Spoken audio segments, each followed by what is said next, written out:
8 minutes past the hour. We have a brand new hour rolling, a brand new day. If you're joining us live, we appreciate you so much. The Good Time Gang is here. Greg off today, we'll explain, but everything's fine. He's just off today, dealing with some things, and he'll be back tomorrow, Lord willing. We have a lot to discuss today. We have Dr. Dudney is going to be joining us. We'll explain why he'll be here as well, and his staff. Exciting today for him to be here. And the much-anticipated RBU this week is with Chris Bledsoe. His book, UFO of God, The Extraordinary True Story of Chris Bledsoe. As his UFO experience is now in a book. And, hey, wow. Rick said it's wow, the read is let's just put it this way. You don't want to miss RBU this week. This is going to be something else. So let's bring in not Greg and Helmsy, but just Helmsy to my left, sitting in Greg's spot. That's why I'm so two-blocked. Here we go. What's up, big guy? I want to get to the bottom of something this morning, right out the gate, just me and you. Do you use Q-tips? Nuh-uh. Or do you use them not because they're bad for you? No, I've heard all that. Hey, you just pushing your earwax deeper in there. I just don't ever use it. Okay. I don't ever use it at all. I always use Q-tips, and do you? I never. Didn't know that. I say like always, like once every week or so. Okay. Used them this morning, and we got an email asking a question from the audience, and wanted to know if we still used them, and I thought, well, I mean, I know that you that was a question from the gotcha. You put, and then I happened to use them this morning, and I thought, well, that's a strange coincidence. But I know that the whole thing about you can, compact it in there, the wax, push it on down, whatever. Right. But is there a lot of people that, it's a pretty big product. Like it's all over the shelves, and people buy them and use them daily. Yeah, is this an issue, or is this just a... I think people just they waving the caution flag when you use them? I need to stop using them? That's what I need to know. Well, I think that they have a great purpose. But, if you're pushing it off in the ear, to where half of it's down in there, you're probably doing it wrong. Okay. Maybe just on the outside and the perimeter, I would call it. And that's why I try to do it once a week or once every 2 weeks to not have anything in there to push down there. Yeah, I know. And there's so many things you can buy retail wise, online that do the job. And then I got to thinking, so have I pushed a bunch of wax down probably there? Is there currently, as we sit here, do I have a bunch of wax deep down? Yeah. That my wife claims that's why I can't hear her when she's talking. I'm like, no, it's just all right. Well, I just want to get to the bottom 30 of years that. of DJing, that's all. How are you? I'm good. I'm great. We fired up. Dr. Dudney texted me yesterday. He's in today. He said, buddy, we are fired up to be there with you tomorrow, and we're excited to have him.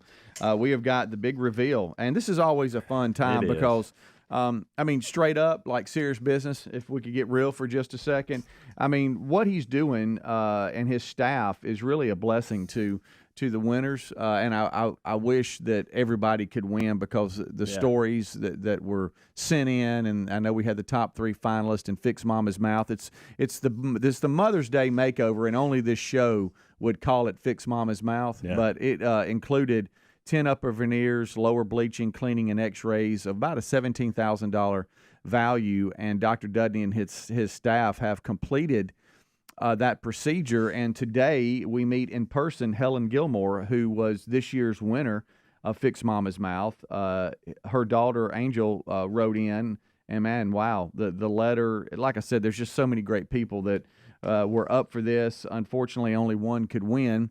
But we will meet her in person and talk about her experience with Dr. Dudney and the staff, and have another successful story. I've cheated a little bit just getting prepared for today. Yeah. Me and Adler has to get the pictures and everything, and I've seen the side-by-side comparison. It really is something else. You know what? It's amazing. You and I were talking earlier about how nice Dr. Dudney is and his staff, and if you think about it, now I've been here for 15 years. I think I'm starting my 15th year. And I think Dudney was doing it before. But let's just take my time. 15 years of him doing this. That's over $225,000. Oh, yeah. That he's just given away in dental. Yeah. It's unbelievable. really something else. It's really something else. And it's always kind of cool to to meet the winner and hear their story and how this will help them. And so that's today, and we look forward to seeing him. Not that he's bringing food, but he normally does have a platter of something. Yeah. No pressure, Dr. Dudney. If you don't have to turn around, because I know you come in a little early. Don't have to do that, but we're looking forward to seeing what you have today. And then, as I said, the much anticipated RBU is with Chris Bledsoe. Rick has been reading his book, UFO of God, The Extraordinary True Story of Chris Bledsoe.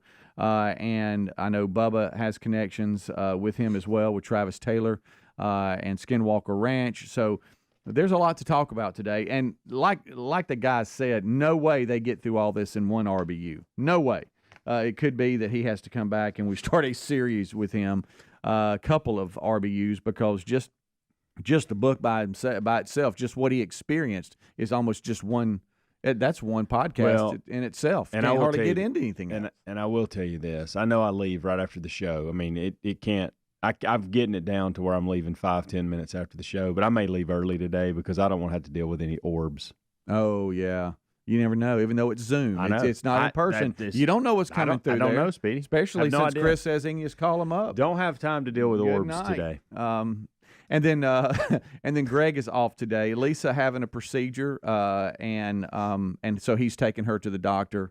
Everything's going to be fine. Everything's, but he's doing what he's got to do. Yeah. And he said he didn't mind if we talked about it because Lisa would love the prayers and all this, but she's having a catheter procedure done just to see if she needs any stents or whatever. The doctor doesn't think that she does. She passes stress test and does all the fun stuff that you do and passes them with flying colors, but they just want to go, you know what, I'd like to get in there and just rule it out. We might not do a thing, but we might. So keep her in your prayers today as they go to the doctor. But everything seems to be pointing towards, look, let's just get peace of mind knowing we don't need one. And we'll certainly be praying for you, Lisa, not only for the procedure, but the fact that you have to deal with Greg today. Yeah, and I was actually surprised yesterday. We were uploading the weekend show, just sitting in the production room talking, and he just says, I don't mind if y'all talk about what we're doing. He probably didn't check with her. No. But no, actually, he said Lisa actually said she would really appreciate the prayers. And anytime you do anything like that, it's never a big deal unless it's you. I know. You know what I mean? Because most people go, oh, man, that's nothing. You can do that and be back at work later in the afternoon. Well, it's not a big deal unless it's you. So that's a big deal for them today as they head on in. And we'll be praying for you, Lisa. All right, we'll be right back. 15 minutes past the hour. We're off and rolling. Don't go anywhere. Rick and Bubba. Helix Sleep does it again with an innovative kids mattress made to flip. Why? Well, the firmer side is great for younger kids when they need more spinal support to aid proper development of their growing bodies. You simply flip it over when they're a little older, around 8 to 12 years old, when they want the softer side for sleep. Handcrafted and assembled right here in the USA, Helix is offering 20% off all mattress orders, including the kids mattress. Go to helixsleep.com/Bubba. helixsleep.com/Bubba. Our friends at Field of Greens just got one of the best testimonials. Listen to this. I've been taking Field of Greens, and this is my second time my doctor has danced into the room praising my blood results. Credit where credit's due. Thank you, Field of Greens. Field of Greens can't promise your doc will dance into the room, but they can promise your doctor will notice your improved health or your money back. Let's get you started with 15% off. Go to fieldofgreens.com. Use the promo code Bubba for 15% off, or go to rickandbubba.com under the sponsors. This summer, take premium audio with you everywhere you go with Raycon. Raycon's everyday earbuds, they look, feel, and sound better than ever with 3 sound profiles to match whatever you're listening to and optimized gel tips for an in-ear fit that is comfortable and is comfortable enough to wear all day. Plus, they start at half the price of other premium audio brands. No wonder they have over 56,000 5-star reviews. Right now, get 15% off at buyraycon.com/Bubba. That's buyraycon.com/Bubba. Looking for an easy way to banish the end of summer blues? Get HelloFresh. You won't need to stress about how you'll handle all this fall because HelloFresh has dinner taken care of. They do the meal planning and deliver pre-portioned ingredients and tasty recipes right to your home, so whipping up a homemade meal is a cinch. Try America's #1 meal kit today and take 50% off plus free shipping with the code BUBBA at HelloFresh.com/Bubba. That's the code BUBBA at HelloFresh.com/Bubba. All right, folks, you've heard us talking about what Relief Factor can do for your pain for several years now. If you struggle with occasional aches and pains due to aging, exercise, everyday living, consider this. Relief Factor is 100% drug-free. It's made up of ingredients that simply help your own body deal with its natural inflammatory response. And we kid you not, Relief Factor is for real. And the majority of people who order the 3-week quick start for just $19.95 go on to order more. Try it at ReliefFactor.com or RickandBubba.com under the sponsors. Our friends at TheraBreath have some good news if you have bad breath. Try TheraBreath Fresh Breath Oral Rinse. TheraBreath is dentist formulated by Dr. Katz himself. TheraBreath doesn't mask bad breath like those burning alcohol mouthwashes that can actually irritate sensitive mouths. It's alcohol-free and free of gluten with no added dyes or colors. Find TheraBreath in all your favorite retail and drug stores. Look for the bright orange cap or online at TheraBreath.com. You can find a direct link at rickandbubba.com under the sponsors. TheraBreath, confidence in every capful. Oh, look, honey, the ants are back. Wow. We leave one itsy-bitsy speck of food out, and they appear out of nowhere. Yeah, it's pretty hard to believe we used to try to get rid of these guys. Now they're just part of the family. To be honest, I liked our family the way it was before they came. I guess it's time to call Cooks. You don't have to live with pests. Get proven protection from Cook's Pest Control. Call or go online for a free quote. Cook's Pest Control. Looking for peace of mind when it comes to your car's performance? Look no further than our friends at CarShield. With plans for every budget, CarShield offers protection plans that cover more parts than ever before. Whether your car has 5,000 miles or 150,000 miles, plus they offer plans that come with roadside assistance 24/7, courtesy towing, and rental car options. Call CarShield today at 800-465-6550 to save 20% on your plan. 800-465-6550 or go to carshield.com/Bubba. Who's squeezing in one last getaway this summer? Before you take off, protect your home with Simply Safe's new 24/7 Live Guard protection. If an intruder breaks in, Simply Safe monitoring agents can see, speak to, and deter, warning them that police are on the way. Right now, you can get 20% off any Simply Safe system when you sign up for a free month trial of Fast Protect monitoring. Visit simplysafebubba.com. That's simplysafebubba.com, or visit rickandbubba.com under the sponsors for a link. There's no safe like Simply Safe. The folks at MyPillow have launched MyPillow 2.0. This new innovative MyPillow has a brand new temperature regulating technology to keep you comfortable throughout the night. Now, core body temperature plays a big role in how you sleep, and this new fabric technology helps regulate your body temp by creating a lower surface temperature for a more restful sleep. Available in 4 loft levels with a 10-year warranty and a 60-day money-back guarantee. Head to MyPillow.com/Bubba to buy one, get one free on the new MyPillow 2.0.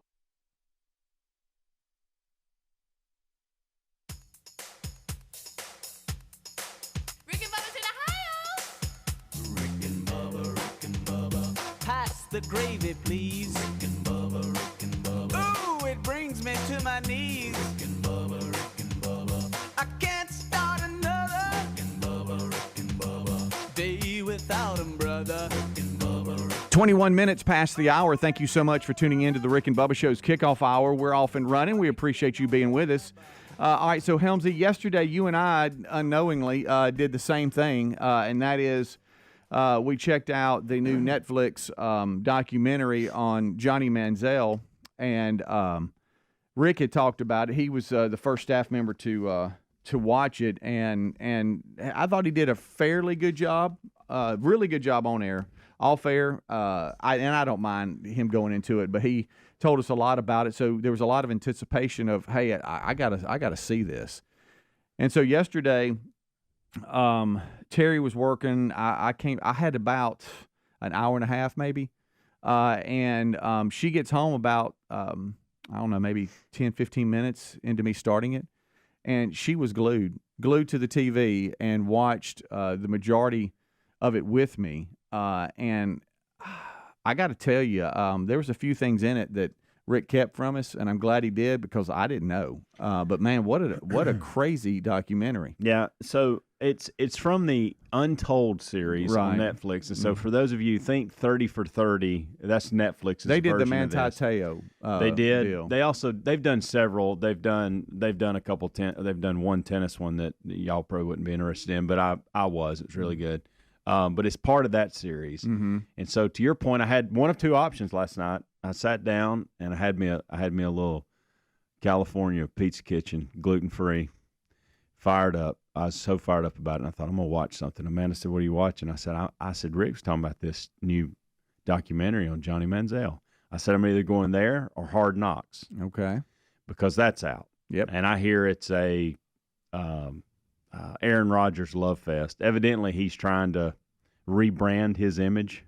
And it'll fool you. This is other people talking. I was listening to some commentary on that yesterday, saying that you're gonna, in the first episode, you're gonna think Aaron Rodgers is this really nice guy, and kudos to him for trying to rebrand that. And maybe he's turned a corner. I don't know. I don't know Aaron Rodgers. I just never heard anybody say he's a nice guy. I watched an interview, the Hall of Fame game they had against the Browns. Yeah. What was it, last Thursday night? Yeah.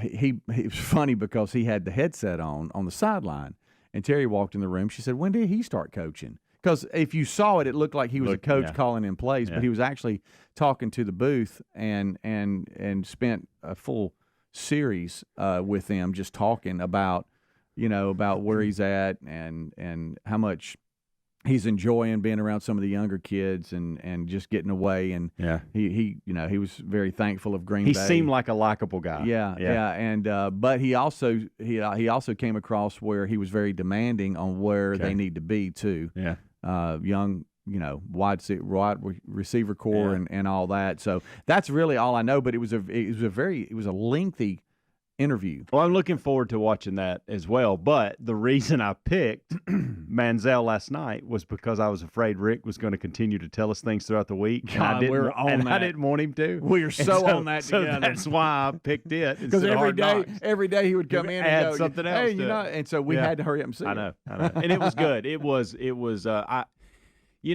I'm familiar with the Untold series, so I knew that it wasn't going to be some multiple. I wasn't expecting, like Rick said, he thought they rushed it a little bit. I wasn't expecting them to be 3 episodes or a 2.5 hour deal because I understand that series. So my expectations were fine on that front. I thought they did a good job covering it all. They did a really good job covering it all. There was about 2 or 3 times within it where I was like, boy, I wish y'all could walk that out a little bit more. Yeah. Because you told us something, and then it's like, man, I wish we could go into that a little bit more. I did not know anything about his family, so I didn't even know what his dad looked like, didn't know what his mom looked like. His dad was nothing like I expected. But I enjoyed it. It was good. I'm glad he is getting to be in a better place now. Obviously, after what we watched, it was an amazing career up until the time that it wasn't. And you always wonder what this kid could have done in the NFL if he would have just implied himself. But exciting player, probably the best college football player. You know what I didn't realize? This is on me. I didn't realize that he only played 1 year, that he was really good. Like, he had some moments in the second year, but they went 8-4. Right. And he was frustrated with the fact that, hey, this team shouldn't be 8-4. I think he even said that. But for some reason in my mind, I felt like he had at least 3 years of just dominance. And I didn't realize that after the second year he left. I forgot about that. It was eye-opening because the whole Johnny Manziel, Johnny Football, he called it something else. I won't add that. Yeah, he did. But, the whole story, because within the documentary, the Untold documentary on Netflix that we're talking about with Johnny Manziel, they show actually news footage from like TMZ and stuff where he was just off the rocker and going in a really dark place.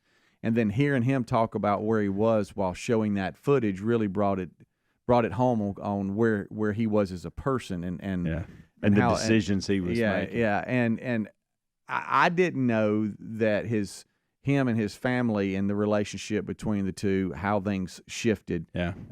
And I'm trying not to give it too much away because most of the story everybody knows because it was in the public, but there's a lot of things in the documentary that you learn that I didn't know.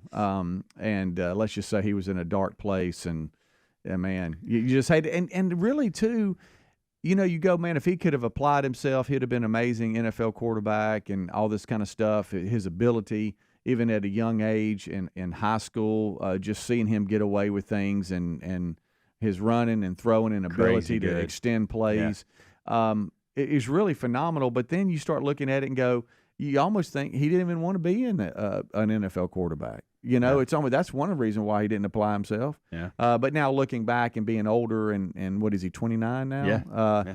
He says, he's learned a lot on what he should have done and could have done. But it's a really cool documentary. It's again, the streaming service is Netflix, and it should be right there on the trending or the documentary category. But it's really good. But I'm glad that you and I watched it. That way, off air, when Rick starts to talk about it, we can know what's going on. Yeah. Now tomorrow, when Greg gets back, and he hadn't seen it, he's going to be very frustrated. He's going to be very frustrated. Maybe Maybe he has a second to watch it today. Yeah. It's not 3 or 4 episodes. It's just the one Untold series, and I think it's a little over an hour and some change. I really, truly, you mentioned it. I was not expecting for Amanda. There are times where she will claim she wants to watch something and probably just wanting to hang out with her man. And we're sitting on the couch, and she is glued. Like, she won't get up to do anything. Kids are asking her for things, and instead of her going to do that or saying, hey, I'll be right there, I mean, it was like, you want to know why? I think both of our wives did that. It was really had little to do with the football side. It was more of his life You're right. and his family and the handles. Yeah. And they have boys that age. Yeah. Rick and Bubba.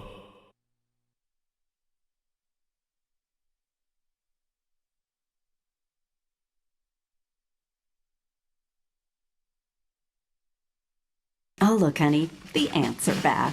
Wow. We leave one itsy bitsy speck of food out and they appear out of nowhere. Yeah, it's pretty hard to believe we used to try to get rid of these guys. Now they're just part of the family.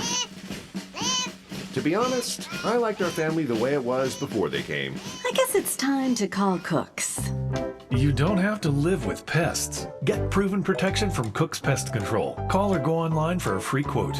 Cook's Pest Control. Our friends at TheraBreath have some good news if you have bad breath. Try TheraBreath Fresh Breath Oral Rinse. TheraBreath is dentist formulated by Dr. Katz himself. TheraBreath doesn't mask bad breath like those burning alcohol mouthwashes that can actually irritate sensitive mouths. It's alcohol-free and free of gluten with no added dyes or colors. Find TheraBreath in all your favorite retail and drug stores. Look for the bright orange cap or online at TheraBreath.com. You can find a direct link at rickandbubba.com under the sponsors. TheraBreath, confidence in every capful. Have you tried the Innovative's Helix Sleep mattress yet? Well, nothing beats a great night's sleep, the kind you get with Helix. So we love them, and Helix has over 12,000 5-star reviews with customized mattresses that fit your sleep needs because they know everyone is unique. They even have big and tall mattresses and mattresses for the kids.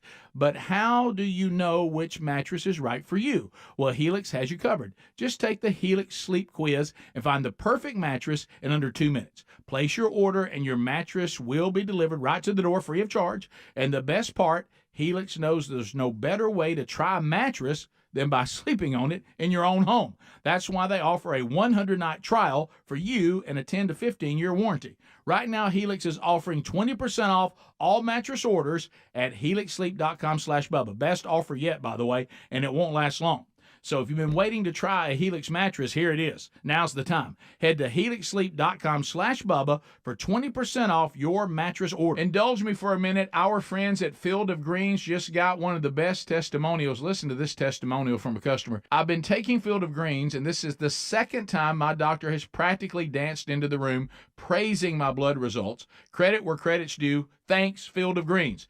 Each fruit and vegetable of Field of Greens was medically selected for specific health benefits. Some support vital organs like the heart, lungs, and kidneys. Others, metabolism for healthy energy and weight loss. If you're busy, Don't get enough exercise or you eat too much fast food? Take Field of Greens. Look, Field of Greens can't promise your doc's going to dance into the room, but they can promise your doctor will notice your improved health or your money back. We trust it's helping our health, so let's get you started with 15% off. Go to fieldofgreens.com, use the promo code Bubba, and get 15% off. Or you can go to rickandbubba.com. There is a link under the sponsors button. That's fieldofgreens.com, the code Bubba. This summer, you can take premium audio with you everywhere you go with Raycon. Raycon's everyday earbuds look, feel, and sound better than ever, with 3 sound profiles to match whatever you're listening to, plus noise isolation and awareness mode so you can choose to be immersed in sound or tune into your surroundings when you need to. Listen while you travel or during a grueling workout with optimized gel tips for the perfect in-ear fit. These earbuds are comfortable enough to wear all day, and they do not budge. With Raycon, you also get 8 hours of playtime and 32 hours of total battery life. And here's what we love. They start at about half price of the other premium audio brands. No wonder why Raycon's everyday earbuds have over 56,000 5-star reviews. See it for yourself. You'll get the hype. Right now, you can go to buyraycon.com/Bubba and get 15% off your Raycon order. That's buyraycon.com/Bubba for an additional 15% off. Buyraycon.com/Bubba or go get that link at rickandbubba.com under the sponsors. Are you looking for peace of mind when it comes to your car's performance? Well, then look no further than our friends at CarShield. We know that auto repairs can be a headache, especially when they come out of nowhere. That's why we have CarShield. You don't have to worry about the rising cost of car repairs. Plus, you can lock in your price and it will never go up. Even if your car is over 3 years old, it's still prone to expensive costs. With plans for every budget, CarShield offers protection plans that cover more parts than ever before. Whether your car has 5,000 miles or 150,000 miles. Plus, they offer plans that come with roadside assistance, 24/7, courtesy towing, and rental car options to get you back on the road quickly. CarShield is dedicated to protecting what you drive because it's just a matter of time before you're going to need repairs, so don't wait till it's too late. Call CarShield today at 1-800-465-6550 to save 20% on your plan. Lock in your price and it will never go up. Call 800-465-6550 or carshield.com/Bubba to save 20%. Rick and Bubba's in Ohio. Rick and Bubba. Pass the gravy, please. Rick and Bubba. Ooh, it brings me to my knees. Rick and Bubba. I can't stop. 25 minutes until top of the hour. Kickoff hour live. Thank you so much for being with us. Rick Bubba Adler join us at top of the hour for the main show. Going to be a fun time next hour. Dr. Dudney will be here, and we'll have an opportunity to meet this year's winner and Fix Mama's Mouth. It's the Mother's Day makeover, about a $17,000 value with the upper veneers and the bleaching and the cleaning and the x-rays and all that kind of stuff. You add all that up, it's right at 17, maybe a little over as far as the value. And so we'll meet this year's winner and let you see the before and afters and the big reveal. I have seen them, and hey, wow. It's really is another successful job from Dr. Dudney and his staff. So that'll be next hour. And also don't forget RBU this week is the much-anticipated interview with the author of UFO of God, The Extraordinary True Story of Chris Bledsoe. And we'll have Chris Bledsoe with us today, Lord willing, with RBU. So be looking for that. It will publish on Saturday morning. When you left here yesterday, you didn't see a white, huge water bottle laying around, one of those tin, thick, Yeti-looking things laying out in the parking lot. No, I did not. Did you lose it? So for the past, I am baffled by this. I really am. So for weeks, I kept forgetting to take my nice big water bottle. Right. Because these you take on court and it's 95 degree and humidity. In a few minutes they're hot. So, but I've been doing that and I thought, well, I've got that nice water bottle. Let's just take it. And so I'd left it in Amanda's car, forgot to get it out of there. And so then yesterday I said, okay, you've got a couple things in her car. Get those out. Get the water bottle. You need to make that a priority today. And so I did. So yesterday morning when I left the house, I grabbed that water bottle and I set it next to my backpack. I called it a book bag for some reason. Backpack in my truck. I saw it there. I sat my backpack, I set the bottle, and I set a little snack bar thing that I put in the freezer here. Yeah. Sat it all right there, right there in my back seat. And then when I left, Rick, are you about to tell me you found the bottle? Oh, hold on. Wait a minute. What we got going on here? That's you. Are you missing a Yeti? Rick, don't do this to me. No, I'm just messing with you. This is really baffling. I thought you were going to say, wait, yeah, I saw it in the parking lot yesterday. So when I left here yesterday, I took my backpack and I tossed it in. Okay. But I didn't really look because I knew I had everything I needed in the back seat. So I go yesterday, have a good day. It's very productive. And I get ready to go on court with one of our players yesterday at 2:00, and I can't find it in my car. I have looked. I've looked under seats. I've looked under all the stuff that was in there, which was not a lot. I even looked in my bag for some reason. I was like, well, I didn't put it in the bag, but look. It was one of those, because I know I stuck it in there. Still hadn't found it.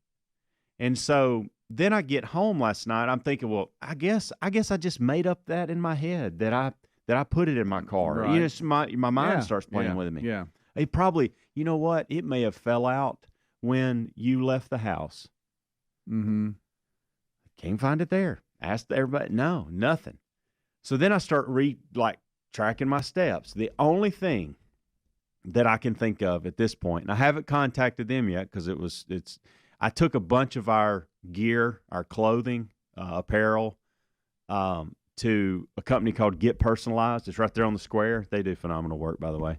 And what I put them through yesterday, I probably should have gave them a water bottle. I took 4 or 5 big boxes in, and then we went through it and said, okay, I want logos here, and they're so. I basically just said, hey, I'm leaning on y'all here. Right. Y'all know this better than I do. Yeah. And so y'all just kind of guide me here.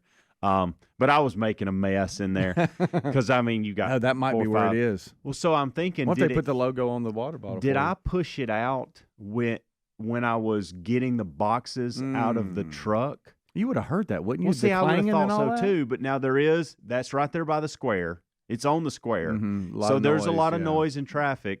That is the only thing I can think of, that maybe the water bottle fell out at that point and I didn't hear it. But to your point, it would have been loud because it had been a tin metal hitting concrete. And it may be in one of the boxes. See, that's why I can't have anything nice like that when it comes to shades or stuff like that, because I lose them. Especially because even though you're trying your hardest, it's a new routine for you. Yeah.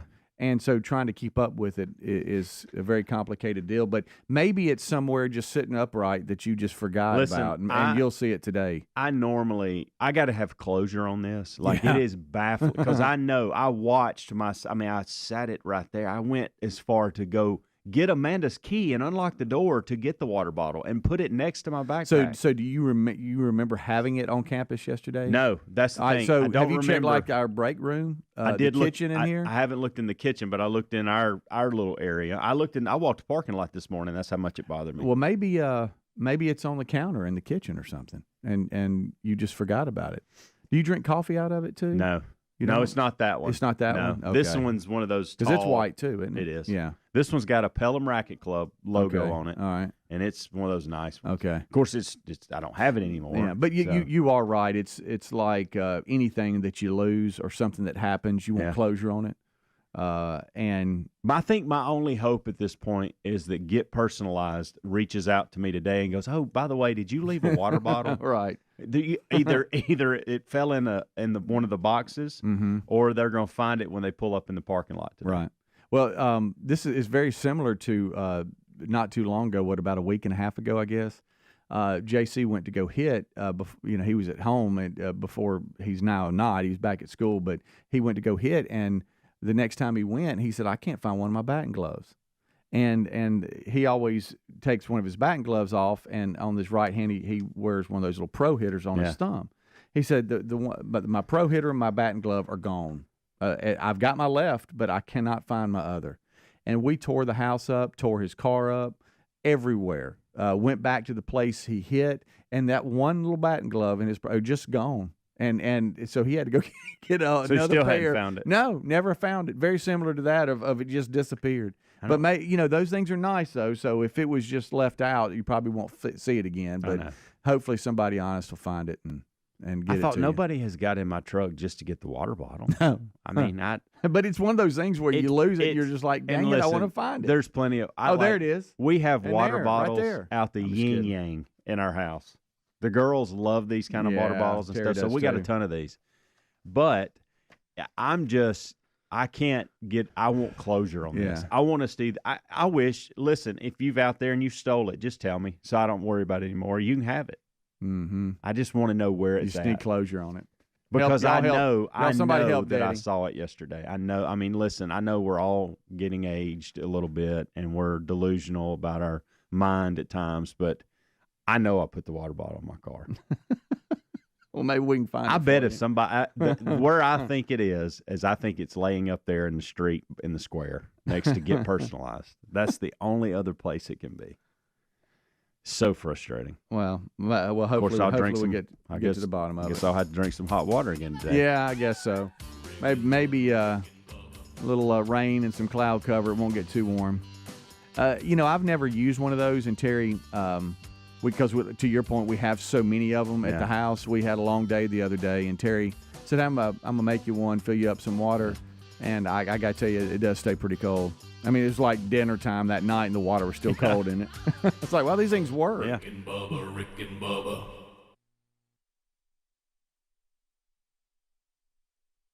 Cashback is not available on gas in New Jersey and Wisconsin. Susan, I'm sorry I'm late. Traffic is terrible. It sure is. But on top of that, gas prices have been skyrocketing. I can't believe how expensive gas has gotten recently. Prices at the pump are up, but I never pay full price for gas anymore. I just use the free Upside app that pays you cash back for every gallon of gas you buy. Wait a minute. Are you saying you actually get paid cash when you buy gas with the Upside app? Yes, I get real cash back every time I buy gas. And does that actually add up to anything? I've made around $200. Wow, that's serious extra cash. I'm downloading the free Upside app now. Download the free Upside app to earn real cash back every time you buy gas. Use promo code FUN for an extra 25 cents per gallon cash back on your first fill-up. You can cash out anytime right to your bank account, to PayPal, or any gift card for Amazon and other brands. Just download the free Upside app and use promo code FUN for a 25 cents per gallon bonus on your first tank. That's code FUN for 25 cents per gallon cash back on your first fill-up. Wake up, people.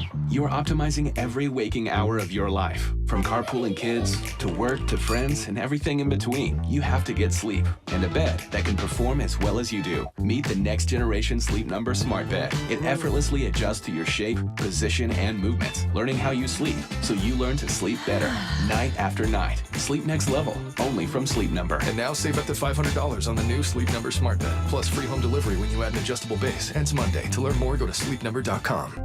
Here's something you've never heard before. Stop. This is Simply Safe. Introducing 24/7 Lifeguard Protection, only from Simply Safe Home Security. Now, monitoring agents can see and speak to intruders through our new indoor camera to help stop crime in real time and for fast police response. Get 20% off any new system with Fast Protect monitoring at simplysafe.com/radio. Advanced home security, 24/7 professional monitoring for less than $1 a day. There's no safe like Simply Safe. What's holding you back from learning the language you've always wanted to know? Too hard. Takes too long. Not with Babbel. Babbel's lessons take just 15 minutes a day. 15 minutes isn't long. Nope. And they're fun. Fun isn't hard. Right. Babbel's interactive lessons, podcasts, games, and more make it fun and engaging, so you don't realize you're learning a language, but you are. And Babbel's lessons are built around real life. You can choose from topics like travel, business, relationships, and more. You'll learn what matters most to you. Plus, Babbel's lessons are designed to get you speaking right away. In 3 weeks, you're able to start having conversations. Just 3 weeks? Even better. Since Babbel's lessons are designed by language experts and voiced by real native speakers, you'll get the accents just right and be able to carry on conversations with confidence. Learning a language with Babbel doesn't take long. And with Babbel, it isn't hard. It's perfect. And now, try Babbel free at Babbel.com. That's BABBEL.com. Babbel.com. We'd all love more time, right? More time to enjoy the last days of summer and more time to spare during the busy coming days of fall. HelloFresh gets it. That's why they give you back some free time by delivering fresh, pre-portioned ingredients and flavorful recipes right to your doorstep. They take care of the grocery shopping planning and prep, so you never have to wonder, what's for dinner? Simply take your pick from 40 delicious chef-crafted options each week and sit back knowing that dinner has been taken care of. And don't worry, they have meals for many lifestyles, from family-friendly to fit and wholesome and even veggie. And if you're in a hurry, you can even choose 15-minute meals or more, quick and easy recipe options for a tasty homemade dinner without the hassles. Now's the right time to try America's #1 meal kit, too, because right now you can get 50% off plus free shipping with the code Bubba at HelloFresh.com, HelloFresh.com/Bubba. That's the code Bubba. This summer, you can take premium audio with you everywhere you go with Raycon. Raycon's everyday earbuds look, feel, and sound better than ever, with 3 sound profiles to match whatever you're listening to, plus noise isolation and awareness mode, so you can choose to be immersed in sound or tune into your surroundings when you need to. Listen while you travel or during a grueling workout with optimized gel tips for the perfect in-ear fit. These earbuds are comfortable enough to wear all day, and they do not budge. With Raycon, you also get 8 hours of playtime and 32 hours of total battery life. And here's what we love. They start at about half price of the other premium audio brands. No wonder why Raycon's everyday earbuds have over 56,000 5-star reviews. See it for yourself. You'll get the hype. Right now, you can go to buyraycon.com/Bubba and get 15% off your Raycon order. That's buyraycon.com/Bubba for an additional 15% off. Buyraycon.com/Bubba, or go get that link at rickandbubba.com under the sponsors.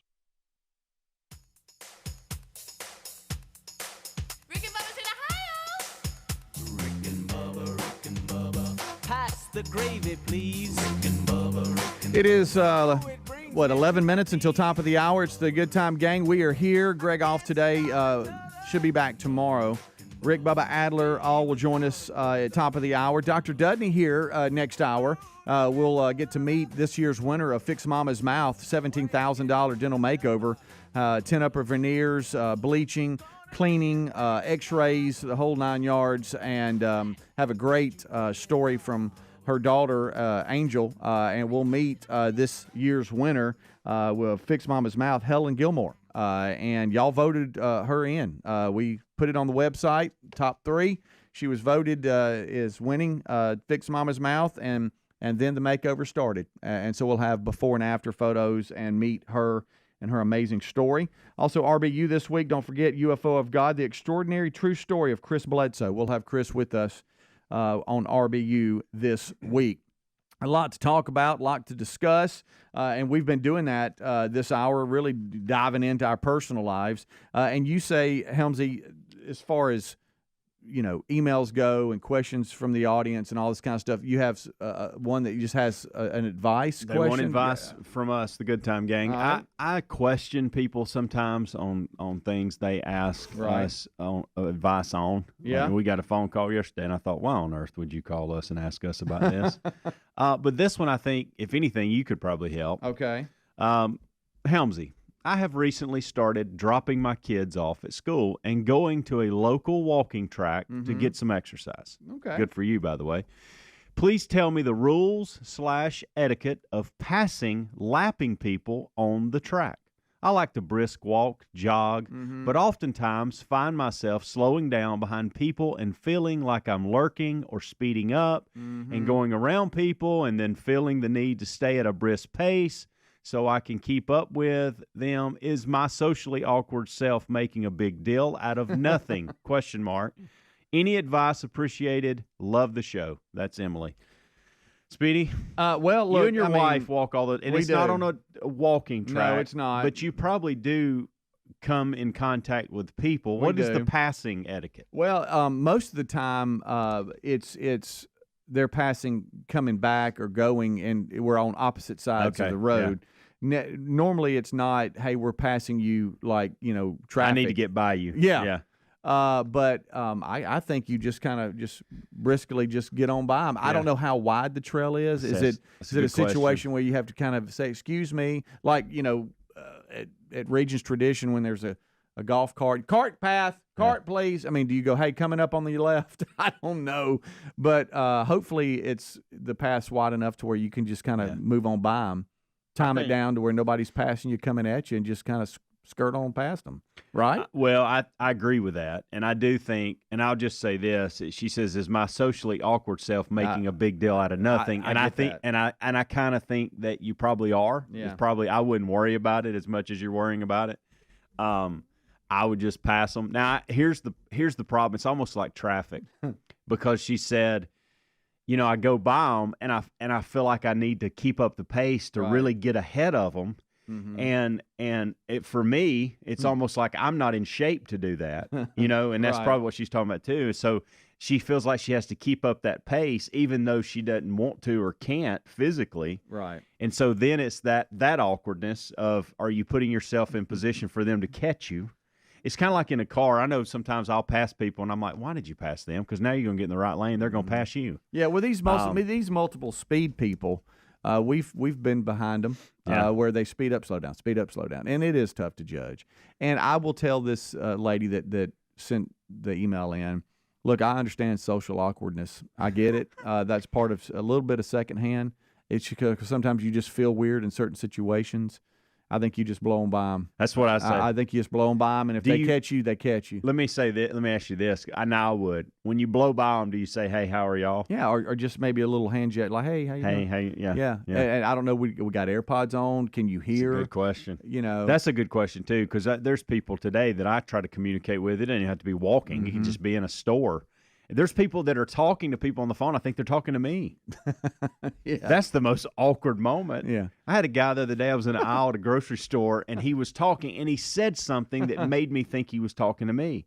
And I answered the question. And I'm like, oh, gosh, that's embarrassing. He wasn't even talking to me. Kind of looked down, and so I would just simply pass them, go the pace you want to go. Don't worry about them catching back up with you. And just give them a friendly wave on the way by. That's it. That's what I would do. That's it. Terry was in the kitchen the other day, and she was doing something, I think making dinner or whatever, and I asked her a question, didn't look up. I was just passing her. She never answered me. So I turned around like, are you ignoring me? And she had her little AirPods in. But to your point, you either sometimes don't know and think somebody's talking to you and they're not, or they're just ignoring you. But whatever the case, just get on by them. Good luck with that. On a different note, I'm very excited about what today brings. Yesterday, it's bittersweet, I'll be honest, especially when Amanda started sending me pictures of the kids. So our kids are going back to school this week. Hey, your kids are getting grown. Can't I didn't believe even know. it. If you hadn't have told me that, hey, there's Braden, I wouldn't have recognized him. I know. And here's the thing, and he is a senior this year, which is remarkable, and Caroline is a junior. And so they both started school yesterday. Maddie she starts 5th grade today. She had meet the teacher yesterday. Wow, so she's in 5th grade. Yeah, I know. And so she didn't go to school yesterday. But here's why I say it's a big day for us. So Amanda's new job, she's been at it for, gosh, I guess 8-9 months now, maybe 10 months. And she works from home. And so the first few months of that, the kids were in school and things went well. Then the summer, it went well, but there was a lot of distractions here or there because they're at home. Right. And so she and I both have been excited about them getting back into school. So today marks the day where all 3 of them will be in school, and she's going to have some normalcy for her around the house. So I'm really looking forward to that text message later on today that goes, you know, it kind of gives me an update about how the day's going. Yeah. But I remember those days because, you know, the summers are fun, the houses are loud, and you just got activity everywhere. But then you kind of get back to a normal schedule, and that's kind of cool for that to happen. You know, where you at least know what your day looks like. So yeah, I saw those pictures yesterday that she posted of the first day back to high school, and I didn't even recognize him. I was I didn't. Terry even said that. She said, if I passed him in Walmart, I would not have recognized him. Well, and what's funny, he's just grown up so much. He's grown up. His and face, everything looks different. It does. And what's funny is he had, they've all had this long hair and they flip it back and whatever. Yeah. and I'm not a long hair person, but I'm not going to be the dad that's like, you're not going to wear your hair like that. Like there's just battles that but I'm his not. hair looks fine. It did. It wasn't crazy. It's that. Hey, let me get my hair and then mess it up. Look. Exactly. but here's the thing. At the first of the summer, he shaved his head. Yeah, Sam did it. I remember. Yes. Okay. His buddy good. Sam. Yep. And so he shaved his head. And Sam, by the way, is the son of Kip, who I have played bocce. Mm-hmm. When we talk about bocce near the house, that's his son. And really bring it in. Tyler coached him on Excel. Exactly. So you talk about worlds colliding. And so I don't know if Tyler used that, but I gave him insight on Sam. That's funny. That I said, hey, next time you're coaching Sam, ask him about cutting Braden's hair. So Braden's hair has always been the length where it may kind of go down in the eyes or long or whatever. And so in the summer, he shaved it. So well, now it's come out, but it's short. It's a little longer than mine. But it's in that stage where you can kind of mess it up with maybe some gel or something. So I was caught off guard by that picture yesterday of him too, because I've not really seen him wear it like that. Right. And anyway, so he does. He looks. Caroline, when you look at her pictures from the time she was kindergarten till now, it's just a little development. Same. Right. But he does. He looks completely different. Yeah, it's crazy just to see him and then know how grown up he looks and that he's a senior now. That's just insane to me. Yeah. All right. Well, so I've got tomorrow. Just remind me. I want to tell you somebody I met yesterday in person and how that went. It's pretty cool. Little story of him being an entrepreneur and Mark Cuban and the company. No, the company that he's created or whatever. Got to meet him and meet his wife and all that. It was just really a cool little deal and wishing him the best of luck. But it's a really neat story, especially in today's world to see somebody getting after it like that. I can't wait for have that update for you tomorrow. Hopefully Greg will be back tomorrow as well. I know Rick, Bubba, and Aller join us next. Dr. Dudney and his staff are rolling in. I see him out in the hall. And we got this year's winner of Fix Mama's Mouth, and we'll meet her next hour. So we got a lot going on today, and we thank you for being with us. 866-WE-BE-BIG. And don't forget, this week, RBU is with Chris Bledsoe. And his book, UFO of God, is out. And you got, you just go to Amazon. You can search it. UFOofGod.com, I believe, is his website. We'll have that in show notes today as well. So a lot happening today. Don't you dare go anywhere. We'll be right back. Rick and Bubba, Rick and Bubba.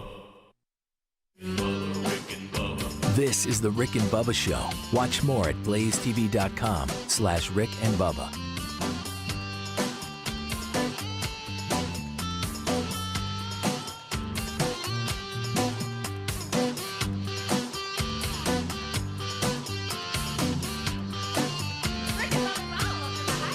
One, I guess, we would put her in jail for treason. Is that, What do you do with the child then? Well, is there just one? One. Okay. I think. So with that, but you can Boy, give the child to the family. But If you are someone who likes to break in, you do not want to encounter a 79-year-old Georgia woman. Rick, this is a good one. This is it. People called about it, and we didn't get to their call, but here is the story. We've got a 79-year-old homeowner in Georgia who fired off 2 shots during an attempted home invasion earlier this month. The action taken by an unidentified woman to ward off the intruder before responders could arrive at her residence. This happened on February the 12th.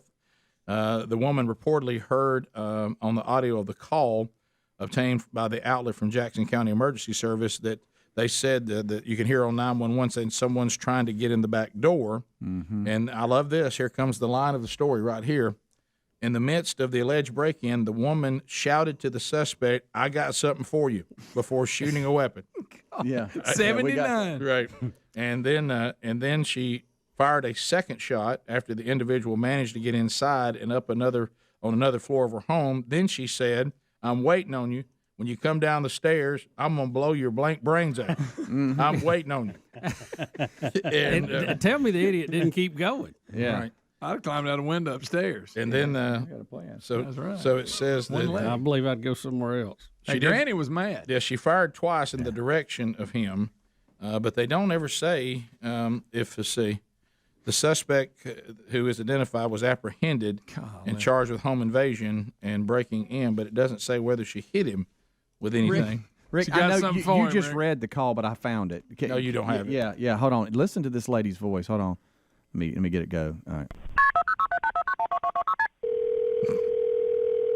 Jackson County 911. I saw somebody on my back porch, but I can't see them now. They're making a noise. Are they trying to get into your house? Yes, they're trying to get in the back door. Okay, come on up in here. I got something for you. Ma'am, listen to me. She's fired. Shut up. Ma'am. Yes, please, come on. What was that noise? Hello? You. Who are you? Okay, ma'am, I don't want you to confront them because you don't know who they are. I'm waiting on you. When you come down those stairs, I'm going to blow your damn brains out. I'm waiting. Oh, my God. Y'all is She's serious. my hero but from that, this point yeah, forward. Yeah, I know.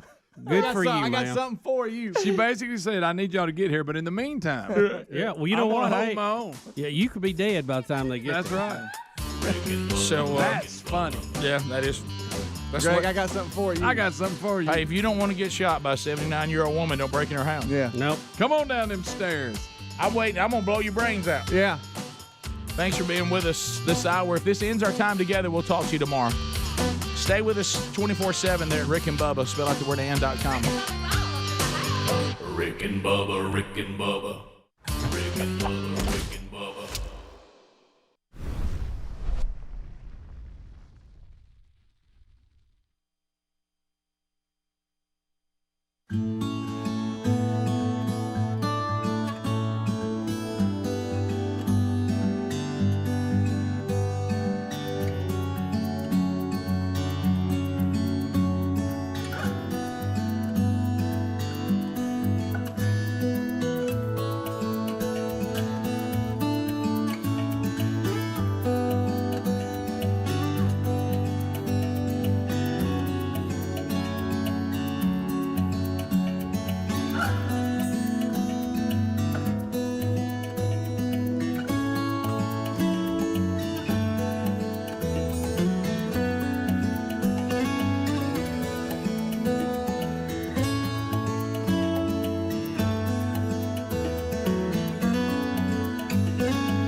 It is 6 minutes past the hour. The Rick and Bubba Show.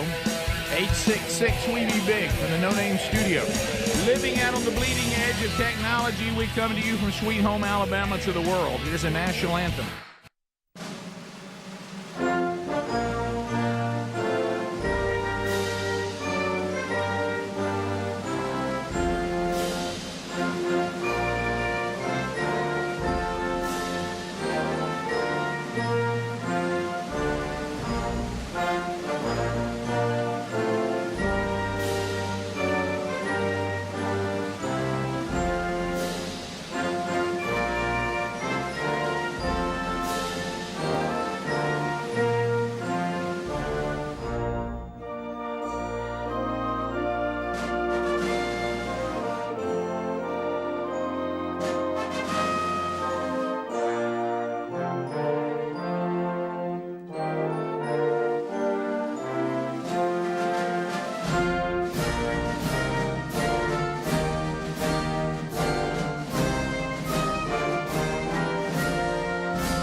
7.5 minutes past the hour. Rick and Bubba, Rick and Bubba, Rick and Bubba. Here we go. We start a brand new hour, and we look forward to chatting with you at 866-WE-BE-BIG. Today, Fix Mama's Mouth. Yet another mama has won a $17,000 dental makeover from Dr. Dudney, and this year's winner is here. We'll see the final product, and she'll just be grinning and grinning and grinning and grinning. So that's coming up this hour on the program. We'll also remind you Greg is out today. Be in your prayers for his wife, Lisa. She's having a heart cath today. Greg is with her, and we hope that all that runs smoothly and we can find some answers so she can feel better, and so be praying about that today.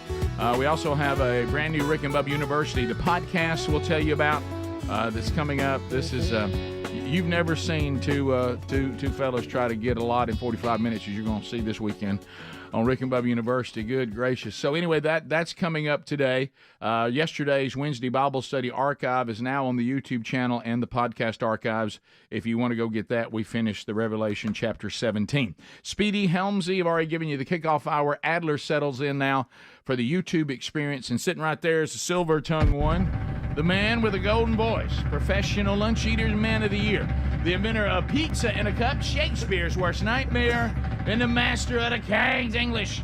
Ladies and gentlemen, put your hands together for Bill Bubba Bussey!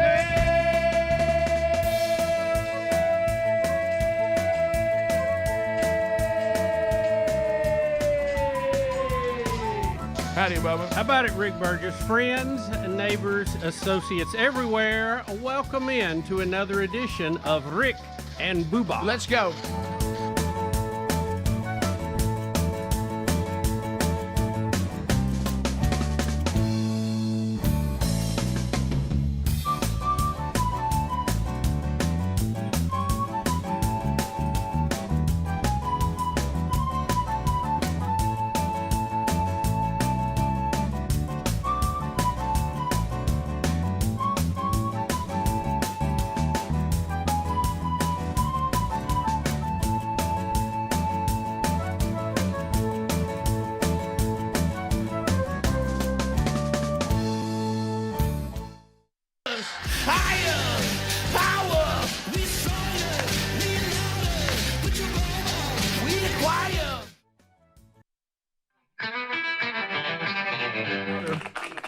Higher power. It's a good one right there, buddy. Bubba, we've got a lot to do. That's a toe tapper. That's a toe tapper right there. As a matter of fact, Trainer Sean, that's the last track every day when I'm doing a workout. That's a good one. He says, hey, I know you, Burge, I know you done. I'm going to play higher power, and I just push through. So you're really glad to hear it, huh? Oh, when I hear that. Well, there's two things. And how many groups and or hosts of shows are named Crowders? So a lot. It appears to be an overused name. Right? And if you really want to get confused, what we now call Crowder used to be called the David Crowder Band, and then they shortened it to Crowder. So anyway, if you really want to get confused, but Trainer Sean, there's two things, and and I'm always trying to end it soon. He plays that to get through, but he tells me that the workout isn't over till he offers me nucks. If he offers me nucks, then I'm done. Okay. And of course, he laughs at how many times I reach for nucks, and he don't get nucks back. And he won't give them to me. I'm like, hey, wait, no, ain't no nucks yet. Ain't no nucks yet. Well, I tell you. Well, I've learned too, because this is such a, my whole life I've been working my way around things like this, and so I'm very, very got a lot of skill at it. I've learned now. He has a timer over there that I've picked up on. And if I think we're done and I look and it says like 36 minutes, I know we're not done. If I look over and it's got 50 plus, then this is the last thing. So there's nothing worse for me to think I'm in the end, look over and see like 38. Is it digital or is it digital? No, yeah. You can't go over and bump. No. Rick, how about when they give you a timer for like just one exercise and they get distracted and you see that you're done? Worst. You're like, hey, timer. It's timer. It's the worst. Yeah. It's the worst. We're past 60 seconds. You're right. Hey, don't be taking texts from your wife now. You got somebody dying over here. Been holding this plank for quite some time. I know you got 3 babies, but wait a minute. You got to worry about this baby right now. So the big baby. And time. Don't leave Big Papa over here like this now. You're killing me. When you said we're going to do this for 60 seconds, that's what I meant. I got my mind set for it and everything. No, I didn't say 70. You know, and we're pretty good at timing in our Oh, head. yes, sir. Of course. Well, he knows. You think I don't know a 60? Yeah. And hey, look, I don't mind if 15 seconds has hey, 15 left. Yeah, right. Hang on. Now, let me tell you what I don't like. And you can always tell these new guys, and I got this, he's training one guy that I get every now and then, Mike. And you can tell the new guys, I tell them, say, hey, look, in the future, don't say 40 seconds left. No. Okay. So yeah, don't give me a 40. Okay. I don't want to hear from you till we're inside 30 coming out. If you want to say 15 seconds, that's fine. Yeah. Because then I know I can do this for 15 more seconds. Don't say 40. Don't check in with me 20 seconds in. He might as well say, hey, we just started. Right, yeah. If I'm on the Plus, rower we don't have a timer for that. Right. If We I'm have on a the 30 rower, and a 60. If I'm on the rower for 3 minutes, don't holler out 90 seconds. Okay. Let's get down inside a minute. That's what I want to hear. Bubba, we've got another winner today. You see Helen Gilmore over there? I do, with a big smile. Yeah, so we're going to talk to Helen, the latest winner in Fix Mama's Mouth. The daughter Angel sent us the letter. There she is. And of course, we've often talked about Dudney and his family there at Dudney's office. This winner knows that Dudney's a different type of dentist because they brought cake balls for us to eat. There's nothing that says, look at my new teeth, quite like loads of sugar. Yeah. But look, they make cookies, so they started this trend. So That's right. That's right. They taught you to be that way. So we'll do that. We'll also look at the headlines that have happened since the last time we were together. Bubba, have anything happened to you in the last 24 hours involving snakes and storms? Nothing negative. How about the storms last night? I want to talk to you about We had one right on top of us, Yep. and the lightning just went on. I mean, it was I like, could see it from my house. We can see each other's houses, and I thought the same thing. It was like a strobe light the whole night. It's funny you said that because I remember that storm too because I'm in the valley. I don't have the money for the hill, but all I get is a crest. But golly, I did that this thing that you and I do all the time. And I realized that some people are not accustomed to us. So I ran into some people that were wanting to let me know that there may be something that we might get excited about to make donations to. And I said, send us the information, whatever. And I said, now, look, I'm just going to tell you all right now, I wish you could have seen their faces. I said, you're barking up the wrong tree. Yeah. I said, you need to talk to Bussy. I said, he's the one with the money. Yeah. I said, if you notice, if you'll just stare. He's the one with the problems, too. I said, when he walks by, if you just look at that front pocket, it's just bulging. and I said, a roll big enough to choke a horse. And I said, you may think it's full of peanut butter crackers, but it's not. No. It's not. I said, he usually carry around cash and hand it out. Just you never know when. So drop it. If he comes through here, that's who you need to be talking to. I said that I'm in sales. Don't go after the person that's not going to deliver. Right. You're right. The decision. Yeah, maker, you've picked the wrong one. All right, we'll come back. We'll jump into this and. But you're right. And I've got another one. You'll be glad to know, too, I did catch up and watch the Netflix Johnny Football special. Good. We've all done good. Everybody here. So did Ham, so did Speedy. And the first episode of the quarterbacks. Okay. Yeah, that's good. Okay. Good. Now, the Johnny Manziel thing had a guy in the Wednesday Bible study say, hey, how about a heads up on the F-bombs? Now, if you don't like the F word. Oh, yeah. Yeah. Because Johnny's going to hit you with that. Rick and Bubba, Rick and Bubba.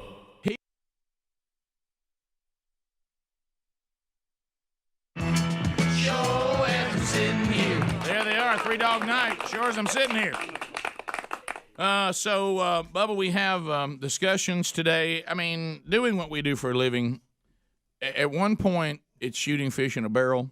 At another point, it's incredibly frustrating because stories, they're real, they're not real. Then you think you've got a narrative, then it changes. People do things that you say, now, we can never say anymore. Now, nobody do that. Right. Because anything is possible now. Yeah. I really think so. And we can't say this. Well, no, nobody would say that. Now, why would they do that? That no one would do that and say that and believe that. So all that is no longer in play. Those you can really take those terms and just eradicate them from our language now. Yeah, well, I have felt that way for a while, but I think it is more pointed and more clear examples of it now than ever, and more examples of it, sadly. You know what? I feel like if there were years on the show where I felt like everybody arrived, and we were kind of like tour guides, and we're taking on a journey through the world. But I felt like the path that we were all going to walk on was pretty clear. I mean, there'll be some rocks every now and then, but I feel like now we've got machetes in our hands, and we're chopping, and we're knocking down stuff, and we're trying to make a path. It's just, it's hard to take everybody through all this. Yeah, because there's a lot to have to get around. Yeah. So and that's just the Jesse Smollett sort of Jesse. Can we just change his name to Jesse instead? Jesse, who picks the name Jesse? No one from Calhoun County, I'll tell you that. No. But anyway, trying to be sharp a little bit. So Jesse, I think Jesse is okay on this show. Yeah, we all know who we're talking about. Jesse Smollett. Because when we say it different, in my mind, and I hate to be the WNBC guy here, it sounds the same thing. I don't really tell a big difference. I will tell you this: I thought it was just us, but I hear other news covering it, and it sounds like they're saying Jesse too. Yeah, I know. But Jesse? so Jesse? Yeah, whatever the name is, but. This Jesse's girl. Oh, whatever. Not in this case. Right. So, Jesse's guy. But anyway, so we are. I wish you hadn't sung that. Well, went too far. That's right. You just popped right out. You threw it out there. I thought we were having lunch. Well, you're clearly referring to the guys that beat him up. That's what you're talking about. Yeah, whatever. But like I say, I know that I have to live in fear of words and phrases now. It's just hard for me to adapt to. I know. But anyway, so and again, that's not even supposed to be anything negative now, right? See, sticks and stones will break my bones, but words will never hurt me unless it gets on social media to a hate group. Right.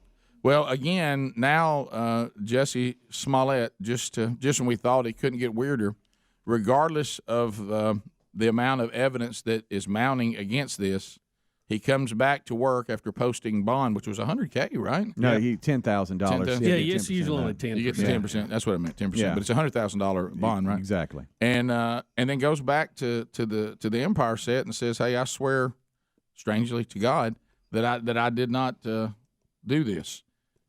So we'll I guess you just have to have cases, and everybody just has to decide because nobody tells the truth anymore. But now tell me we're not trying to say that now tell me we all agree. Help me, please. And if not, I may have to stand up and ask for a hug.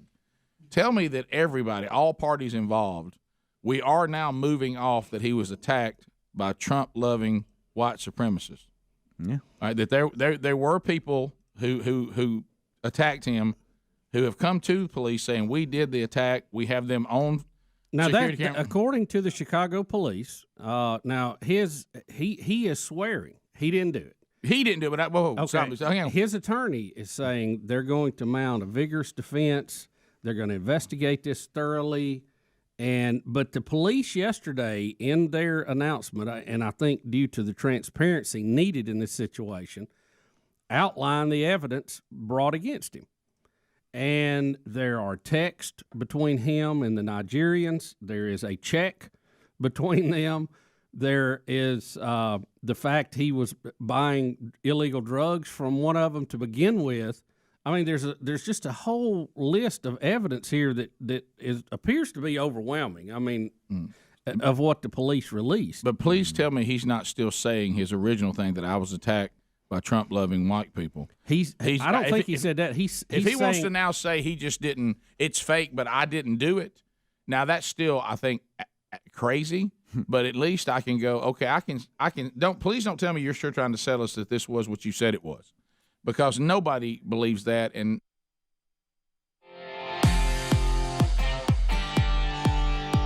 21 minutes now past the hour. The Rick and Bubba Show, 866 We Be Big is the number. It started many, many moons ago. We met a wonderful man, Dr. Dudney, and we hit it off with Dudney immediately. Our families have been taken care of by Dudney and his wonderful team for years and years and years. And the idea came up from Dudney. What do you think about us providing a dental makeover for someone? And it was getting around Mother's Day, and of course only this show. And we said, what do you think we should call it? What do you think we should call the opportunity to get a dental makeover for somebody's mama, and only this show would come up with and stay with the name Fix Mama's Mouth. Right. Well, we felt like it was direct. Yeah, it told what was happening, and it was clear. People knew what you were talking about. So, Dr. Dudney, welcome back, buddy. Thank you, Rick. So great to be here. Once we got the bleeding stopped, we can settle you in. Dudney came through the door bleeding. Oh, yeah. Hey, it's tough getting here sometimes. I don't even know. I'm getting out of the car and I bumped my elbow on something. It's the crowd out there. It's the crowd. It's the people. That's what it is. Everybody out there waiting on you in the rain. That's right. Yeah. So, Christy, good to see you. Oh, yes. Good to see y'all. Team Dudney is here. And so once again, you get to see the work. How does it feel? Does it ever get old? Never gets old. And I do, but that doesn't, because if people say, why are you still working? I said, because of people like Helen. I mean, it's just fun. It's enjoyable. And you get a lot out of it. It's a very rewarding experience to see somebody kind of transformed and to hear what they say. And it just makes it worthwhile. It's fun to be able to do something like that. Well, there she is. There's Helen Gilmore. Hey, Helen. Got a big smile this morning. Look, just grinning from ear to ear. Her daughter Angel's here. Angel, can your mama stop grinning? She just won't stop. Can't. She cannot she stop. Just smiles all the time. Helen, tell us about this. What has this been like? It really doesn't seem real still. It is overwhelming. It really is, but it has been life-changing. Absolutely amazing. And it's such a generous gift. But I was telling Christy, it's not just the gift; it's the way they give it, and they are. True. Dr. Dudney and his staff are just so compassionate, and they have just treated me great. And the transformation in my teeth is it's unbelievable. So I know, Bubba, you talked about this from the very beginning, and you can see this happening over here.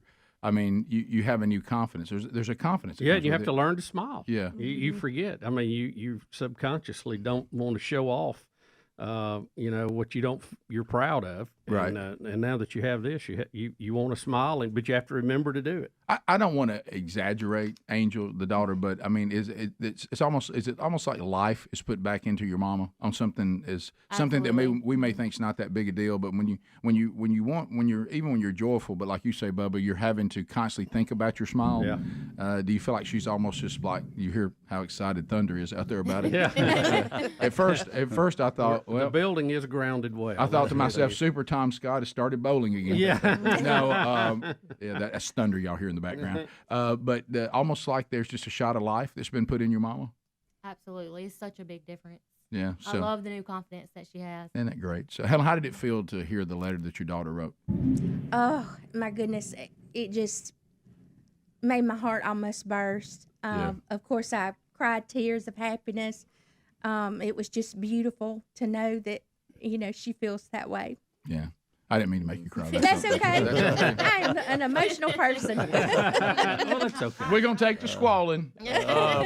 So, Dudney, why don't you tell the audience what we actually did here, what actually took place? So, basically, she had some dental work done many years ago from a car accident that she was in, and she had some crowns that were done, and they'd start to, get old, but you can see around the gum line it's real dark, and she had spaces between her teeth. She just never was happy with that, and I can understand why. But a lot of it is, what was done at the time, and she had quite a bit of damage done to her teeth, so that's understandable. But basically, we just went in there and took those old crowns off, put new ones in, and she had 4 teeth, and we went ahead and just completed her smile, which we always feel like is 10 teeth.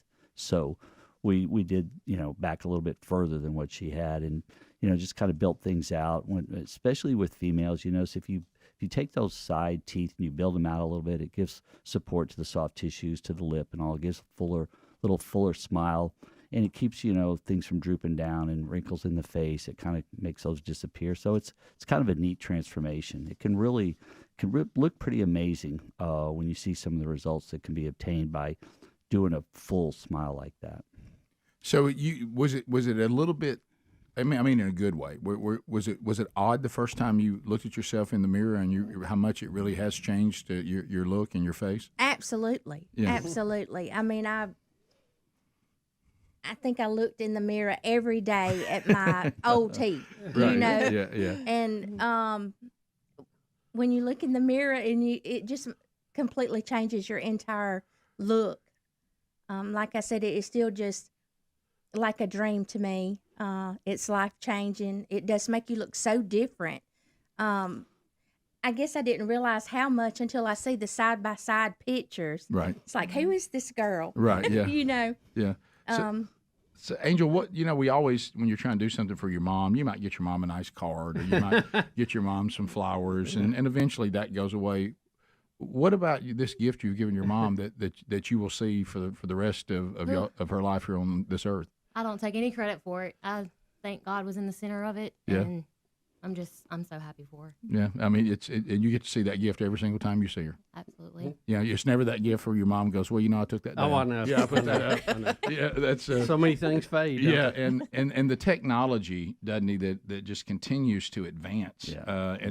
And the whole dental world has, we used to make the joke, when are there going to be some changes? Well, boy, it sure has changed. Yeah, and it's the changes even continuing as we speak, and the future of dentistry is really bright because of. Did you just the way say the things are future of dentistry is really bright? Yeah. Isn't that good? And so are some smiles, too. Especially the advances we're making with whitening. Yeah. But,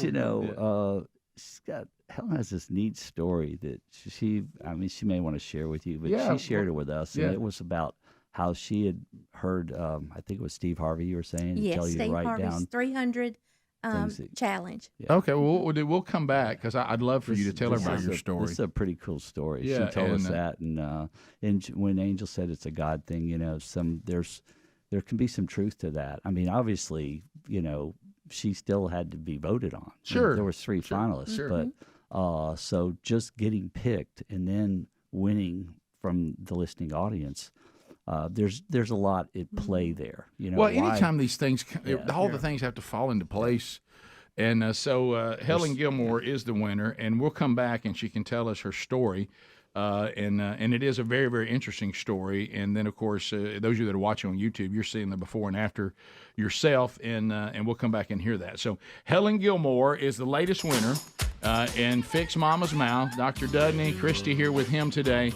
And it all has been finished. About a $17,000 makeover. So it's a big gift.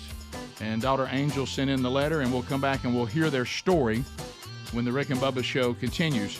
Don't forget, check rickandbubba.com for all the details concerning the program and also all the different ways you can get the show on your own time.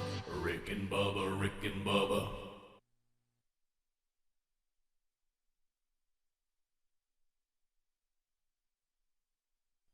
I think there's enough evidence that's not true. Now, you have to say, well, Rick, why would he say that no matter how much evidence that he swears he wasn't involved in it at all, even if it was fake? Well, if I'm crazy enough to do this and set up this to happen, I'm just as crazy enough to lie about it. Yeah. I mean, right, what credibility do I have if I'm a kind of person that would make something like this up? I mean, someone who was in the cast said that he pulled everybody together, told them that I wanted to say I'm sorry, and you know me, I would never do any of this. You are my family. I swear to God, I didn't do this. Now, what does he mean by that? I didn't set up the fake attack. Yeah, but what I'm saying is, we're not still saying the original attack happened the way he said it did. He's just saying I'm not the one who made the fake attack. Because we can't go back to because that didn't happen. Okay, that did not happen. Is he just trying to say? Did somebody ask him to do this? Yeah. Did somebody pay him or blackmail him to do this? Yeah, that may be. Rick and Bubba, Rick and Bubba. Before we leave the AOC area, Okay. AOC. Or is What do she you call in her this next? What do you call her, Bubba? The notorious AOC. You know, I Bubba, like it. I may land there. I like that. Yeah, it's fun. Casio Kid Cortez is good, but the notorious AOC is really good. It is good. I like that. Well, I don't think I invented that. I think it's been out there in her many names. This is an email from one of our listeners. Said she would have no chance of being a celebrity if she was ugly. No one would ever put her on TV. I think she loves the spotlight and doesn't believe half the crap she even says. Don't you think she just gets more bizarre because she's on TV each time she is crazier? I will say there's certainly, I understand what she's saying, but we also put Bernie Sanders on TV all the time. That's true. that kind of blows that theory out of the water. Well, she's got those realtor eyes. Right? Don't forget. Bernie's the leader right now on the demo side. He is. Oh, yeah. All right, so some other things back. Feeling the burn. Those of you that are wondering. Yeah, we're all going to feel the burn about yes, we are. We're going to burn up. But I will tell you, if you just joined us, yes, we have updated the Jussie Smollett story. We can't believe it, what we're hearing now, but as it just gets stranger. Well, we got a couple of things. Which one you want first? You want Kamala or Charles and them first? Some other discussions. You talking to me? Yeah. It's up to you. I mean, Kamala Harris apparently had lunch with Reverend Al Sharpton yesterday, and the media just mobbed him, screaming, wanting comments about Smollett and her text message she had sent out. Of course, all they were trying to do was just get to that SUV, and she didn't really have a statement. But do you mean her tweet she sent out? Yeah, but then later she sent out a tweet, but they were trying to get a comment from her, and she wouldn't say anything. But then she later went back and issued a Twitter statement, and it's a written statement. Okay. I think on your second or third page there, and that's her response to. Yeah, because you remember when she was asked about it before, she so you don't have audio. I just got this on that. Yeah, she's a written statement. So here's what Kamala Harris has put out, because everybody keeps asking her, because she put out on Twitter. Remember that, by golly, that Jussie Smollett, it's a modern-day lynching. A modern-day lynching and all that. And then when she's asked about it, when it was starting to look like he'd made it all up. But now she's had time, Bubba, to sit down with all her friends and work out their statement. Whoever writes her speeches has given her a good statement. Here's what you're going to get a profit star on this response, Bubba. Sure. Yeah, here we go. Like most of you, I've seen the reports about Jussie Smollett, and I'm sad, frustrated, and disappointed. This is Kamala Harris's official statement. When anyone makes false claims to police, it not only diverts resources away from serious investigations, but it makes it more difficult for other victims of crime to come forward. Here it comes. At the same time, we must speak the truth. Hate crimes are on the rise in America. Just last year, the FBI released statistics that revealed a 17% increase in the number of hate crimes in America. Part of the tragedy of the situation is that it distracts from that truth and has been seized by some who would like to dismiss and downplay the very real problems that we must address. Would that include all the people getting killed in Chicago every weekend? We should not allow that. I will always condemn racism and homophobia. We must always confront hate directly. We must always seek justice. That's what I'll keep fighting for. Well, hey, Kamala, we all don't want to see racism or homophobia, but we also don't want people to lie and put people in handles and cause problems. So what she did is just shifted immediately to but. The great pivot. Great pivot. But here's the thing. But you know what, Kamala? We're not talking about that. We're talking about this. We're talking about someone making a false claim using racial stereotypes and hate. See, that's promoting hate also, right? Isn't it? Right. So those other problems, I'm not saying that exist, or whatever, although we saw the other day, the rise in hate crime mostly has been against the Jewish community. Or the numbers are higher than ever. We saw a story on that the other day. But anyway, we're not talking. We're talking about this. We're talking about a man who made up something. Today, 866 We Be Big is our number. We'll get to some of your phone calls coming up a little later in the program. Much to do as we go forward. Hey, I do want to point you to Field of Greens. I get asked about this a lot, as you can imagine. This is a phenomenal product, but you probably hear us talking about it, and you go, well, you guys get paid to talk about this kind of stuff. But we do tell you what happens in our own lives and in these products, how they work for us. But maybe you would like to hear from Tom. Tom sent us an email. He says, I have to admit that Field of Greens really works. I'm 61 years old. I've been on Field of Greens for 2 months now. I feel better than I have in years. I just had a physical, and my blood work came back better than ever before. My doctor said he looked at those numbers and told me at 61, I now have the numbers of a 30-year-old. He said, so needless to say, I'm hooked on this product. Thanks for spreading the word about it. So there's Tom. And you know, I had a similar checkup. As a matter of fact, I've been taken off. I was on a blood pressure med that they've taken me off of now. And the reason that it works is not all that complicated. I mean, studies have shown for years and years and years that the human body runs more efficiently when it's given the right fuel. But sometimes it's hard to put all that fuel in just your everyday diet. And so Field of Greens says, hey, we're here to do it. And it makes sure we get all the vegetables and the fruits that we need and our vital organs crave so that they will operate at peak efficiency. It also helps with your immune system. Now more than ever, boy, that's crucial. Every day we hear about some new disease we're supposed to be afraid of. The best thing we can do is to get our immune system healthy. And this plays a role in that, clean energy that comes from having the right fuel. It really is a phenomenal product. So if you'd like to get yours, go to fieldofgreens.com. Just use the promo code Bubba. Fieldofgreens.com, the promo code Bubba, and we'll save you 15%. There's also a link at rickandbubba.com under the sponsors button. So we talked about Fix Mother's Mouth, and we got another mama in here, Helen Gilmore. Her daughter Angel wrote the letter. Dr. Dudney and Christie from Team Dudney are all here today, and we're excited, and we've seen the results. So you've seen them if you're watching this on YouTube. But Helen, we want to hear kind of the story, your story, how all of this took place. So why don't you enlighten the audience about your very intriguing and incredible story? Well, I think the one that Dr. Dudney was, the way it all started, it was January 28th, and I was listening to Steve Harvey on a podcast late one night. Mm-hmm. And we love Steve. He's very funny. And he was talking about making, it's called the 300 challenge, I believe is what it is, where you list 300 things you would like from God. Mm-hmm. And 300. 300. Well, I couldn't even get to 100. Right, yeah. Because I thought of everything I could think of. Right. But anyway, that was January 28th. Now, I had never heard of the Mama makeover. Never heard Fix Mama's Mouth? Where have you been? Of it. I know. Right. I'm like, what in the world? Right. But anyway, I'd never heard of it before. But so I got my little notebook out and I started making my list and of everything that I wanted and needed from God. Number 31 was to have my teeth fixed. 31. Now my daughter didn't know about the list. Nobody knew but me and God. Mm-hmm. And so Angel's husband is a huge fan of y'all. He has watched y'all since he was 10 years old. And that's or listened to you. That's got to be reassuring to you. Now he's the one you left in the car with a thunderstorm, right? Right, yeah. He's Sorry out there about laughing that. right now. Yeah. But to know we'll let you in, sir. To know that your daughter married a Rick and Bubba fan has to feel the peace Yes, that comes great. with that. Yeah. He said he can't believe this either. But anyway, so I made this list, and he listens to y'all, and he asked Angel, he said, Rick and Bubba is doing Fix Mama's Mouth contest.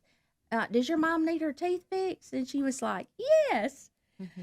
So she come and was asking me because I don't like, I didn't like my pictures taken with my teeth showing. And right. She said, now, Mom, I'm going to have to take pictures and everything. And so I told her, of course, and I'm thinking my number 31, I've made this list. And that's when I told Angel about the list.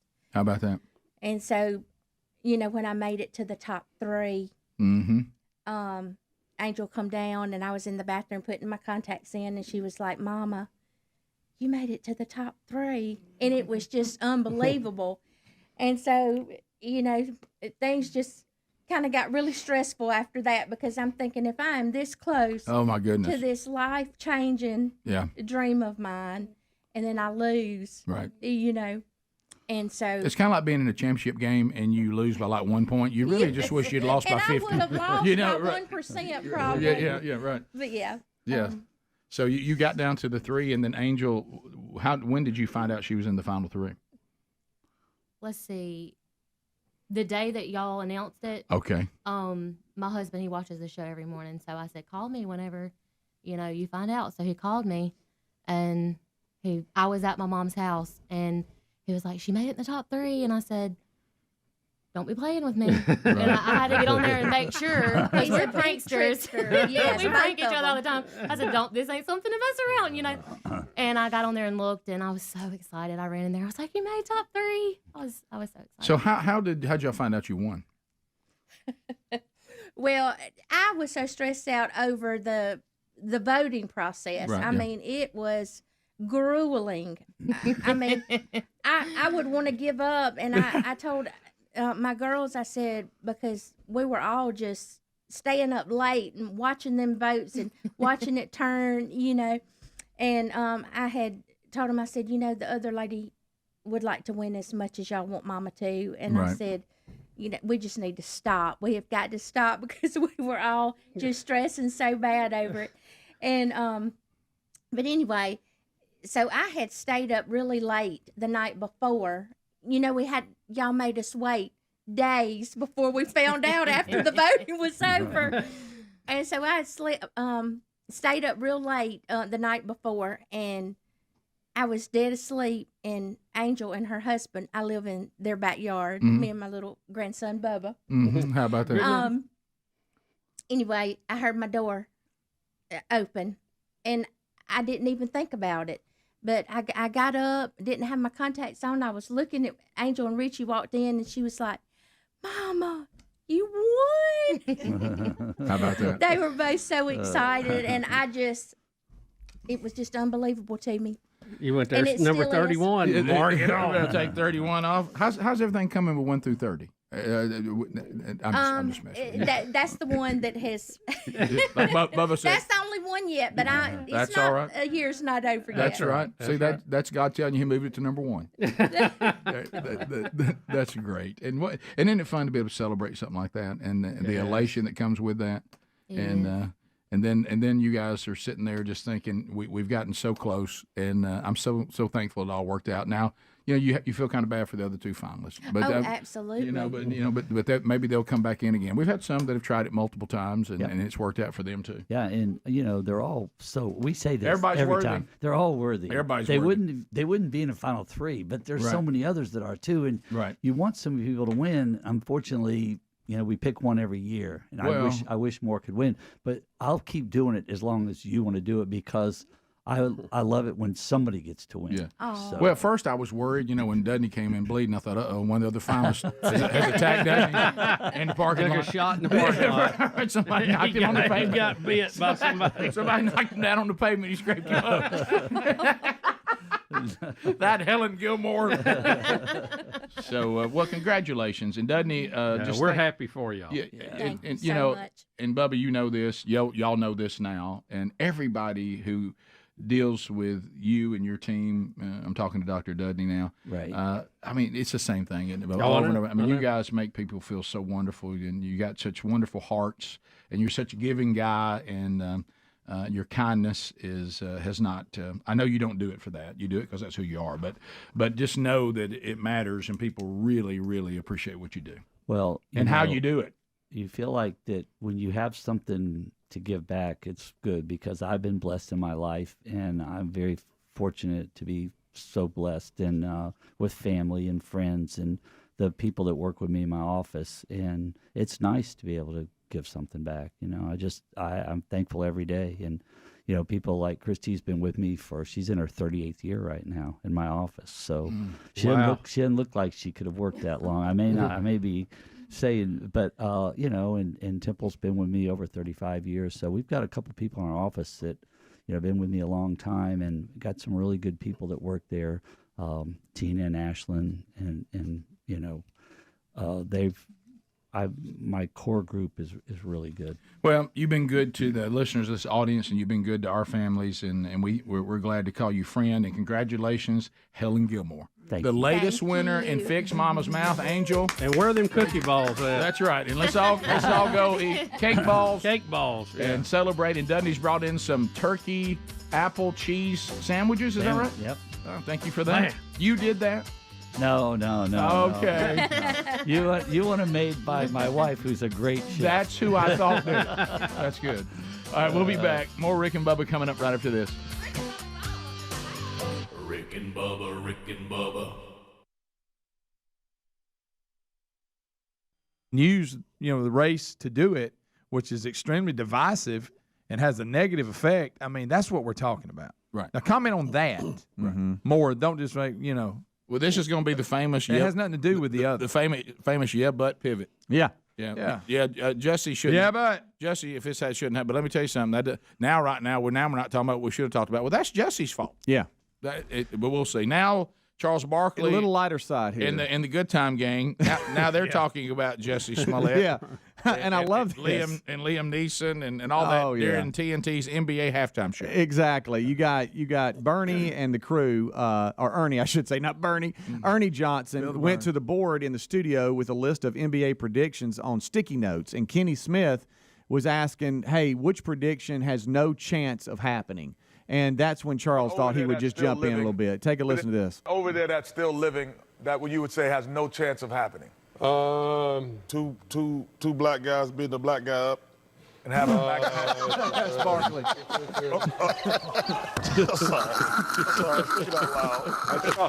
That's not on here, man.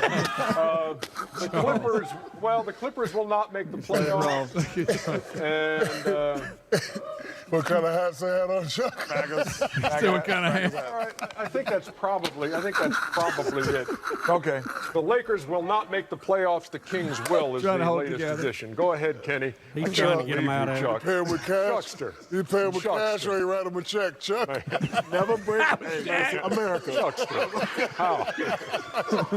America. Let me just tell you something. What's that?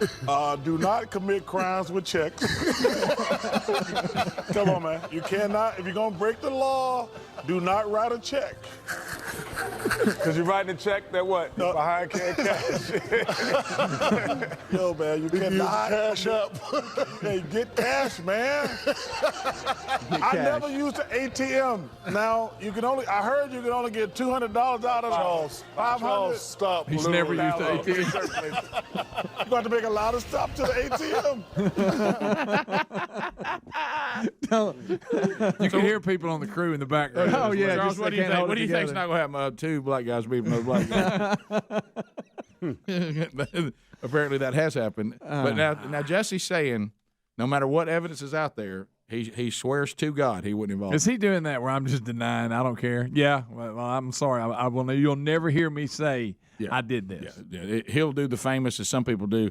If he's charged and goes to jail the whole way to jail, he'll still keep screaming, "I was framed." Yeah. Now he won't explain how that happened. He'll just keep saying it. Yeah. Because you got to explain how they duped you on this. Yeah, he went still on, working on that. It's a work in progress. a little bit later. He went on to say that Jesse wasted all that time and money, and he should have just gone to Liam Neeson's neighborhood. That was the Liam Neeson. Boy, that's a great line. Yeah. That's a good line.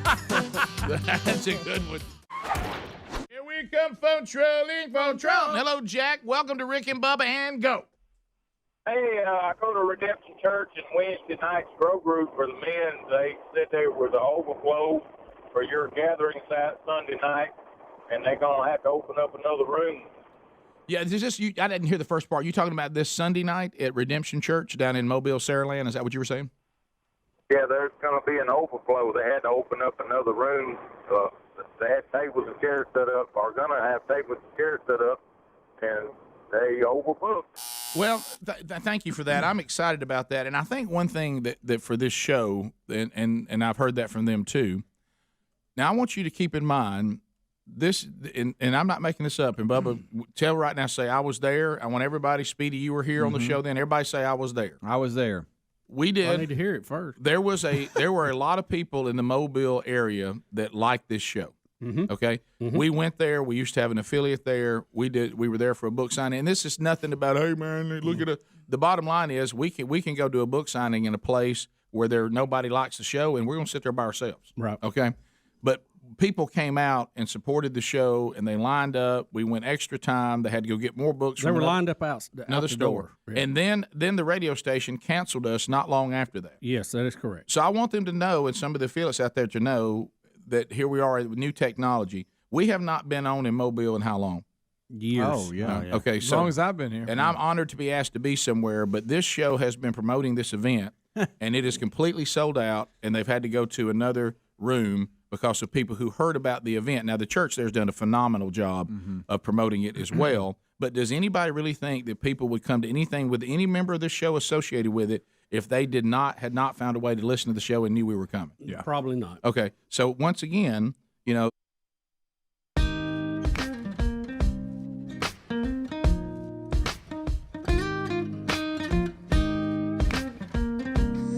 It is 9 minutes to the top of the hour. Rick and Bubba Show. 866 We Be Big is the number. And we'll get to some of your phone calls as the old show continues. Greg out today. We'll be back either tomorrow or Monday's program. All right, so you know how one of my favorite things throughout all the years that we've been doing this show is I absolutely love when Bill Bubba Bussey gets tickled. If you can get him tickled and get him down and he gets to go and he can't get himself back. There's been several moments on the show I was absolutely out of it. And there's certain things. And couldn't pull it together. And with the addition to Adler, I think Adler now has moved into my 2 slot. If Adler can get tickled, I'm not talking about him laughing like us, we're doing. Right. Like he's laughing and he can't stop. Right. I mean, it's a guy. Out of control. Yeah. So and it's funny how the simplest things will turn Bubba's tickle box over. But there's certain veins, and if you can get a certain scenario, it will get Bill Bubba Bussey every single time. Don't do this to me today. And listen, and throughout time, this is one of his favorites that I think God put me in his life for moments like this. So now I love the fact that I don't even have to do it. Just the thought of it makes him laugh. So then I don't have to, destroy relationships and stuff like that. Right. But Bubba, if he was honest, likes to see me mess with people. If he was honest, okay, and as long as it's not him. Yeah, I don't want to be the target of it. If I'm on the backside enjoying it, that's a whole nother But you know thing. how you go through life and you think, I think I had some growth here. I think I grew a little bit here. And Bubba just got to laughing watching me struggle with it. So. Are you talking about yesterday? Yeah. The setup here, we've talked about it a lot, and that's just the way we are. Everywhere we go, where we are, who we interact with, that all becomes part of the show. Yeah. And so the way it happens here on shipping stuff is there's look, see, he's already started. So there's a suite number, and if you and they have to bring stuff to that suite number, then somebody has to go get it. I think Tom will be thankful for me today. Okay, yeah, he will be. He will be. So Super Tom. So also, if you're going to ship something out, you have to put it there. Right. Okay. Well, sometimes, this is where we're going. Oh, really? So sometimes when you have something that has come to you, people will put it inside the locked door, right? So you can get it and go up into the common area and get your package, okay? But if you ship something, you set it outside the door. So I go out there the other day, and Tom he's beside himself, and he's writing this big old note. And so he had this really heavy big box he was trying to ship out, and everybody kept putting it back inside the door. They were thinking it was a delivery. By the way, I was one of those people. I'm going to admit, I was one of those people because I did. I thought, well, this is yes. They're moving it inside as opposed to leaving it outside, so the guy trying to pick it up can have access to it. So every time they come to get it, they couldn't get it because somebody moved it back inside the door that has to have a code. So unfortunately, he told me that. He's like, I'm going to put a note on this thing. Everybody keeps putting it back inside. Outgoing. And I can't get it outgoing. He puts this big note on it, and I stand there. And all of a sudden, old Rick comes beside me and goes, push it back inside one more time. look. And Bubba got to laughing. I called him off. I said, don't do that. I said, everything in my being, I want to push that back inside. just so Tom can see it and go nuts. I got to have Tom go one more round. One more. If I could push it back inside now with the note on it, see, that'd be a whole, because, Tom was done with it. He said, I got to get this thing out. Said, I've tried to ship it 3 days, and people keep sticking it back in there. Look, old me walked up and said, push it back inside. What are you doing? And new me said, don't do that to Tom. Well, you know what I thought? I thought, they put in new cameras. They'll probably see you. Well, what was hilarious is Bubba laughing at the thought of me pushing it back inside. And look, and he got to laugh as hard at the thought of it. I said, everything in my being wants to push that back. So badly. So I want y'all to know I didn't do it. Oh, wow. I left it out That there. is gross. But I don't know how I didn't do it. Don't y'all think that's some growth? I think it is. Yes. I didn't know if it was that or when we ran into Big Ed, the bathroom prophet. Yeah, and by the way, I owe you which one for that. it was. I owe you one for that. Yeah, I love Ed, but it's hard to get a sermon in when you're going to the bathroom. Yeah, but you prompted this one. It's got to be quick. We had the prophet Ed almost to the point that we could get it. Yeah, and see, you that's called my, for one. That's my fun is when Rick's trying to avoid something, right? And I bring it up. Oh yeah, so he can't avoid it. Bubba prompted one, and yeah. Yeah. See, I drew the line the day that I got a message on Hebrews when I was sitting on the toilet using the restroom through the door. That's when I said, this must end. Yeah. Okay. And I love Bible study, just not when I'm sitting on the toilet with my pants down. Ed has some great thoughts on that. He does. He does. The timing's a little tough sometimes at the urinal, but right. I noticed though Ed not big on grace.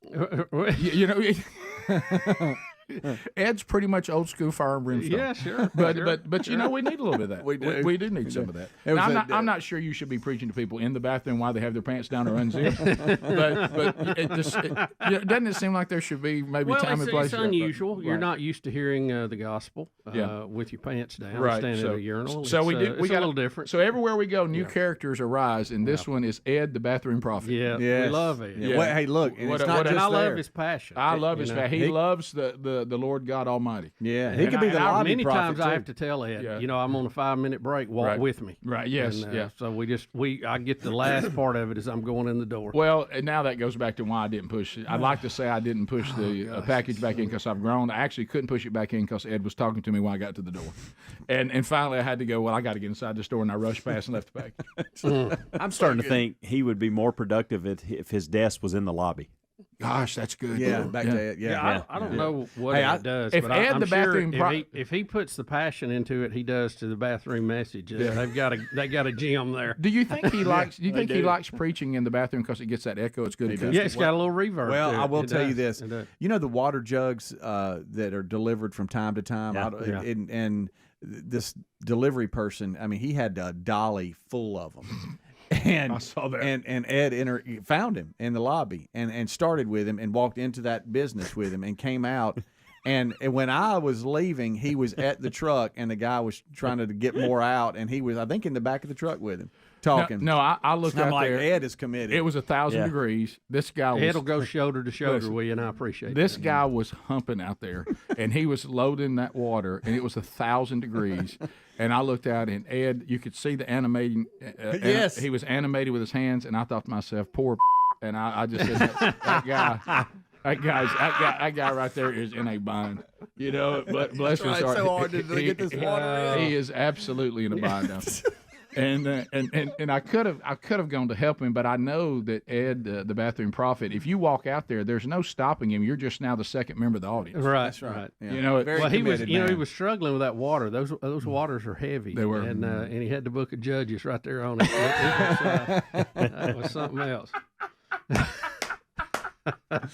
So much fun. Yeah. That's Ed. Thank you. I'm not sure hearing the warnings from Habakkuk is right now. Right. But the guy's slipping. But you're right. He's going down. Hey, I always say, but you're right. That is important. Yeah, it is. It is. It is. And thank you. Very much. We got the message on that was tied to working out and having eaten enough before you work out. Right. And you prompted that one. That one was on you. Yeah. Well, I have a tendency to do that. I got locked into the history of Speed Racer, the cartoon. Did you? The Japanese cartoon and all the characters that were in it. Okay. The other day. Yeah. So couldn't remember one. Yeah, with the what I see, but you know how I love messing with people and creating something like you created. I couldn't be mad at you. That's right. Because I thought to myself, I actually love what you just did, and I'm upset I didn't do it first.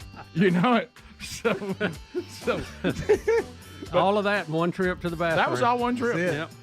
Top of the hour, the Rick and Bubba show will continue right after this. Rick and Bubba, Rick and Bubba.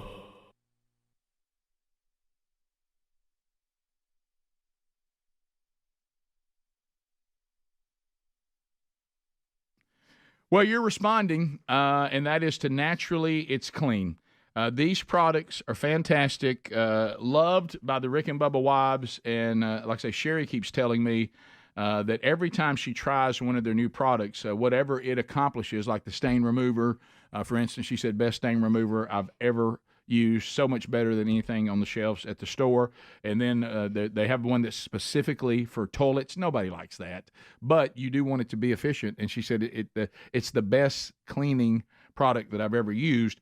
And of course, they have a little bit of everything. No matter what kind of cleaning you need to do, there is a product from Naturally It's Clean that you will love. And if you want to get their starter pack, this is we'll send you 4 of their top selling items so you can kind of get a feel. You get 15% off for a limited time when you go to naturallyitsclean.com/RickBubba. Bottom line, they're just fantastic products. A nice byproduct for that is Naturally It's Clean. They have developed the wonder of plant oils and these botanical oils, and the job they do lifting the actual stains up, not just spreading them out. And so it's also a clean product. You don't have to worry about dangerous chemicals or anything like that. And they're not from that woke world of they're trying to save the planet, climate change, none of that. But it is a product that is eco-friendly and is clean, and that's good for everybody in your house and around your house. And also, good for the environment as well. NaturallyIt'sClean.com/Rick Bubba, manufactured right here in the USA. They support your conservative values on top of everything. They offer free 2-day shipping. So why don't you start with the product that we have fallen in love with? NaturallyIt'sClean.com/Rick Bubba. These radio stations and some of the decisions they make. Now, certainly if we don't get the job done, fine. But this is another example of what I'm talking about. All you're doing now is people are going to find this show, and there's an audience for this show that will benefit your advertisers and benefit your radio station. And when you take us off for reasons other than we're not getting the job done, something you don't like about what we do or the way we do it, all you do is just take the people that you had and they go somewhere else to get the content from this show because they like it. And we're honored that they like it. But here's a market that they've tried every way in the world to move us out of, and we've been honored that the people there who still support what we do still support the events and the stuff when we come to these areas. There's no affiliate there. Right. So they had to hear us talking about this and responding to it somewhere. Well, they sure didn't hear it on an affiliate. So I mean, that's the thing. I mean, let us win for you because there's an audience out there for this show. And especially in that market. Good gracious. So I'm pumped about Sunday night, though. I can't wait. I can feel the energy that's going to be there. It's going to be a great night. Let's continue. 866-WE-BE-BIG. Let's go to Buffy out of McCalla, listening on 104.7 WZZK. Hello, Buffy. Monkey Grass and Green Acres. Hey, thank you very much. Go ahead. I was calling in this morning. You were talking about the Run the Race movie. I actually am a teacher at the school that a large portion of it was filmed at, and our students were at, and they had a red carpet premiere in Bessemer last night. Yes, I was supposed to go to that. I wanted to go so bad, but we had a conflict, couldn't get there. We were looking for you. We were hoping you were going to be there. It was absolutely amazing. The movie is just marvelous with the Irwin brothers, and I don't think the Irwin brothers are involved in this. Yeah, I was going to say. Yeah, but it was still a good movie. Hey, good movie. They do make good movies. They were there to support it. Maybe, right. Maybe they were there too. Yeah. Do you think they saw Woodlawn? Maybe I'm wrong. Know? How about this? Maybe I'm wrong. Were they watching Woodlawn at the Dollar Film? No, because this is where that premiere was for Run the Race last night. I know that's right. I think they were there to promote it. They They might have been there too. A little Louisiana. James is standing by. James, go ahead. 30 seconds. How are you? Monkey Grass, fellas. How you doing today? Thank you very much. Appreciate the call. What's on your mind? You guys were just talking about the Jeopardy show, and I will tell you that if you search YouTube, you can find a whole segment where they did a category of football. Oh, please. And nobody got anything right. Gosh. So you can find that when they talked about sports or actually football? Trebek, his reactions were priceless. Oh, okay. I got to look for that. Quarterback of the New England Patriots. Ding, ding. Who is? Anonymous caller out of Birmingham on 104.7 WZZK. Go ahead. I have to thank y'all for giving my husband and I the biggest laugh ever. We haven't heard it in so long when Betty ran into the corner of the wall in the middle of the night, and Bubba had his CPAP on and pulled it up and told her, go left, go left. I mean, we were crying yesterday. So where did you hear that? Tune in. Oh, the tuning app. Okay, yeah. Yeah, I love that. The tune in app's a great deal. Do you remember that, Bubba? Yeah, she was asleep and she couldn't get. She just kept bumping into the door. Around. Yeah, and I just said, "Go left." She adjusted. Go left. Rick, I don't want to interrupt phones, but I got the Trebek segment. This is good. This is really good. All right, hold on. We could have come back and done it. I know, but I just want you to hear this. You too excited? Your choice. Do or don't name this play in which the quarterback runs the ball and can choose to pitch it to another back. It's an option play. Ryan? Football 400. I can tell you guys are big football fans. Yeah. Tom Landry perfected the shotgun formation with this team. Who is the Dallas Cowboys? Dallas Cowboys? Do you think we should go to commercial? Ryan, take it on to 600. Okay, by signaling for one of these, a returner can reel in a kick without fear of getting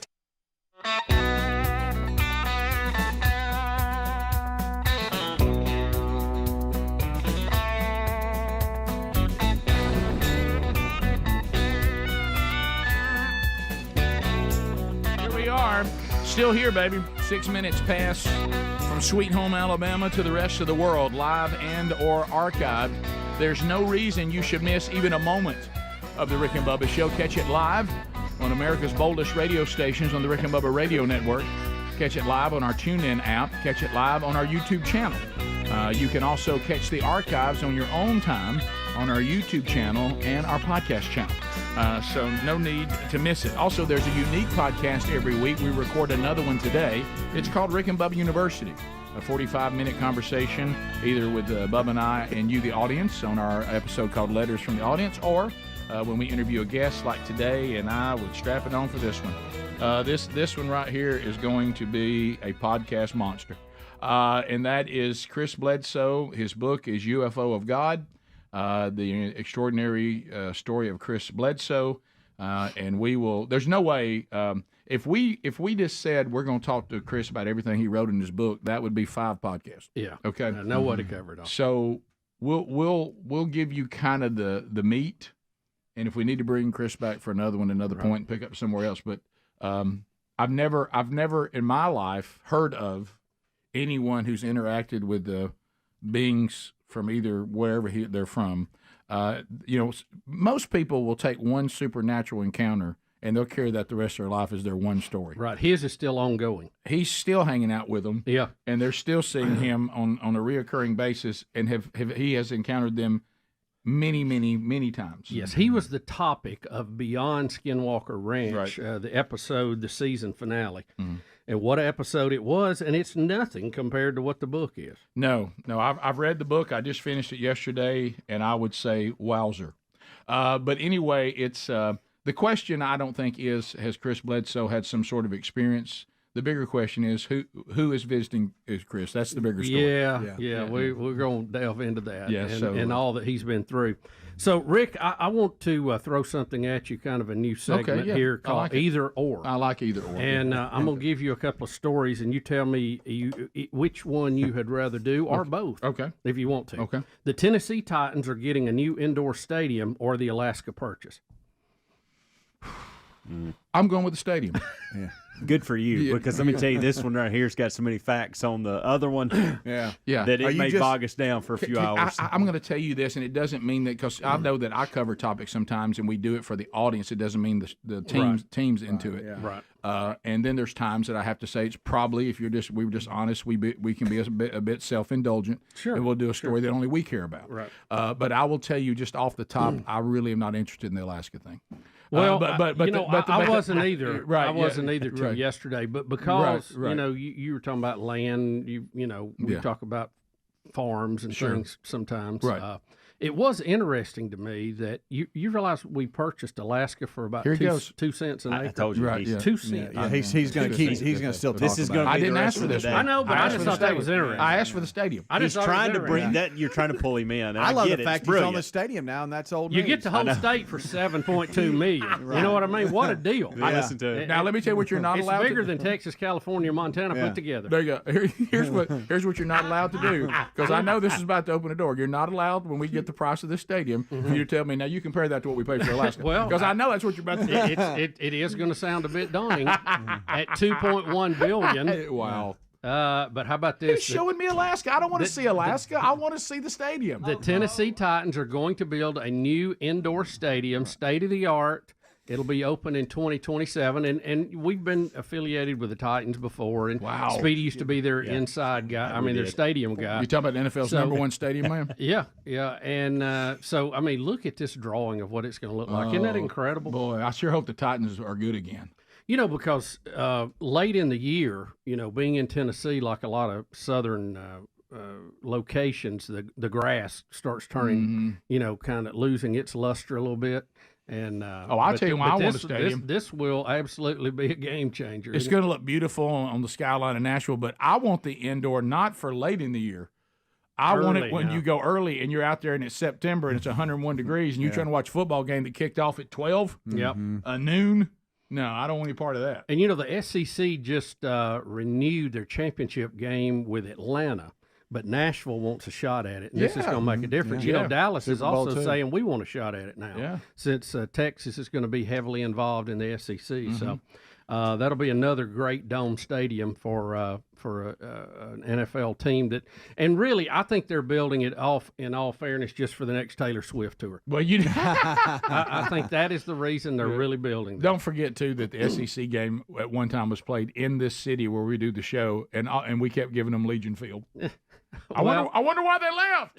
Yeah. Well, you got to move or you lose. You know. Yep, that's right. You're right. You're all over that. Yeah, sure. Y'all don't want to stay here at Legion Field? Well, y'all say you're going to build us a dome. You never would because you're afraid somebody make money off of it.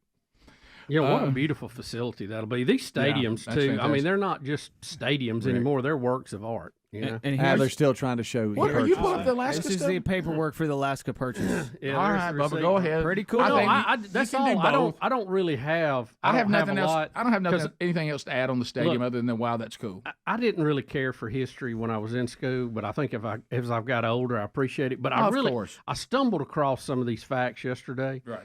And I've often wondered, Alaska was part of Russia. So we're good. Well, here we go. There it goes. Wow. I will tell you this. Don't you think that's odd that people who live there, and it was sparsely populated, but the people who live there were Russians. Right. And then one day they're Americans. Right.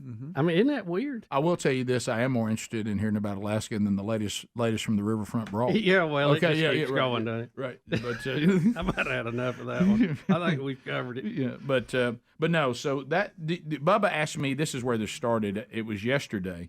You asked me yesterday. Do you think Russia regrets selling off that land?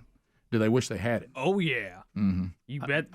They thought it was a frozen wasteland. It was a long way from Moscow. That's on the other side of Russia. The divide between the mainland of Russia and Alaska is like 55 miles. Now, at one time, it was connected. Mm-hmm. Okay, during the Ice Age. Tell me again how big it is. Bigger. You could fit Texas, California, and Montana all inside and still have land left. Because the first time you said that, I was worried about the dome. Right. So now I can really take that in. It's huge. That's really big. It's huge. That's Gigantic. so big. It's huge. So big. How much of it can people actually inhabit? Well, I think with technology now, they can live about anywhere they want to. According to all these Most TV shows. of it's in the South. According to all these TV shows, they live all over the place. Yeah. I mean, how many Alaska shows? But back then, think about back then in 1867, the technology wasn't there. I mean, we didn't have modern heating and cooling and automobiles and all that. So, if you had to keep the horse up there, that was a tough ride. I know how the Russians feel. And this is going to be inside, but those of you that know, this is going to slay you, okay? And remember, this goes back to I promise you, if I had bought Alaska, the price would have gone up right before I got there, okay? Okay. And then tanked after. If you think the Russians feel bad, yeah. I had a chance to buy a beach house during the housing crash on 30A on the Gulf Coast in Alice Beach, on the beach side, okay, for less than $1 billion. I bet you can't get it now for that, can you? That current is about $8 million. Yeah, if you want it now. Yeah, I was going to say 8 to 10. Yeah. But when they had the crane sitting there and it was a ghost town and they were tumbleweed blowing through, buddy, you could get a deal. And of course, because I pass. A lot of people made. I don't want to take that on. A lot of people made fun. I wouldn't want $7 million profit right now. No, I don't need that. Y'all keep that. That's good. Good. I'm fine. That's too big a hassle. Hey, Rick, right. Rick, let me refer you back to the day the guy said, "Would you like a franchise?" And I can get you 3 cities where you live of this new group. And they're going to make Subway sandwiches. I remember and this. I said, no, I don't think it'll make it. Push back. That guy retired a few years after that, hadn't heard from him since. Right, and you just did a story that 10,000 people changed their name to it. Okay? It's those little misses we remember, isn't it? Yeah, it reminds me of the quarterback special last night when Mahomes was saying, you remember the losses more than you do the wins, and you really do. Yeah, you did. Sherry, we're not going to be able to come down to the beach anymore. We do. We got all these kids. We got all this stuff. Then we're going to have to hassle with this thing. So we better off just keep renting. Your phone calls are next. 866-WE-BE-BIG. Rick and Bubba, Rick and Bubba. Cold. Look at him. Fair catch. 2 twos left, Ryan. 800. These penalties are simultaneous violations by the offense and defense that cancel each other out. and they are called offsetting penalties. Let's look at the $1,000 clue just for the fun of it. As Minneapolis' U.S. Bank Stadium prepares to host Super Bowl 52, I'm looking at the Ring of Honor with names from this defensive line that took the Vikings to 4 Super Bowls. I'm about to win this. Oh, yeah. If you guys ring in and get this one, I will die. Who are the purple people eaters? We're going to take a break. That's good. That's funny.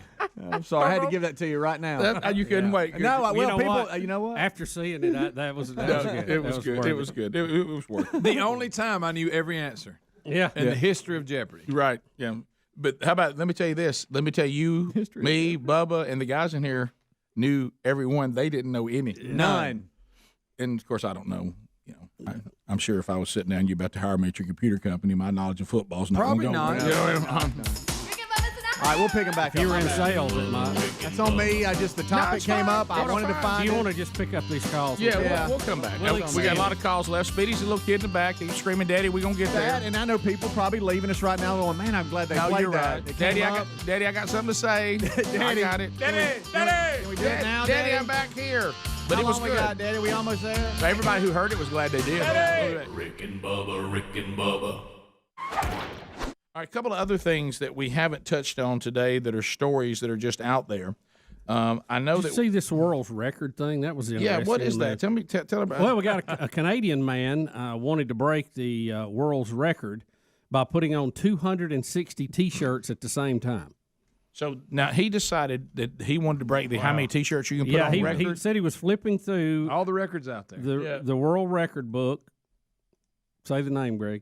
Guinness World Record book with his 11-year-old son, and they came Don't across, make a bad beer either. Yeah, the record for the most T-shirts worn at one time. Who wants to be that person? Rick, have you seen the picture? Yeah, wait till I He pull said that he picture. didn't want to disappoint his son. Right. That's not hot. No, you're disappointing your son by doing it. Exactly. And they decided that they would order these T-shirts. Some of them had to be up to sizes 20XL, so they fit over the other So T-shirts. they make that He shirt? got big. Well, I didn't know. From He India. had a special made from India. Special made just for this event.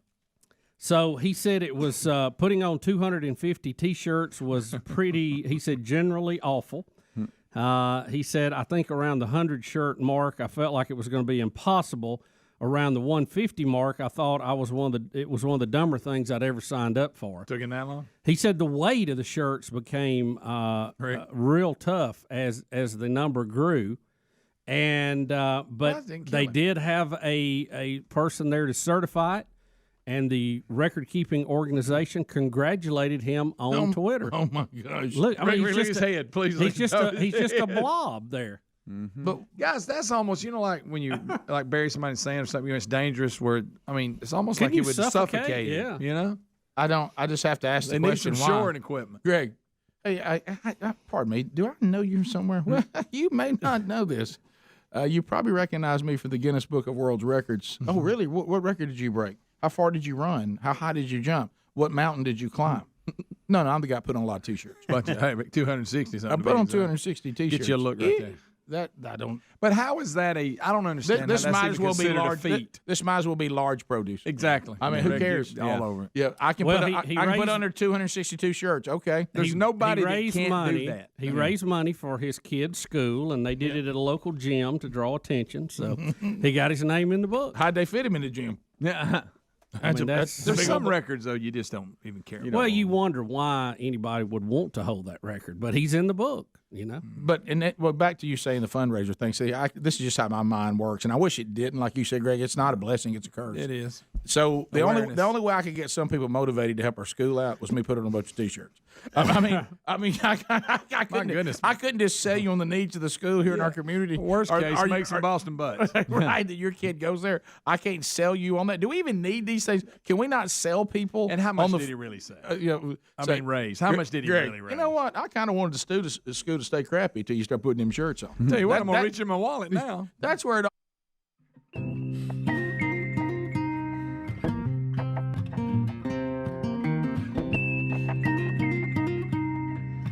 21 minutes now past the hour. Let's get the phone calls in here. Helmsy's taking them. And there's plenty of room. We got 10 lines ready, and you can dial us up now on any topic you want to talk about. Don't forget yesterday's archive from the Wednesday Bible study, now available on the YouTube channel and our podcast archives, along with the daily archives and a best of hour. All right, so let's start with Holly in Gadsden. She's listening to us on Z93. If you want to join us, you can now. Holly, welcome to the Rick and Bubba Show. What's going on? Good morning, guys. Hey. Hey, I was listening to Rick having an opportunity about the condo and Bubba about the Subway franchise. Yes. In 2012, I'd come into just a little bit of money through some life insurance. Mm-hmm. And I was on the computer, and in these little circle that looked like a stupid circus, like something just to take money, it said Bitcoin, a penny. I said, oh, Lord, what's that? Well, I kept clicking it off. This went on for 2 weeks, and I finally kept clicking it off. Thought it was a joke, never bought it, didn't even look back on it until 2016 when it was like $6,000 a coin.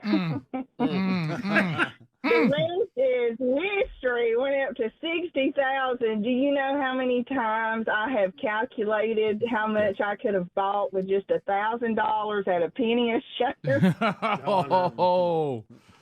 Ooh. Yeah. Now I know some people on Bitcoin that did what you should have done.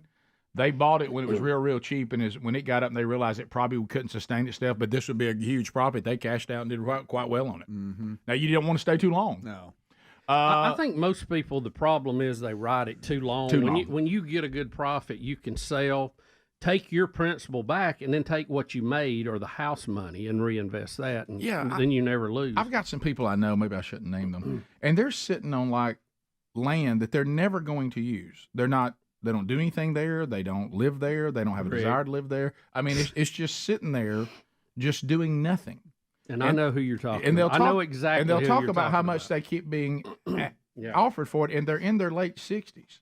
And I'm like, what are you waiting on? I don't understand why that's not. Nah, I believe I can get more for it. Yeah, but that right there would do it. I mean, it doesn't really matter. I mean, if you just got that, you're good. Some of them, like you say, hang on to it too long. Yeah.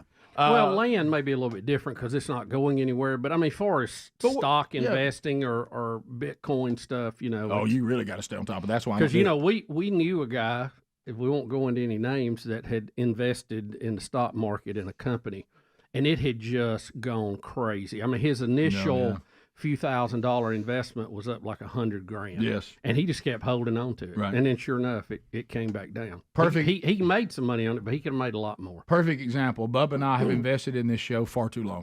We should have got out. Now it's on the tank. You know what? Robert, welcome to Rick and Bubba. Go ahead.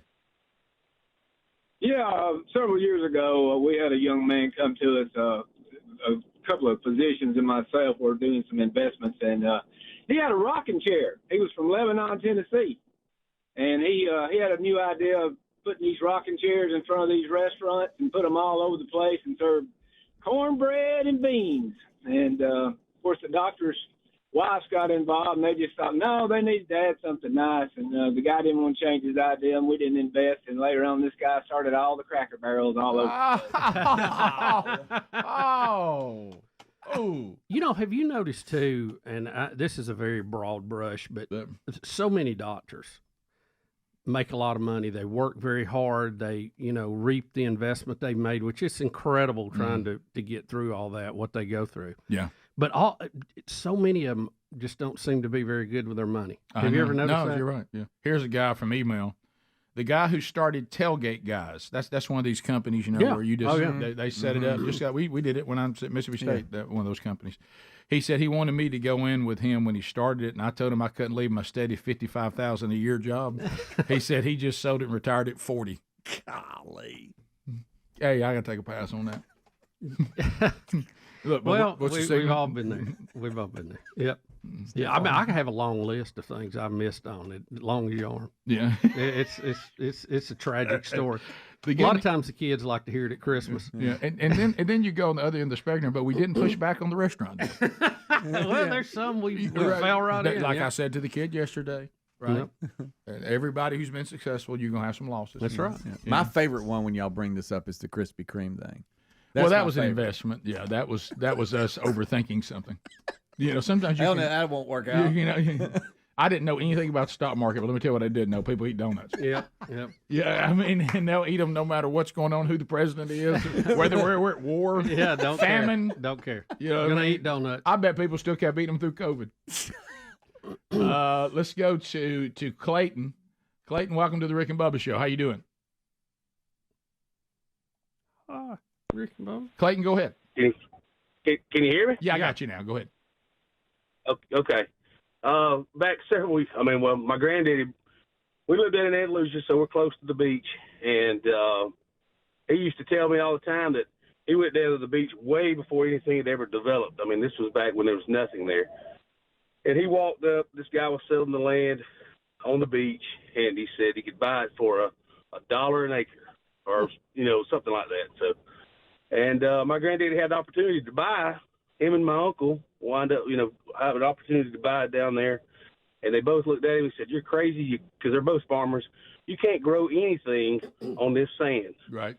And so anyway, they did not buy, and of course, it's right there where Destin is now. Oh, so, No, they were. I tell you what'll grow in that sand: condos. Yeah. Well, no, you're right, yeah, Clayton. Absolutely. They grow great. Yeah, I've heard many say that when that beach property was cheap for that very reason. Like, what can you do with it? It's sand. Yep. And boy, and you could. There was a time I actually checked on just a lot. Just a lot. There's nothing there. I mean, it's nothing but sand. And I thought to myself, well, that'd be good. I might build me a little something right there. Be good for the family a long time. And I called. They called me back now, and they said, "Yeah, Mr. Burgess, now we need to let you know before you even get started, we're not taking any offers less than $6 million." I said, "For the sand?" and that little old shack that's been sitting there since. And they said, "Yeah, I'm just telling you, it's a big lot, and there's lots you can do with it." And they started telling me all the things you can build on it and all that. And I said, "Well, I thank you for your time." And probably, if I'd have bought that beach house, I'd be in. And they probably got more offers than they could filter through. Oh yeah, at that too. That's what's wild. Paul, Kansas City. Paul, go ahead. Good morning, gentlemen. Hey, How are you? We're good. We're good. Well, I started going to Pensacola Beach. I've got a place down there. We were on the Friday show in February with two of my cousins. Oh yeah. And we started going to Pensacola in '78.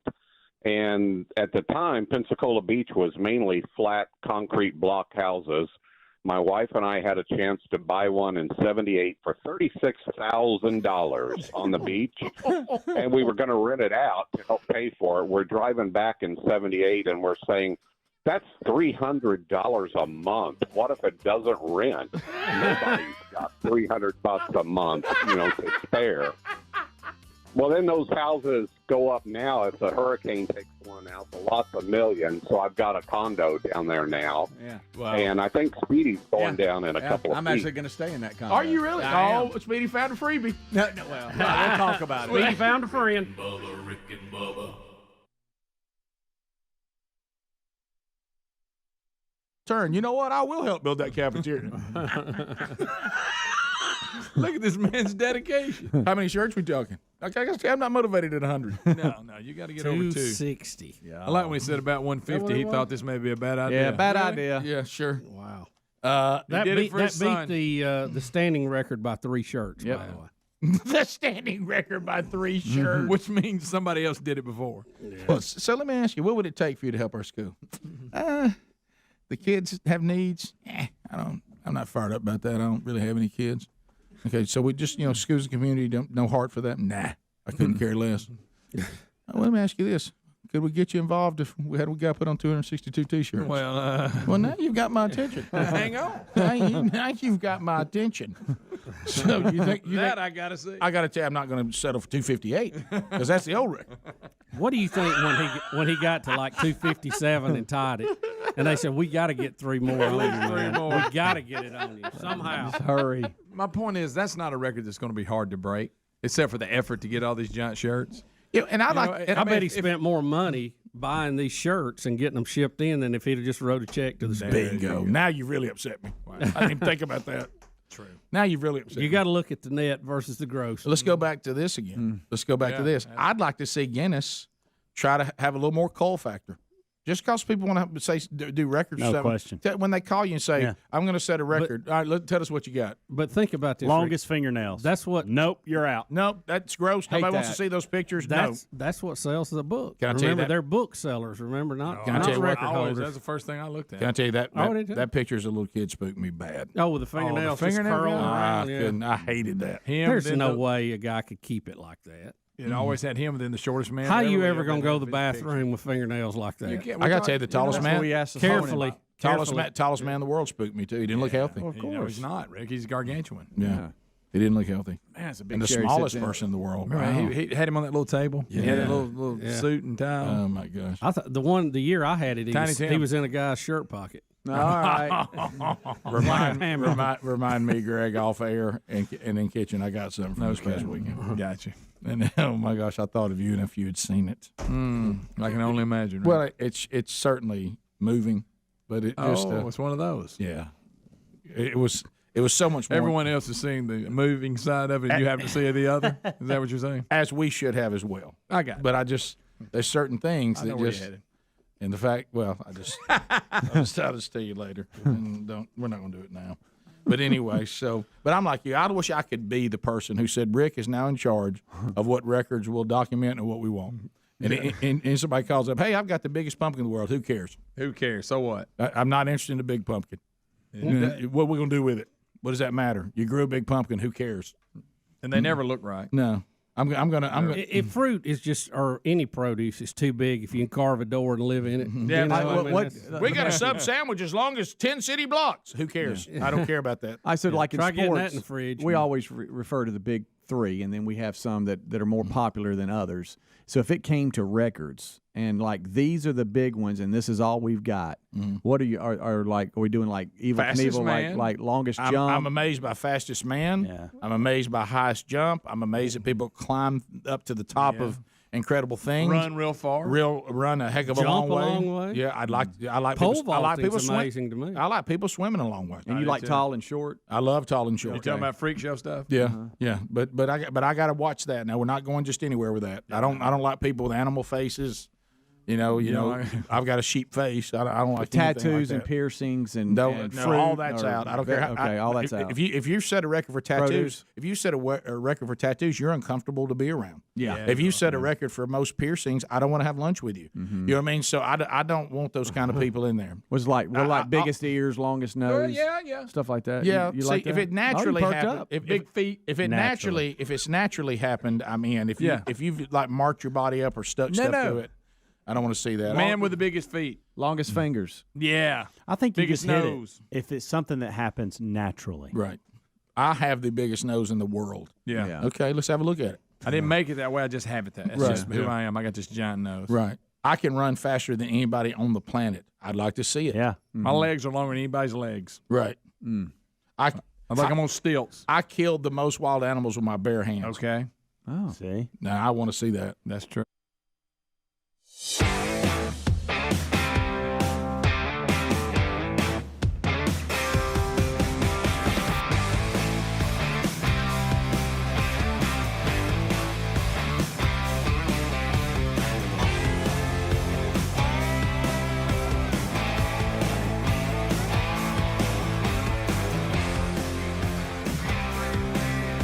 The Rick and Bubba Show, thanks for being with us today. For those of you that are not watching on YouTube, coming back with a little music from the band, founder Robbie Robertson, he co-founded the band Dead at 80 today and wrote some incredible music. And very talented cat.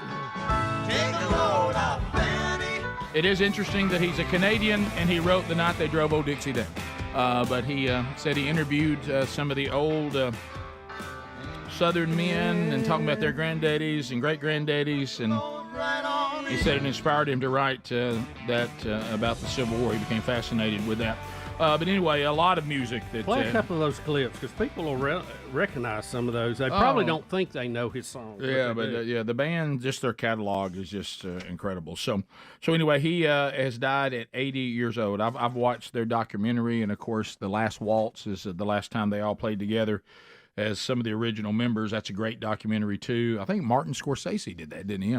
Yeah. So anyway, Robbie Robertson dead at 80. I just put in a TheraBreath lozenge, but you know why? Because I've already had coffee.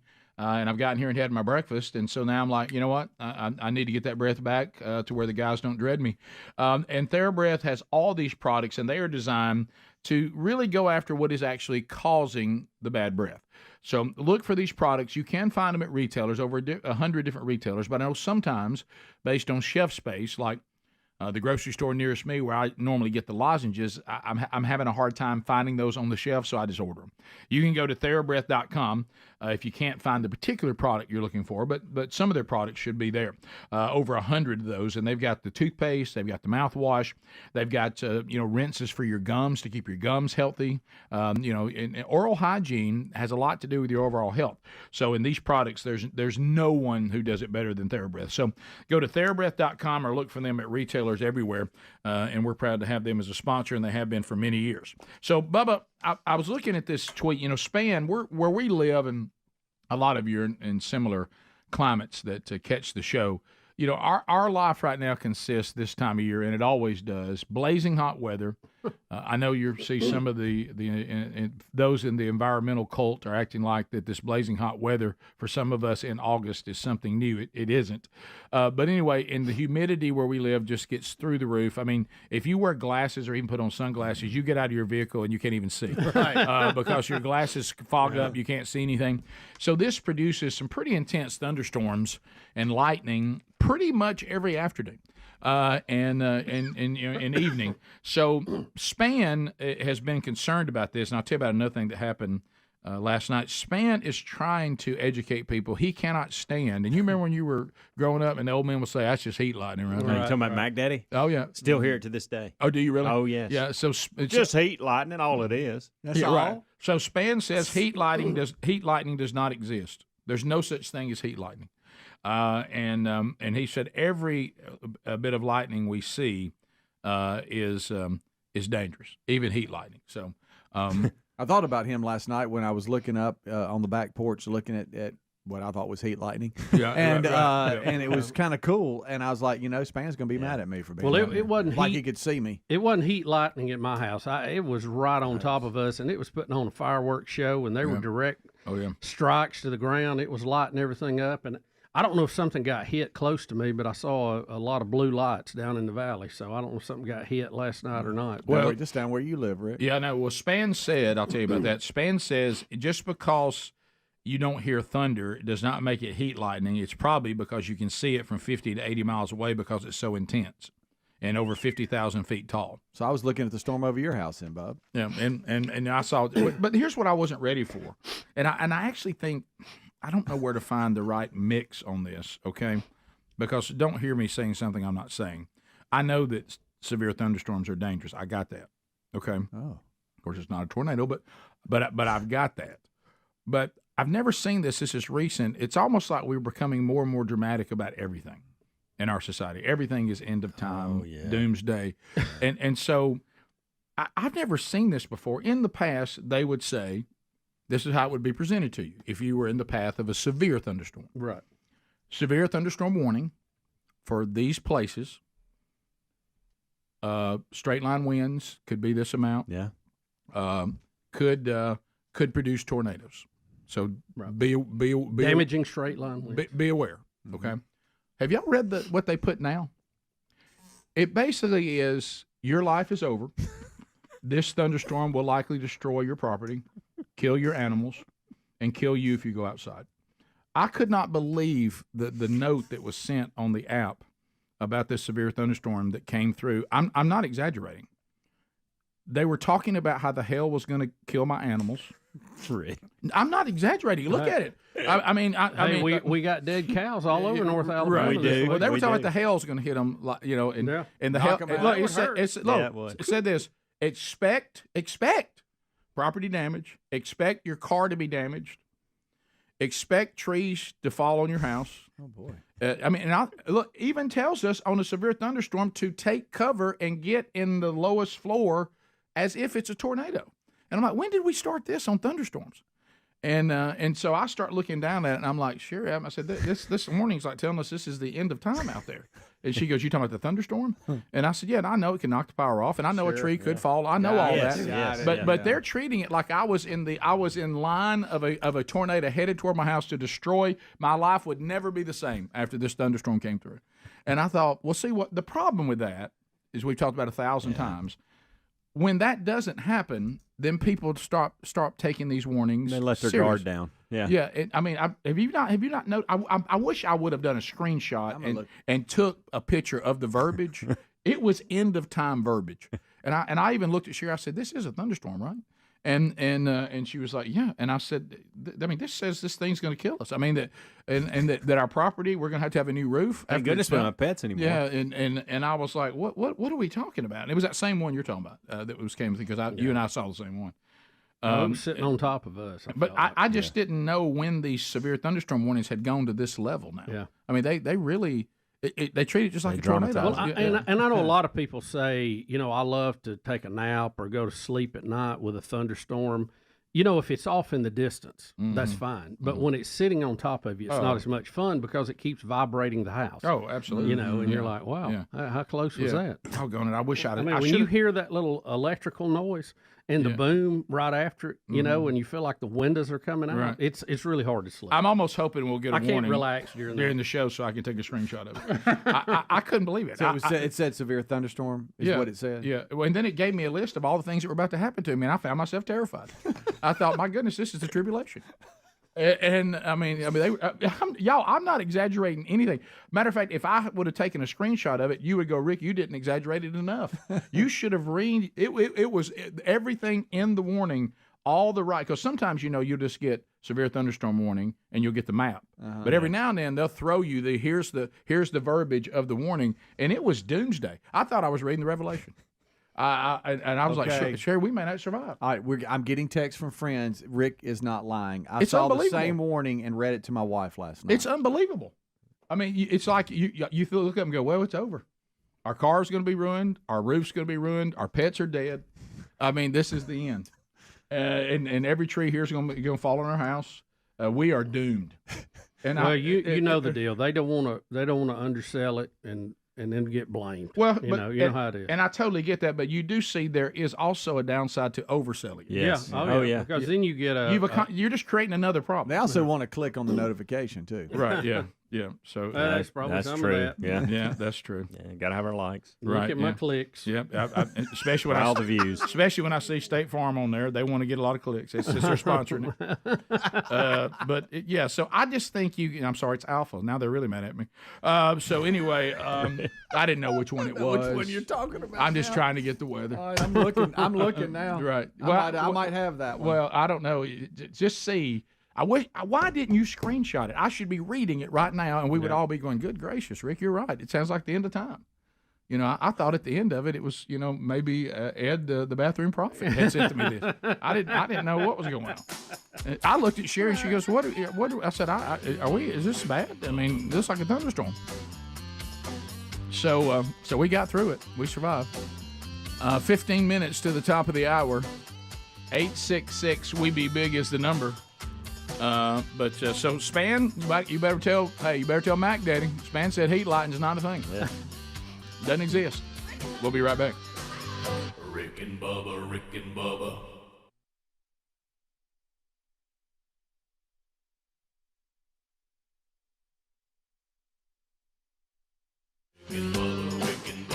This is the Rick and Bubba Show. Watch more at blazetv.com/Rick and Bubba.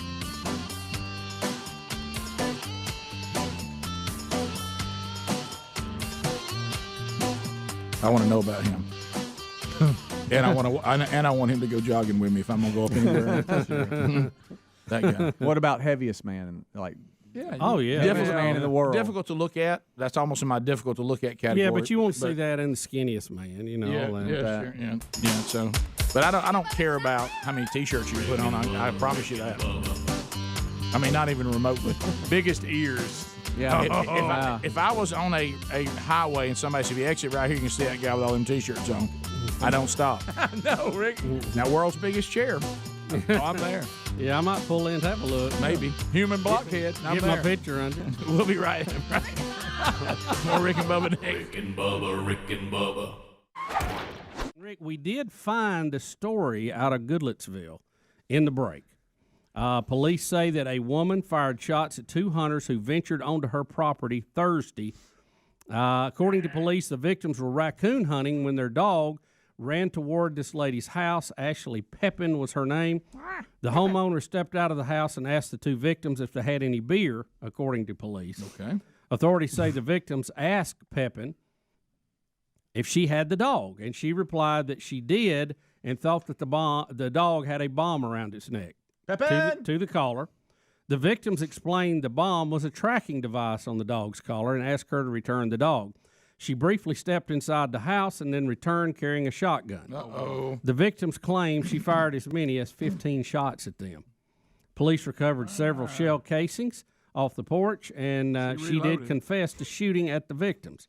Police say Pepin also admitted to being drunk at the time. So if they'd have just had some beer when she asked for it, right, we'd avoided all this Did problem. they Did they get the dog? Did the guy? So it still doesn't say what Bruce's line he was setting up. No, was. it doesn't. But I'll go back to this. If you shoot a shotgun 15 times, you're reloading. Could we not get a run on her? Yeah. Shotguns Well, don't shoot 15 I'm probably, times. I'm probably headed the other direction. Right, yeah. But she started out by asking them if they had beer. Right. Well, they answered that incorrectly, apparently. Yeah, that is not the correct answer, no. They'd have got their dog and left. Right. So, all right, well, if that wasn't wacky enough, we got more wacky world.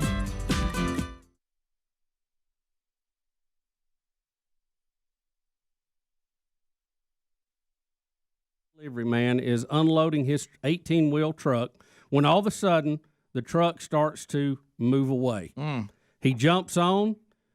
He was unable to make any progress. The door was open and the lift gate was down. Uh-oh. And Pepsi began to spill out the back of the truck. The truck was being carjacked. So I'm going to carjack an 18-wheel Pepsi truck full of soda. His name, according to this story, Stephen Hart. He is accused of stealing the truck around 8:30 a.m. as the driver was unloading soda in the back. Rick, he took the truck because he wanted to go look for his girlfriend. Says he was trying to get to the airport after an argument with his girlfriend, to your point, in his only mode of transportation. Yeah. The only opportunity, the only thing he could think of to get to the airport was to steal an 18-wheeler full of Pepsi. So, I'm trying to commandeered visualize this. They had a fight. She was apparently leaving to go somewhere. He did not want her to leave with the relationship in that status. So he is going to make one of these movie type Yes. Yeah. I gotta get you. scenes in the airport. I got to where get you before you get on the plane. They come in and everything just falls into place, but you're going to get there driving an 18-wheeler that is spilling Pepsi out the back. Normally that's not the case. Probably not the best. Another reason. Police say they just followed the trail of soda. Yeah. Another reason to hate terrorists. You realize that those movie plots are over now. Yeah. You can't follow anybody to the gate. You can't run just as they're getting their ticket. No, you have to catch them. You have to catch them in the To make parking it lot. worse, too. You got to argue before they go through security. Can't live long without you. To make it worse, so You got to get them in the parking deck. So they're following the soda, like Bubba said, and that's actually in the story. And they finally get to traffic to where the truck can't go anywhere. So he jumps out and leaves the truck rolling. It goes into the back of a school bus, which luckily didn't have any kids in it. So he takes off running, and they, of course, get him. And then that's where he said he was headed. I go back to, I know we do this a lot on the show, but I have to. I mean, I've tried to think in my mind.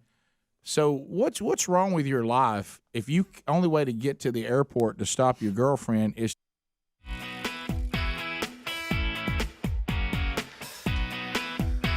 10 minutes to the top of the hour of the Rick and Bubba Show. Thank you for being with us today. We'll get to more of your phone calls as the day progresses. Rick and Bubba University, the podcast coming out this weekend that usually posts Saturday morning.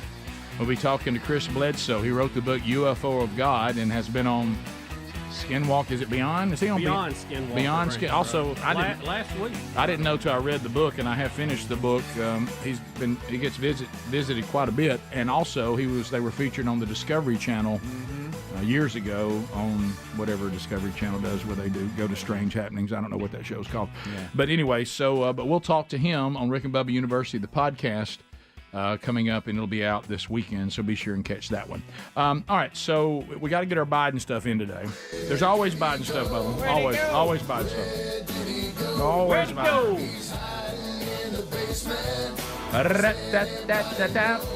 Basement Joe. So our president we got a couple of come on mans. We got that today, but let's go to Peter Doocy first. Peter Doocy first.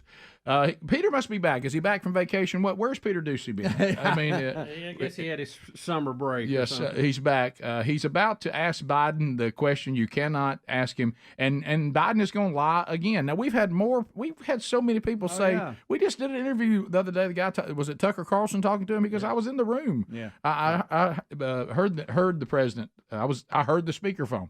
So here's the president responding to Peter Doocy asking him about his dealings with Hunter Biden's business stuff. There's this testimony now where one of your son's former business associates is claiming that you were on speakerphone a lot with them talking business. Is that what? I never talk business in anybody. And I knew you'd have a lousy question. Well, why is that a lousy question? Because it's not true. It's not a lousy question. It's really not. It's not a lousy. You don't like it. I got that. It's a question I don't want to answer because I don't want to say the correct answer. Yeah. I never talk business except the letter that I wrote them, congratulating them on their business, and we golfed a lot with his business partners. The folks never talk business. The folks investigating this too said they now have documented proof of $20 million in payments going to Hunter Biden from some of these outlying countries, Russia, China, and all this. And that was all for influence with the big man. I could be the son of a very influential senator and at the time a current vice president and now president, and it would all fall apart. Oh yeah, they wouldn't. All the money that normally comes. They go, man. The other sons, they made all kinds of money. Now I showed up, but now, so that's a lie. He keeps lying about that. Now the reference on video 1, is he saying that we should invest in climate change? What are we investing in that he's trying to say that Roosevelt and telephones? What if somebody told him that was stupid to invest in? What is he referencing that to? I don't know. Maybe you guys can tell me. I don't know. All right, so here he is, but we do get a come on man. Yes. This video is worth it just to get a come on man. Yes, All right, here we go. People sometimes say, why are you doing that? Imagine if for a long time Roosevelt and telephones came along saying, we're not going to help invest in telephones. Come on, man. Okay, I know what it is.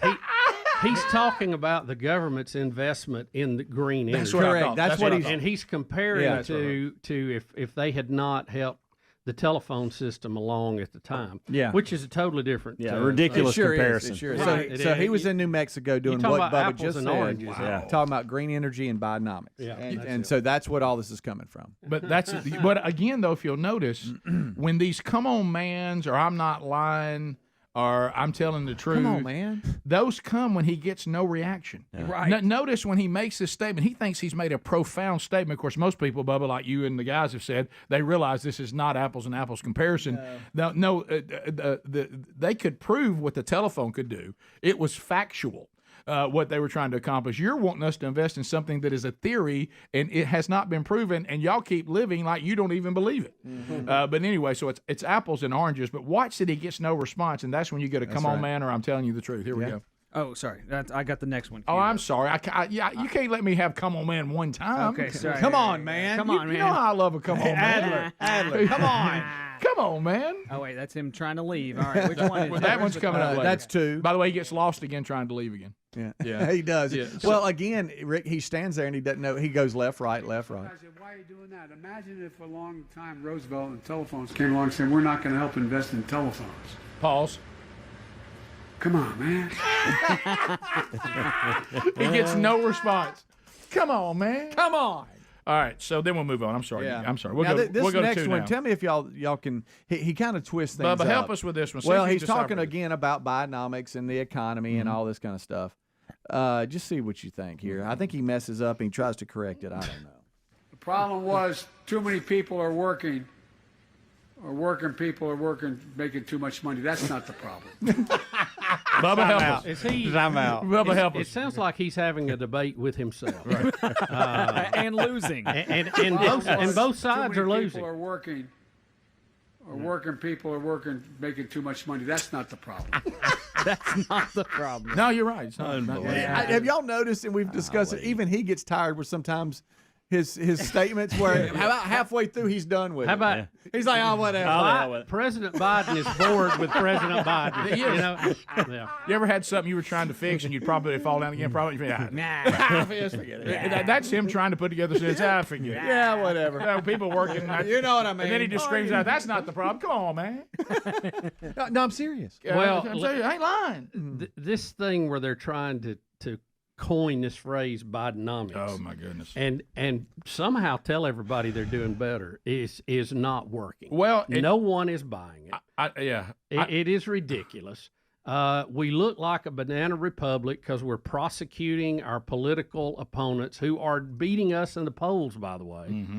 It's just so much of a joke right now. I mean, he had such a chance. He said he wanted to go in there and be the diplomat and build bridges and bring everybody together, and he has done nothing to do that process. And here's what's so bad, and we playing these clips for you even yesterday, and we don't have a clip on this one today.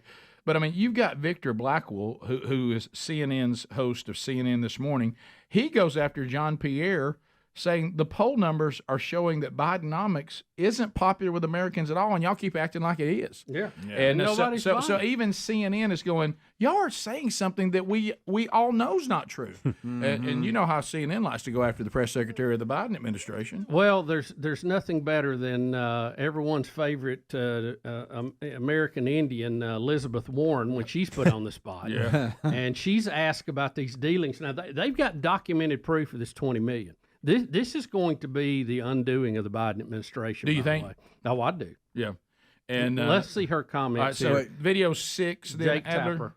Yeah. Do we have time? Okay. I don't know. It's going to be close. It'll be close. Here we go. Republicans on the House Oversight Committee say that they have identified more than $20 million in payments from foreign sources to the Biden family, including Hunter Biden and their business associates. So far, we haven't seen any direct evidence pointing to Joe Biden, President Biden, doing anything illegal. And I don't necessarily know what's everything that's in this. But I do wonder on a broader level, the 30,000 foot view of this. People close to people close to Joe Biden, or people close to Donald Trump, but I'm talking about Joe Biden, making tens of millions of dollars because of their closeness to him. That can't be something that you like. That can't be something that you're comfortable with as a phenomenon. Look, I always worry about the influence peddlers in Washington, regardless of party affiliation. One of the things, as you know, I've spent a lot of my time in Congress working on is how we bring just more ethics and more oversight in general to everything that we do in government. Okay. Wow. Except when I'm applying for scholarships and jobs. Yeah. I kind of lie there. Except when I'm American Indian. Except when I remember 1/1000th 24. Yeah, exactly. Except when I pretended to be Sitting Bull. Top of the hour. Rick and Bubba, Rick and Bubba. Still an 18-wheeler full of Pepsi. Yeah. You know, there's no other mode of transportation. Maybe there's a reason no she's other trying way? to get away from you. Thank you. And I don't think this is going to change your mind either. The fact that you lost your mind and stole the 18-wheeler and chased her to the airport. That's not saying I'm the man for you. Because you're going to have a little jail time coming up. It could be the angle of the headshot, but Greg, notice the ears, if you don't mind. Are we lower? They're borderline. Yeah. What about this right here? We going left eye? Now he's got a little rust. That just looks like he's had a bump. Yeah. Yeah. Or are the ears look uneven, or I don't know? They do look uneven. I hate to say it. He's of course, also, that could be from forceps. Could happen to any of us in the room. Let me be clear. Could happen to any of us in the room. Could happen to any of us in the room. Yeah. But he's also, Greg, victim of what you say is concerning. He's balding, and he doesn't have the head for it. No, he doesn't. You're right. Right. It's almost like it's. Yeah, he's actually got a cone head. He does. You think that? I'm like, yeah. Maybe it's a bad angle on the picture. Yeah, I think maybe that's it. Usually, once babies sometimes come out with a cone head, it usually falls back into place. Sure. It's like his head looks like babies who are born that have a cone You head. talking about a bullet head? Yeah, got a little tough coming through the exit. Well, he had time. Yeah, he did. But it might just stayed that way. Yeah. That nog.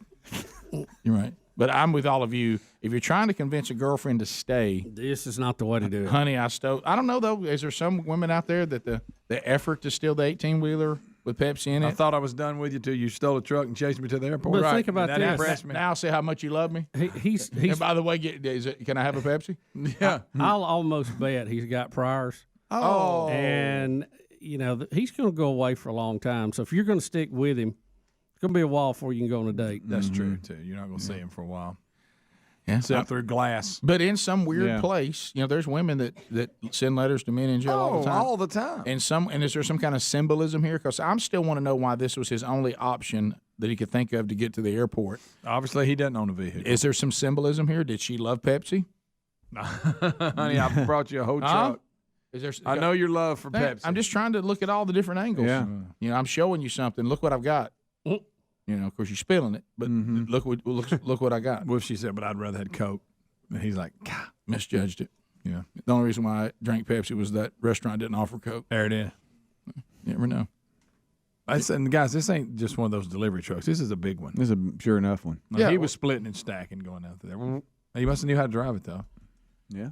I guess he did until he didn't know how to put it in park, though. Yeah, He was trying to put the brake on. That's guys, for he was sure. trying to run to the airport. I know, but at their point, he did not master the parking brake. No, that part he did. All right, we'll be back. 866 We Be Big's our number. Go figure. Look for some symbolism in there. I mean, sort of, somewhere. Yeah. Back to your point, though, sir. This is not a movie. This is real. That's real stuff. It's real life. Has anybody done a movie Sounds yet? like a Die Hard, doesn't it? Yeah. Has anybody ever done a movie yet where you come and grab her just before she gets in the TSA line? No. We'll be back. Rick and Bubba.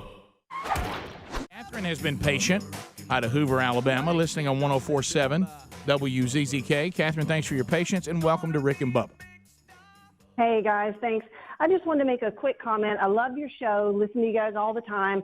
I was listening to you guys talk about the hate crime, and I just want to make sure we're not downplaying an actual hate crime, because there is a vast difference between getting in a fight with your buddy and getting your butt beat versus somebody that seeks out someone based on their race or their religion and, is violent toward that person. There's a huge difference. Well, let me ask you this. I don't know too many friends that get in a fight like that. I would say an assault is an assault. Right. Just the way I would look at it. I would think that if somebody saw an elderly woman walking with her purse and he goes over and knocks her down, kicks her in the face, and takes her purse, he probably doesn't like her.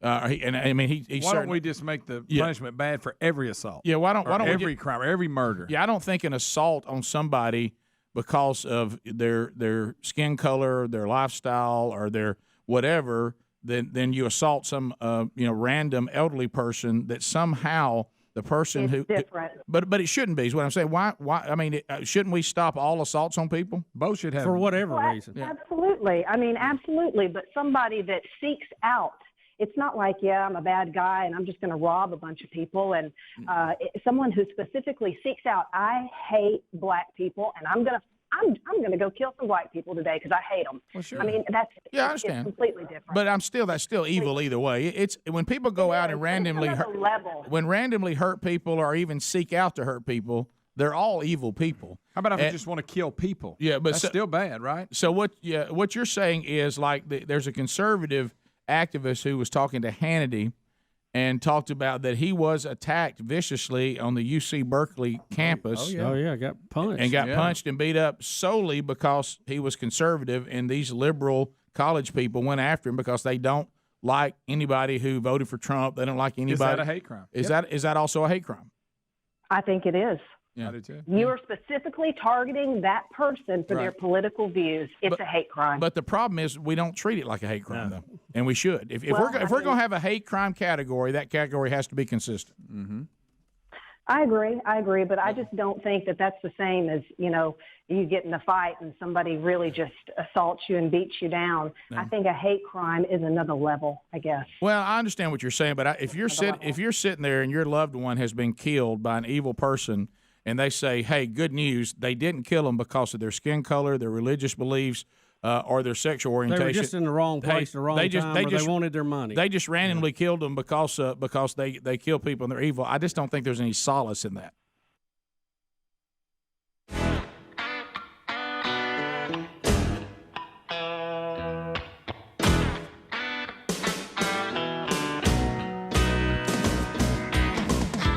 Six minutes past the hour to the Gulf of Mexico. As we start a brand new hour, we thank you for being with us today. Speedy, Helmsy, Adler here, Greg out. His wife having a medical procedure today, so keep him in your prayers, and he'll either be back tomorrow or Monday. Playing some bed music if you're not watching on YouTube from the band today. Robbie Robertson, co-founder, has passed away at the age of 80 years old.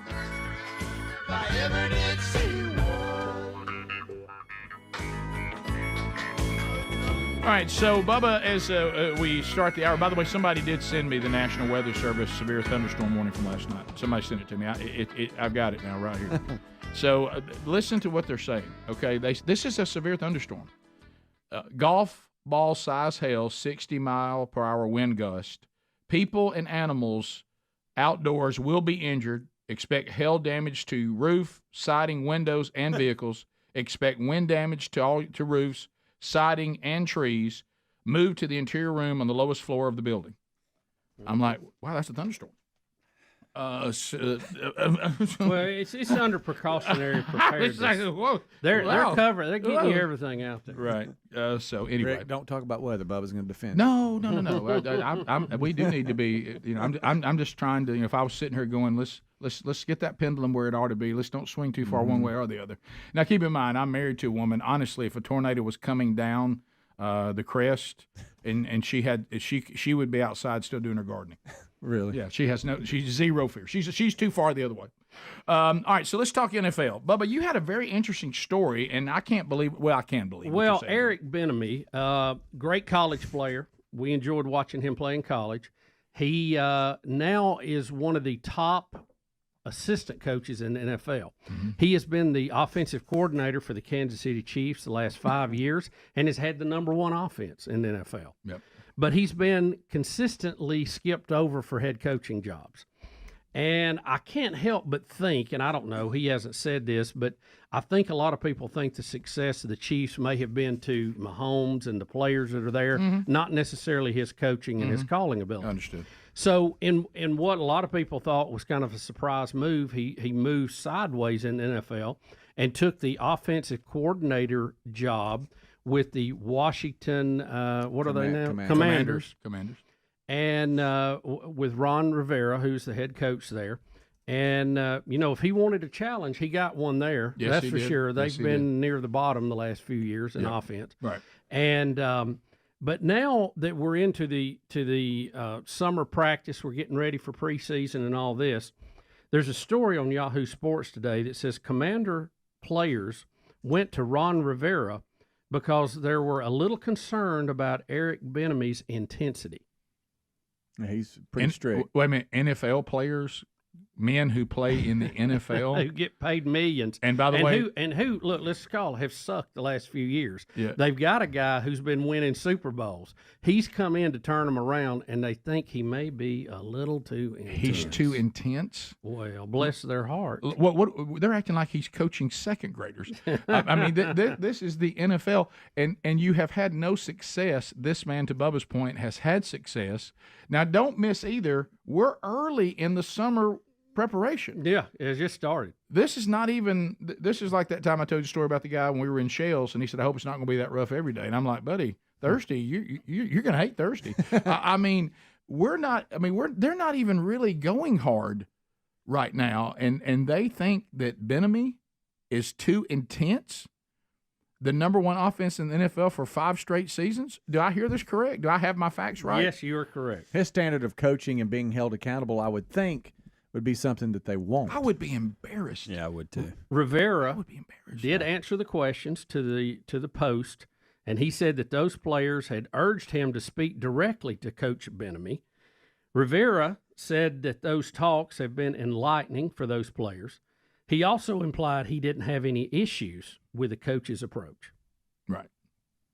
Bieniemy is vocal and demanding during training camp, something he admitted in June. Bieniemy told the Associated Press he wants players to maximize every single opportunity. How dare him? He added he wanted to create excitement during camp so players can feed off of that energy.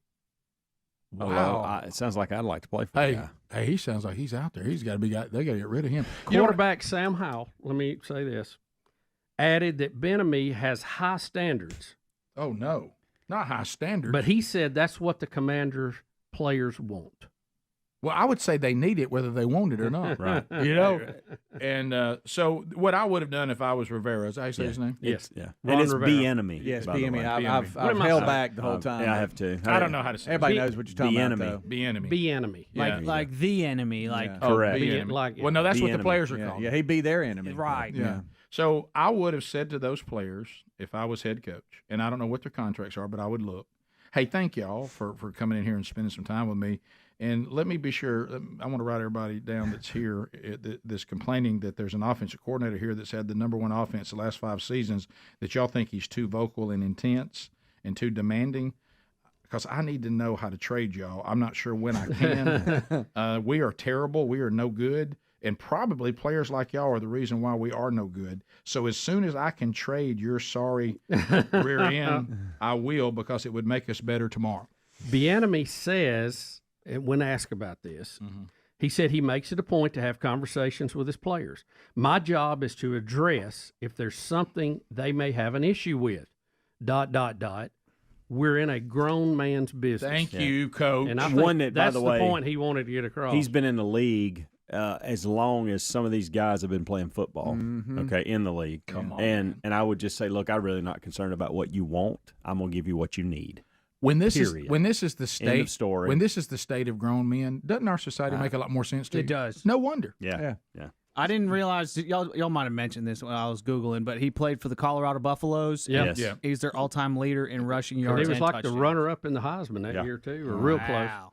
He's serious. Tyreek Hill, former Kansas City player, now Miami Dolphin, heard about all this, read about it, and he even went to social media to tweet or to X or whatever you do now on there, post. He said, man, there's no other coach that has your back like EB.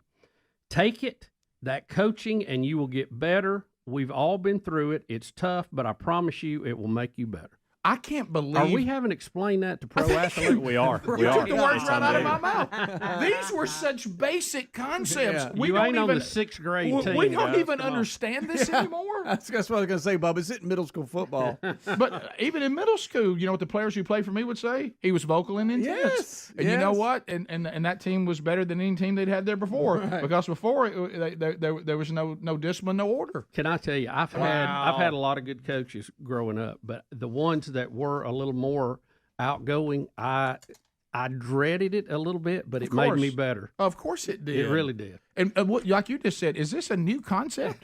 No. that this is the way you get things done? Well, I think what you're seeing is the culture, the generational difference here between old school coaching and new era players that have come up without anybody ever telling them no. I tell you what, I lost respect for is whoever they play college for. Yeah. What kind of college coach did these people have? I don't know. Anyway, all right. So what was the other NFL story? There was. I know we got the Colin Cowherd Well, thing too, do we have the video of O.J. Simpson commenting on Henry Ruggs? Oh my goodness! All right, let's come back. Let's come back on that. We'll come back. I saw that. And I thought somebody was pulling some deep fake or something. And it couldn't be real. He also does this, hey, Twitter world or whatever. Hey, what is Twitter he world. saying now that they've changed it? Hey, does he still say Twitter world? Hey, X world. Well, we'll find out. So Henry Ruggs has been sentenced, and O.J. Simpson has weighed in. You won't believe what he said. Unreal. We'll be right back. Rick Rick and Bubba, Rick and Bubba.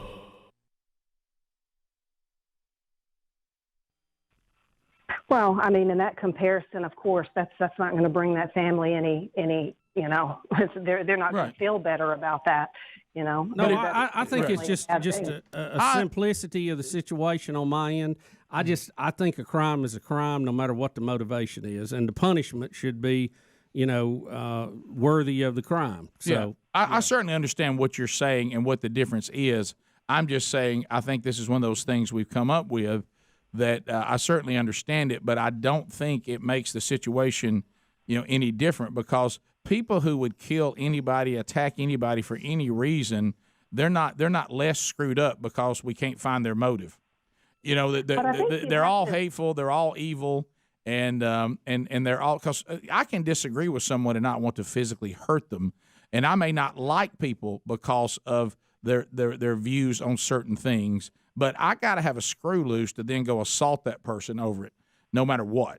And to your point, Catherine, we already have things called hate crime, so it's really a dead issue. I don't know why we're even debating it. I'm just saying I didn't think we needed a specialized category because we have a crime, we have punishment, and that's the end of it. But if you want to call it something special because you think that helps everybody, that's fine too. Yeah, it is. I'm with you, Bubba. I honestly think, even though it's completely wrong to do it either way, I'm not so sure that I'm not more afraid of the wickedness and the hatefulness of a person who randomly kills people just because they're home, just to get their jollies, than somebody who's gotten out of hand on what their political views may be, or they're a racist or a bigot, or fill in the blank. How is that any worse than the guy who just kills people? You're assaulted either way. Right. That was the whole thing. Yeah. But I understand what you're saying. It's already been called that, so you ain't got to worry about it.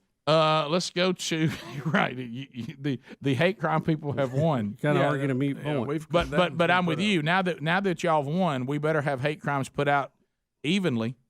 We can't say if somebody in a Make America Great hat is beat up just because he has the hat on. That's not a hate crime. To my point, we're going to have to go a long way to find a crime now that's not a hate crime on some level. Well, in the society we're in now, there's so much. I hate to hell. Because if you say, get to them. Yeah, right. If you go by that, if you beat them up just because they had a MAGA hat on, if that same person walks by without that hat on, you don't beat them up, right?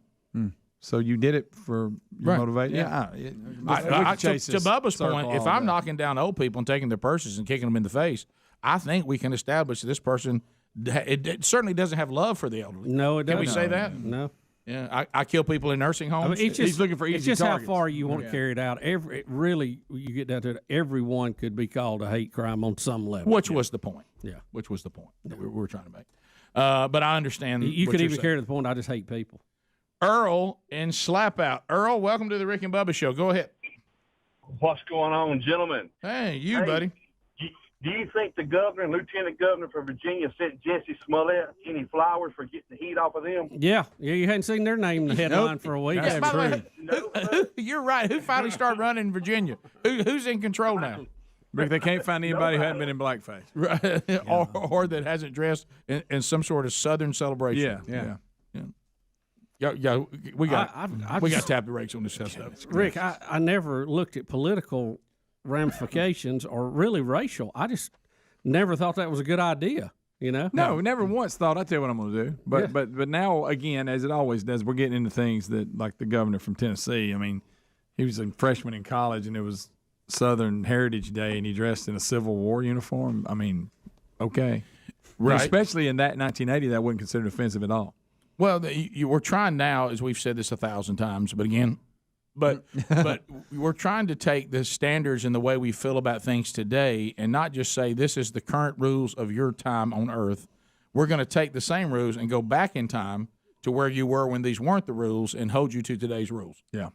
And I just don't think we can live like that. You can't. Because I don't think there was anything, I can understand how somebody, there's certain images you absolutely would find offensive in any era. Sure. But when especially this particular fraternity. Yeah. And the time they were living in when they would all dress up in Civil War costumes, as long as they weren't doing anything derogatory toward African Americans, they just dressed as Confederate soldiers. At that time, that was not considered to be offensive. No.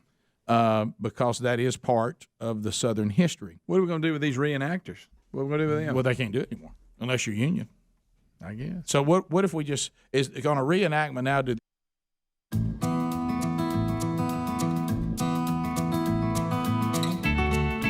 20 minutes past the hour, the Rick and Bubba Show, 866 We Be Big is our number. We thank you for being with us today. So we said it going to the break, got a couple of audio clips out of the sports world today. On a sad note, ex-NFL star Henry Ruggs III has now been sentenced in the deadly drunken driving incident. He has been sentenced to 3 to 10 years in prison for his role in the DUI crash that killed a Las Vegas woman and her dog in 2021. Yeah, he was driving 156 miles an hour. Yep, and was only with the Raiders for a very short time. And twice the legal limit of alcohol in his blood. So he, vehicular homicide, 3 to 10 years. Somebody thinks that this sentence is not severe enough. You will not believe who it is. It is O.J. Simpson. And so here's O.J. In his own words, off his own, whatever it's called now, X post, whatever it's called. Here we go. Hey, X-World, it's me, yours truly. Now, I know I went to college on a football scholarship, but somehow this math is not adding up to me.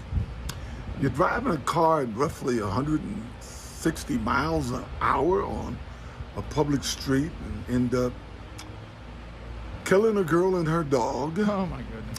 And you get 3 to 10 years. You go to a hotel room that you're invited to retrieve your own personal stolen property I now have because it was ruled to be mine by the state of California. And you get 9 to 33 years. Same courthouse, same city, same state. I don't know. Somehow it just does not add up to me. I'm just saying. I'm speechless. And let's clarify, O.J. did not get 9 to 33 for that. It was the guy who wanted to leave that he told could not leave and held a gun on him. Right, that was the one that's really what got him. It was that kidnapping thing. Yeah. Also, O.J., when everybody got a shot at you, they already had in the back of their mind that you got away with double murder. Okay? Killed 2 people. You tried to decapitate 2 people with a knife, and you know that you're coming into every court with that hanging over you. Mm-hmm. If I were O.J. Simpson and I got away with double homicide, okay, no one could get me to weigh in on a court case of any kind, especially if it involved death. I mean, I wouldn't even go near it. Rick, somebody say, Burge, what do you think about Henry Ruggs? I got nothing to say. Rick, I don't think I'd ever show my face on a video again. No. You know. So he's taught us, we call it Xing now, I guess. Hello, X-World. Hello, X-World. Hello, X-World. I'm posting on X, right? Do you find it how hip O.J. is, though? He picked up on it right away. Yeah. I mean, he didn't stumble through it. He didn't say, I don't know what to call it. Hello, X-World. He was on the golf course, and he was thinking to himself, now, how do I do this? Somebody probably told him in the clubhouse. He was still looking for Nicole's murder. Yeah, right. I started to say, at a golf course near you. Take away the circus that was his trial, his initial trial. Yeah. Okay. There is a lot of evidence. There is a possibility he didn't do it. There's a possibility he didn't do it. I think you could, reasonable people could have come to a different conclusion on that. Mm-hmm. But even with all that said, it's just it's just odd to me that he would be commenting on this. Don't you think? Well, it shows you it tells you everything you need to know about O.J. O.J. is, remember, I mean, we learned this on one of the greatest comedies to ever be put on TV, and that was Seinfeld. If you believe it, Jerry, it's not a lie.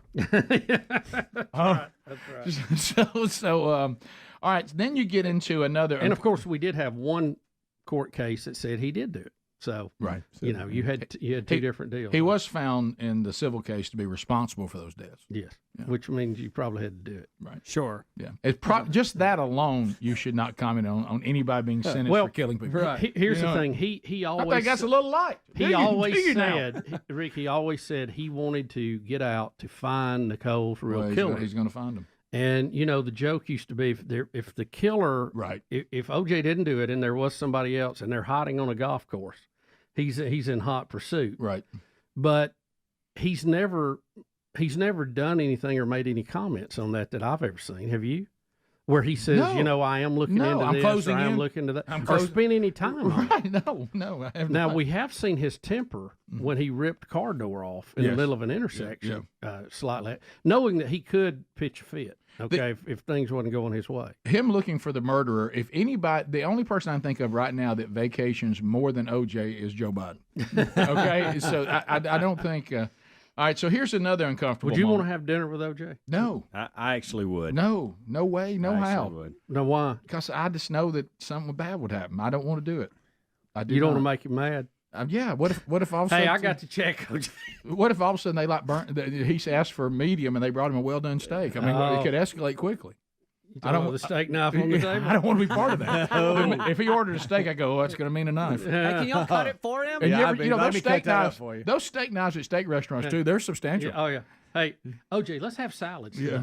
We'll get a little protein on the side. OJ, I know this is probably going to make you uncomfortable. I don't want to upset you, but I don't want to see you hold that knife. All right, so Colin Cowherd. He's running a list of QBs that cannot win a Super Bowl, and unfortunately, he includes He's dead. No. Dwayne Haskins in this. So He's spot on with that one. Right? Did you just say what I did. I was going to say he's dead on, but then I thought, well, that wouldn't have been good. Said that. Yeah. So here we go. CJ Stroud. And then the third category is 20 guys who are not getting to a Super Bowl and certainly not winning it. And that's everybody else. From Baker Mayfield, Teddy Bridgewater, Dwayne Haskins, guys that are just not that it says can win Super Bowls. It can't win Super Bowls. Okay, so right. 6 stars, 4 high-end starters, and 20 guys that can't win a Super Bowl. And one dead guy. Yeah, he cannot. Yeah, Dwayne Haskins cannot. You're right, Colin, because he's been dead for 16 months. And that's the guy that's behind him, isn't it, in the graphic? No, I think it was CJ Stroud. That's Stroud. Oh, was that Stroud? Yeah. That's the one we couldn't think of a minute ago.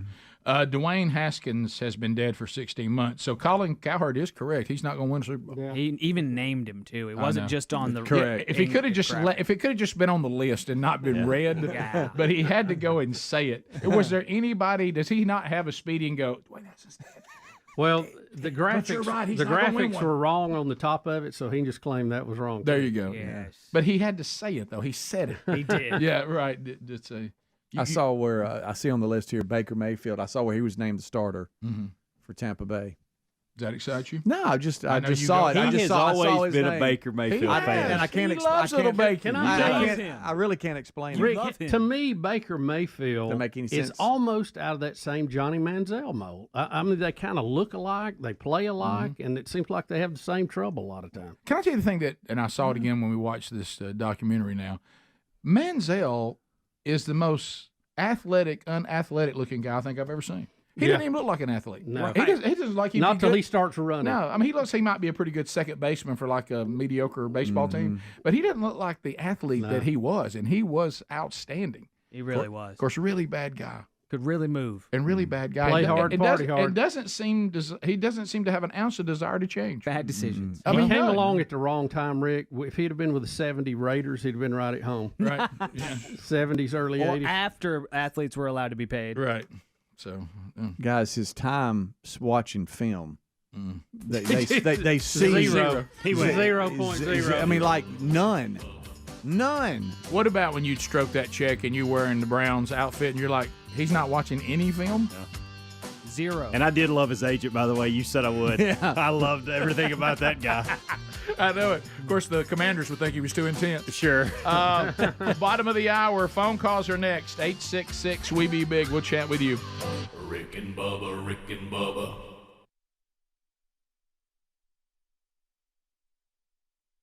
Union soldier just run into an empty field and say, there's imaginary Confederates. Yeah. over No, there. wait a minute, I Rick. guess You so. have to think the Union soldiers could be offensive too. They're gonna hurt people's feelings. You're right. Oh, that's true. What about burn victims in Atlanta? You just carry this out. It's That's just my point. stupid. It never ends. It is so Did stupid. he say burn victims? He did. Yeah, He did. Hey, Sure did. you know what it was? It was a hate crime. That's right. They were hated because of where they lived. By the way, the Union It was committed location shamming. The Union committed one giant hate crime. No, they they hated the Confederacy. They did. See, come on. People. Can you sometimes hate people to be justified? Right? Yeah. Didn't we kill Hitler because we hated him? Well, he killed himself. Well, no. You're referring to a movie where a guy Sam killed him Elliott. and Not based on a Bigfoot. movie I just saw. We did the same thing to Bigfoot. If we'd have caught him, we would have. He'd Right. have been hung with the rest of them. Right. Didn't make it. Yep, that's it. So I don't know. Wow, Neti Pot's getting a lot of play up there. Well, you've seen that commercial? Yes, a lot. that was Mind of Greg out loud. Kind of grossing me out. Yeah, that's a pretty disgusting commercial. Yeah. It truly is. Anything involves the nasal passage. Look Yeah. at it. The nasal passage health should be a private seminar. Yeah. That and flushing your radiator shouldn't be the same thing, All right, we'll come back. We'll take more of your phone calls coming up. 866-WE-BE-BIG. There's lines available. And we'll look at anything maybe we missed today, too, and try to work through those. We just mentioned the Tennessee governor's deal. That's what we were talking about the Confederate uniform in a college yearbook back in the 80s. We'll be back. More Rick and Bubba next. Rick and Bubba, Rick and Bubba. The show began 25 years ago in a place called Gadsden, Alabama. You can hear us there still on Z93. But we started there 25 years ago this year. And people are saying that in that area where the show began, there's an interview about all the rain and flooding down south. And people are asking, did they interview Gary the Bulldozer Man? Right. Yeah. And so our ABC affiliate here, ABC 3340, went out and talked to some of the locals. And that's where this question comes in. Thursday, the spill gates at Neely Henry Dam drew a crowd. No, it ain't much to say. It's a bunch of water. Mike Hanvey, his wife, and daughter gosh. came to catch a glimpse. It's higher than it's been being when they open these gates, but we've seen it a lot higher. They stopped here at the dam on the way to the family's property on Logan Martin Lake. Your boss man, old Span, said, hey, it's going to flood. Of course, we know it's going to get high, and it's probably about knee deep down there now. Hanvey's lived in the area his whole life, so he's seen a flood or two. Oh, yeah, lots of times. This time, he let us follow him to his property. He couldn't get there. I told them women folk, I said, it's probably going to be up in the road when we get down there, and sure enough, we can't get to ours down there. Hanvey says this happens each time the spill gates open. The family at the end of the street headed to a motel nearby for safety. But no worries for the Hanveys. It's not their home, but a camper they spend their summers in. But we know better to leave anything we want around down here, that's for sure. Guys. It wasn't Gary, but they might be Ken. What about that again? No, That little here. Hey, I told the women folk. He reminds me a lot of my kinfolk.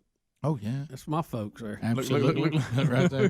Hold on, let me see if I can go back. Hey, look, I will tell you, too. Have y'all ever Mike been Hanvey, his to one of wife- the dams when they open the floodgates? Oh, Man, yeah. it is impressive. Yeah, it is. Wow, the force. Hey, I mean, I told them, man, and we seen it more than this. Uh-huh. No, hey, I don't leave nothing down here that I won't. I told the women folks, it's been a lot worse than this. Yeah. So Yeah, it does sound a lot people- like That was awesome, by the way. That does. That's better than I thought it was going to be. Right. Yes, Yeah, I water. thought you might like it. That's good. Yeah, that one is a dandy right there. Sorry, Gary. I mean, hey, you know, my place is down there at Lake Mitchell. Huh? It's at Lake Mitchell. It is. Is it really? I may go visit a dam today and Hey, watch it. hey, your boss man's the one that told us it's going to happen. James Span. Call her, they're their boss man. Yeah, like he's the boss of ABC.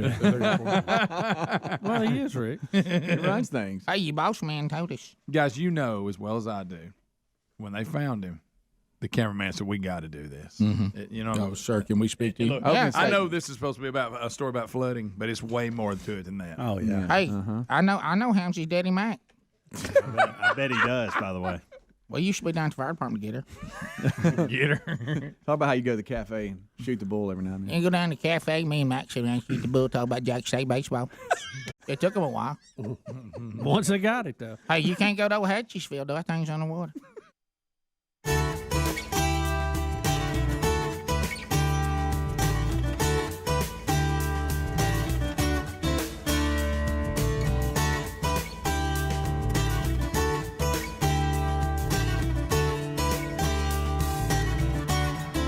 35 minutes past the hour of the Rick and Bubba Show. Thank you for being with us today. Phone calls. Speedy is on the phones. You can reach us at 866-WE-BE-BIG, and let's chat with you.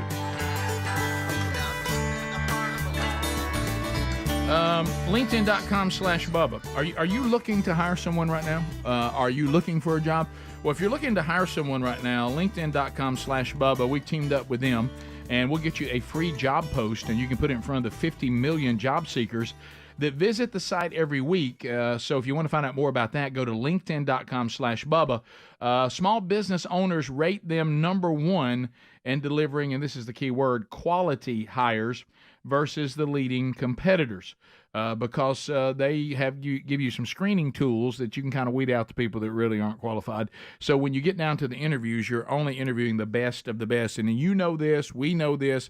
When you have an opportunity and you're about to do a potential hire, that's going to be a detriment or an asset, and you want it to be an asset. So let's weed out those that probably aren't worth interviewing. Use those tools by going to LinkedIn.com/Bubba and post your opportunity for free. To the phones we go, 866-WE-BE-BIG. Lance in Sweet Home, Alabama, standing by. Lance, go ahead. Lance.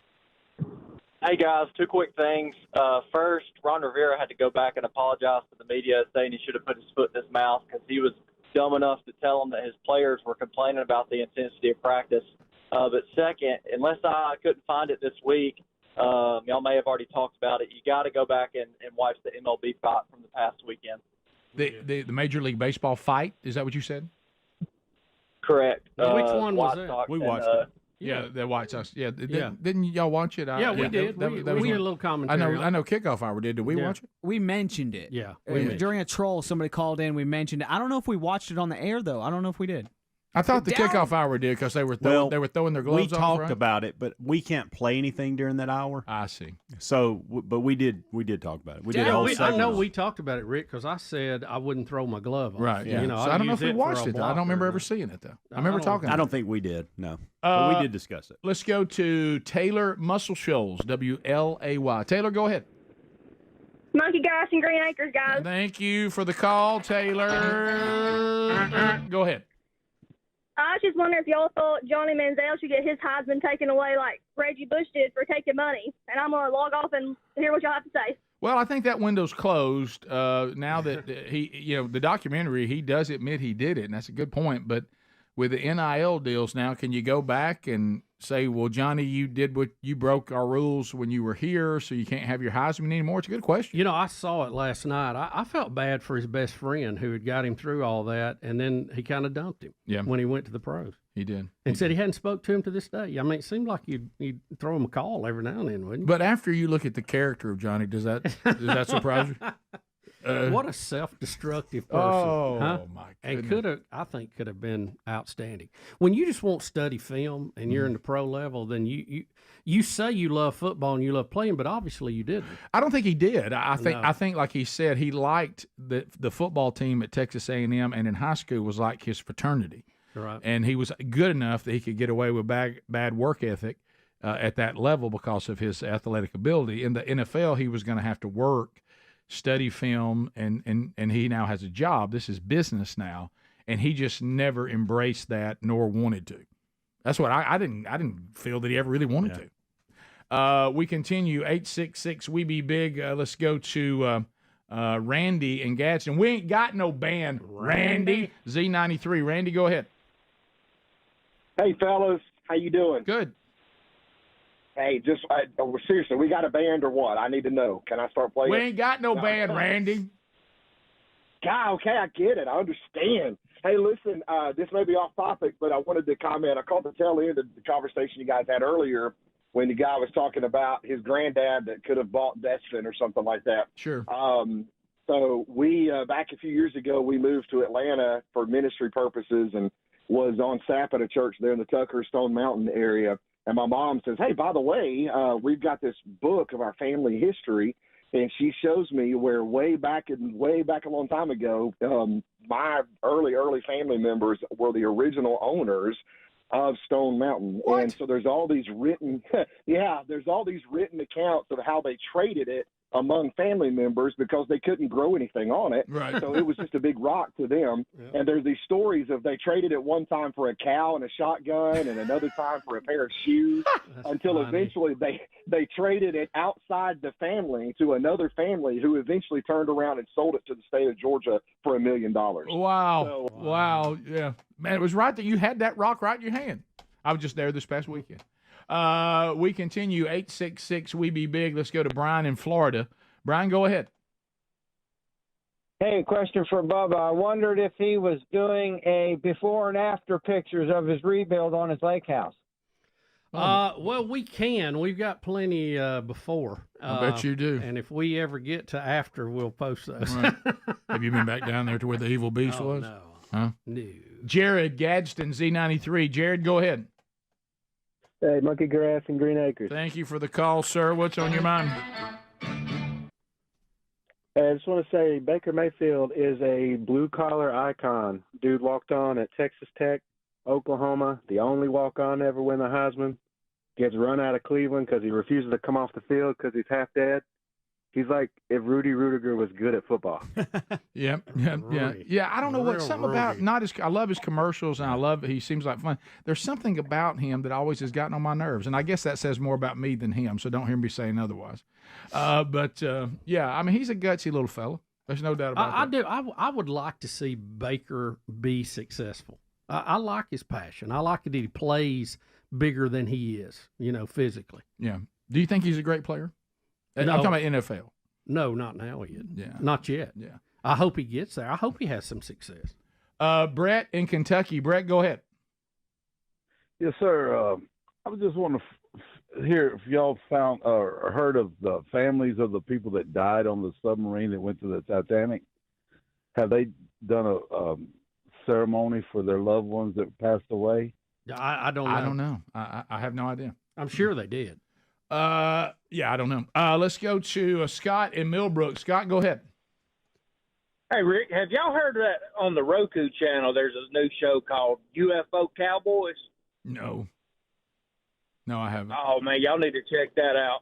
Well, they've learned the same thing we've all learned. If you want to be successful on streaming, talk about UFOs. Yeah. It's almost like the UFO people have just completely just run roughshod over the Bigfoot people. The Bigfoot people can grab no ground right now. It's like they're not, because at least the UFO people are showing us some stuff. Right. The Bigfoot people, they got to come up with they something. still got clicking in the woods and trees breaking. They got to and, take some steps. Yeah. The UFO people, they're stepping way ahead. You got to admit, the Patterson film was way ahead for a long time. Yeah. But, y'all, that was back in the 50s. Need something new. Yeah, we got to update They're that. like a band that can't get a new hit. Right. They need another hit. They had it on Patterson film now. Yeah. That was a hit. Oh, yeah, absolutely. Let's go to Jacob in Tennessee. Jacob, go ahead. Hey, Green Acres, guys. Hey, thank you for that. Go ahead. Hey, so I just wanted to make a point of clarification. I heard your guys' conversation on Tuesday, and I haven't been able to get back around to you guys till today. But as far as ghost guns, the ones that you, what the ghost gun conversation was, it's only a ghost gun. So the lower part of the AR rifle is what is registered. And they don't have to have a serial ID number put on it until it is a 100%, or I think it might, 70% done lower. So there's some milling that goes on, some holes that are drilled, and I think if you have two more holes drilled, then it's a complete lower, and that part has to be registered. If it is not milled, then there doesn't have to be a registration number on it. And basically, if you do the milling yourself, then there's never a number assigned to it, and then it is a ghost gun. But just if it's completely milled, then it does have a registration number on it. You have to register it, and you can put it together, like you guys said, like a puzzle, and it's still considered, just a regular gun. You still have to register it. So I just wanted to see what you guys thought about that. I'm not even sure what you said. Yeah. I'm showing a picture of it. I mean, you're an awesome guy, and I'm so thankful you're listening to this show. Yes, we appreciate it. You're very knowledgeable about ghost guns. But I started thinking about what I needed to do after the show today, and I'm so sorry about halfway through. Yeah, and there's a lot of technicality Yeah. to this issue, Yeah. but the bottom line is they are guns that are usually not traceable by a serial number compared to the normal guns that are made at a manufacturer and they're all logged in and then transferred to you. Yeah, I started doing things like, can I get the Shadow Man in today in the podcast, or is there not enough time? That kind of stuff started creeping in. Yeah. Just to simplify, I'm showing a picture of it on this side. On the don't left take me here. through this again. Real Do quick. not take me through this again. I can't go through this again. The ATF says this is a firearm, and it has 3 holes drilled in it that this does not. The ATF says this is not a firearm because it does not have those 3 holes drilled in it. That's just an example of how close a ghost gun is to being a firearm. Okay, that was very helpful, and that's kind of the way you approach me right there. 3 holes. Yeah, that's it. Small difference. God loved the caller's heart. I mean, he didn't know the room, did he? You talk about milling a lot. Yeah, it was. Now he knows how every teacher I ever had feels right now. Yeah. I think Burge left me about halfway through. Sure, he's thinking about other stuff. Yeah. I sent 3 texts during it. We'll be right back. Rick and Bubba, Rick and Bubba.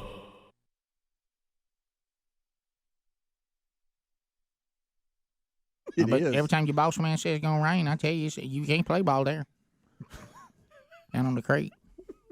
So anyway, couple of headlines that we can update you. You remember the ISIS bride that wants to come back to America? And we've said pass. Her dad is now suing Donald Trump. A lot of people suing Trump. Have you noticed? You noticed the way they phrase this? With former presidents, they would say they're suing the administration. Yes. They're suing the State Department. They're suing this. Everybody sues Trump. So true. Yeah. Trump. Straight to Trump. Rick and Bubba, Rick and Bubba.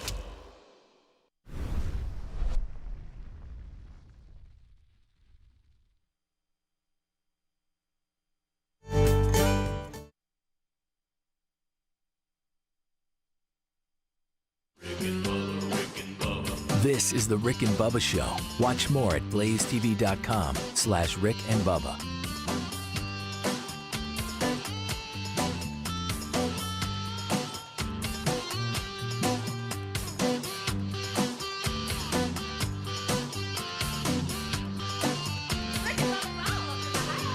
Rick and Bubba, Rick and Bubba.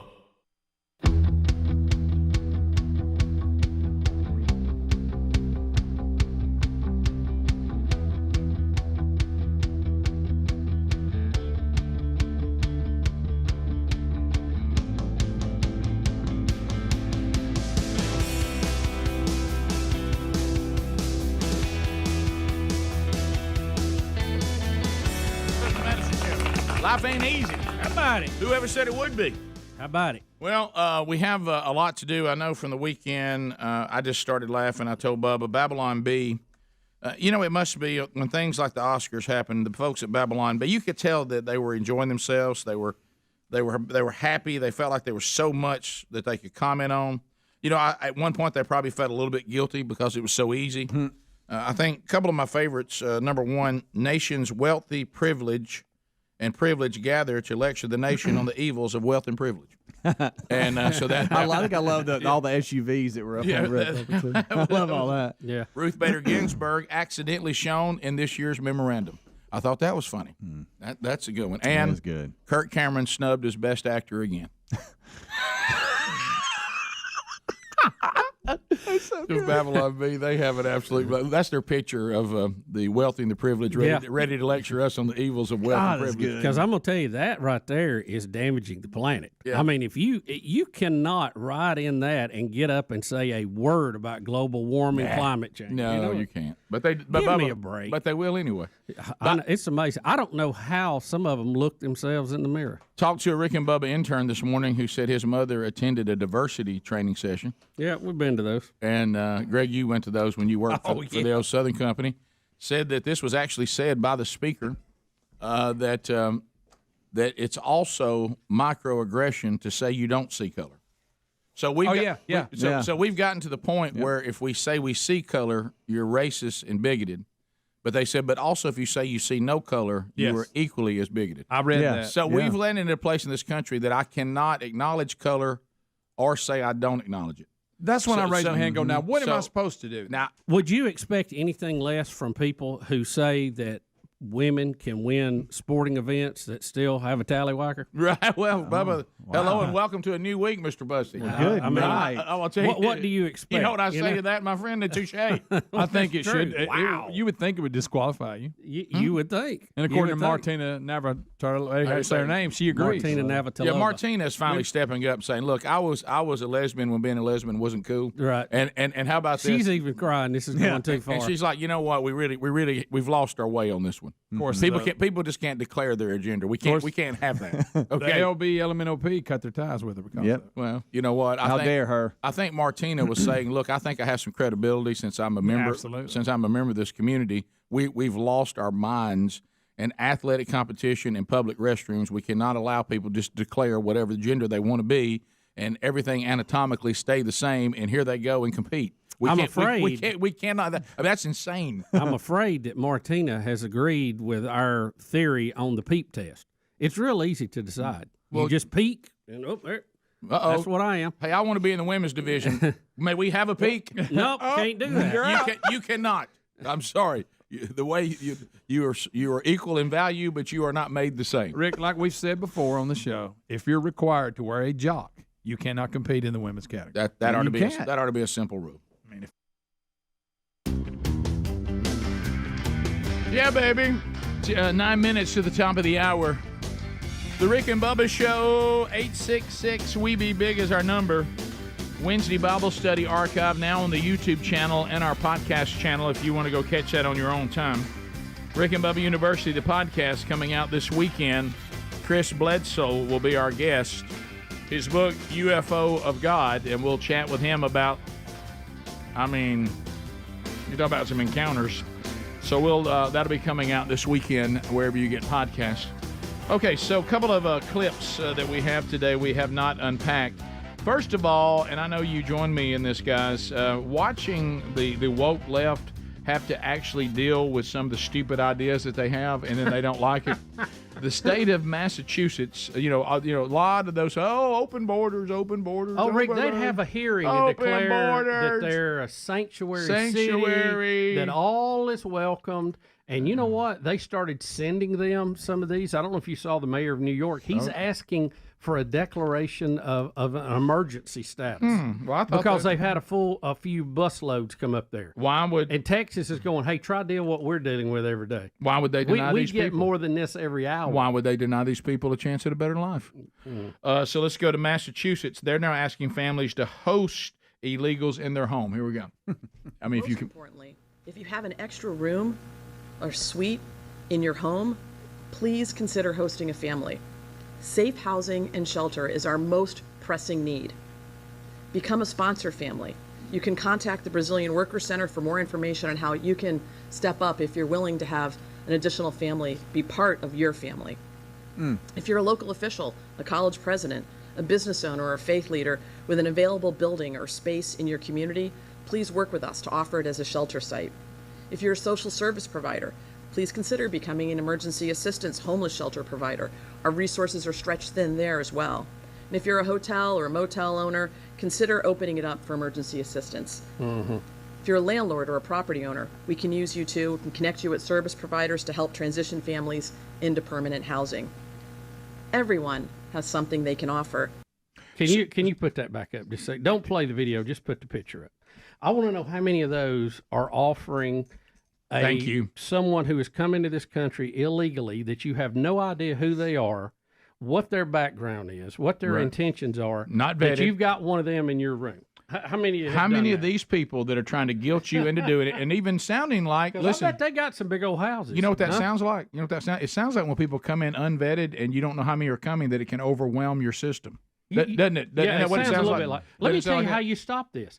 You keep people from coming over the border like they're invading your country. Correct. That's how you do this. Do any of them, you make a perfect point, Bubba, do any of those people, I would say, before I think about the space I've got at my house or the space I got at my hotel, how I make my living, I want to ask y'all, raise your hand on that stage, local politicians, raise your hand if you have currently are housing one of these families. Well, not a one of them. So show us some leadership and tell us how many you're housing. I want to know if the dude on the left is standing on a stool. That dude's tall. He is tall. Yeah, he must be on the back row. All right, Bubba, we've talked about Trump. If he becomes the Republican nominee and doesn't end up in jail, okay, can he win over those people that would not vote for him the last time? Yeah, the people in the middle are going to make the difference on this presidential election, like they do really all of them. Now, here's good news. Helmsy, you sent this to us yesterday from Morgantown, West Virginia. My 30-year-old daughter, married one child, would not vote for Trump in the last election because of the choices, but now she is going to vote for Trump this time because she's seen the destruction and is concerned for her child's future. Hopefully, they are more like her. So she said, "Here's one that what I needed that." Yeah, you said that one of them. This is a person that didn't vote for him last time because it made them uncomfortable. Now they're saying the destruction of him not being president is worse than him being rude. Yeah. Now this is not going to help because Trump's not coachable.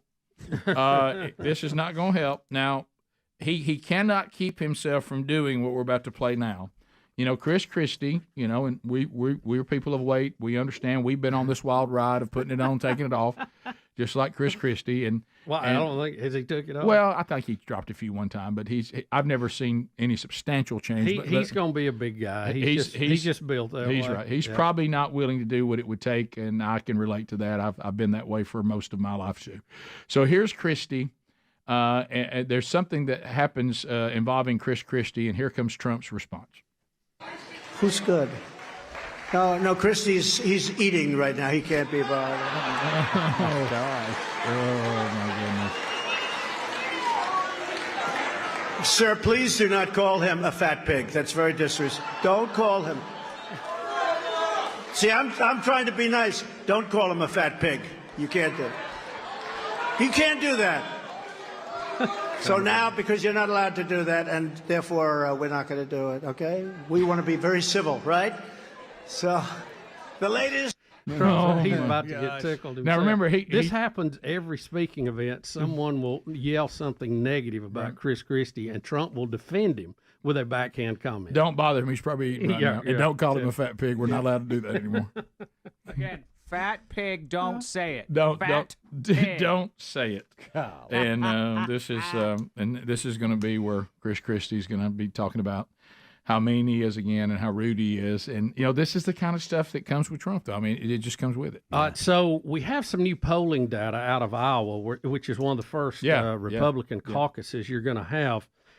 And Rick, 6 out of 10 caucus goers feel that the recent indictments of Donald Trump are similar to the conduct of the Nazis. 6 out of 10. Wow.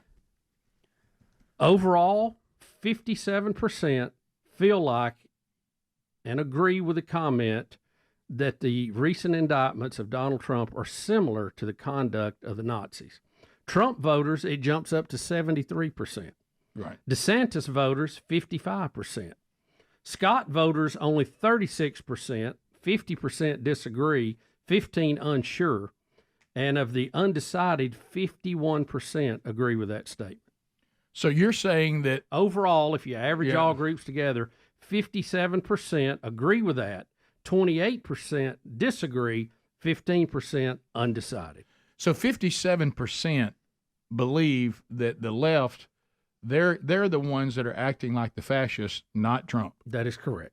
Yeah, that's something the Democrats might want to take a note on. You got to be careful when this kind of stuff blows up in your face and actually galvanizes the supporters and actually brings new supporters. Well, trying to figure out if you're the left, if you try to figure out what the left, the power brokers, are really trying to do, right? It's very difficult to begin with. Yeah. But I think if they didn't want Donald Trump, the best thing they could have done would have been just leave him alone. Absolutely. Because everything they've done has done nothing but to galvanize his support. Do they not understand? Are they this emotional and angry that you're doing exactly what Trump's telling the supporters you are? Right. And that only galvanizes. Self-fulfilling prophecy. Yeah, yep. It's top of the hour. Rick and Bubba.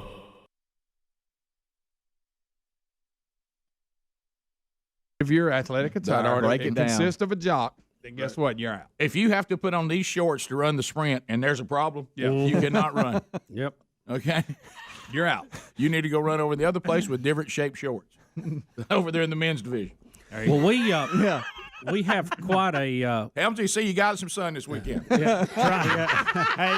Tried to climb Everest. Y'all give me a break. Yeah, he looks like the climbers that got stranded, and then they're interviewing them on the news. Yeah, he got half a nose. Yeah. Helmsy was milling around. I didn't really get a good look at him, and I looked over there just to kind of say hey to everybody. And my goodness, I didn't know we rescued him from Everest. Rick, where we lived, the sun was out. I nearly made it to the summit. If we could put Adler beside him, he looked like one of them Sherpas. Thank God you're okay. Him and his Sherpa survived. So we'll unpack that. Anybody see the Oscars? I saw a little bit of it. Well, the online reviews are saying it was a disaster. They're screaming, bring back a host. We also have, ACO was kind of missing in action where she's supposed to be living in New York. No one has seen her. Oh, really? So I think we found out what has happened with that.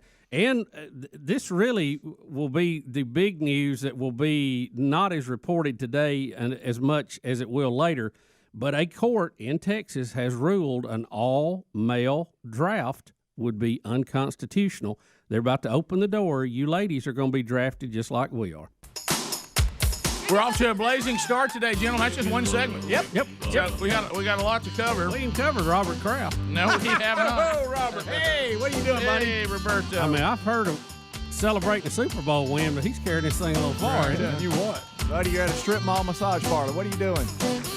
Wow. Wasn't even a fancy one. No. 16 minutes past. More Rick and Bubba coming up next. Rick and Bubba, Rick and Bubba. So the Oscars last night, we told you Babylon Bee had a great time with the hypocrisy that is the Hollywood left. So this is their big night, Bubba. This is when they really they're on display. And did anybody see it at all? Mm-mm. I watched. I got home late, but I watched a couple. I saw. Also watched Stars Born this weekend, so I watched them two sing the song. And it won the Oscar, him and Lady Gaga. Yeah, it won the song Oscar? Yeah. Yeah. And Adler, then, the Adlers. It's no poker face, I'll tell you that. No poker the Adlers, when they critique harshly on anything music. Right. And Eddie Van Adler said that Bradley Cooper doesn't need to be singing in this venue. He's an actor. Oh, really? Yeah. And well, here comes the Adlers. Guys, embarrassingly amateur. Oh no!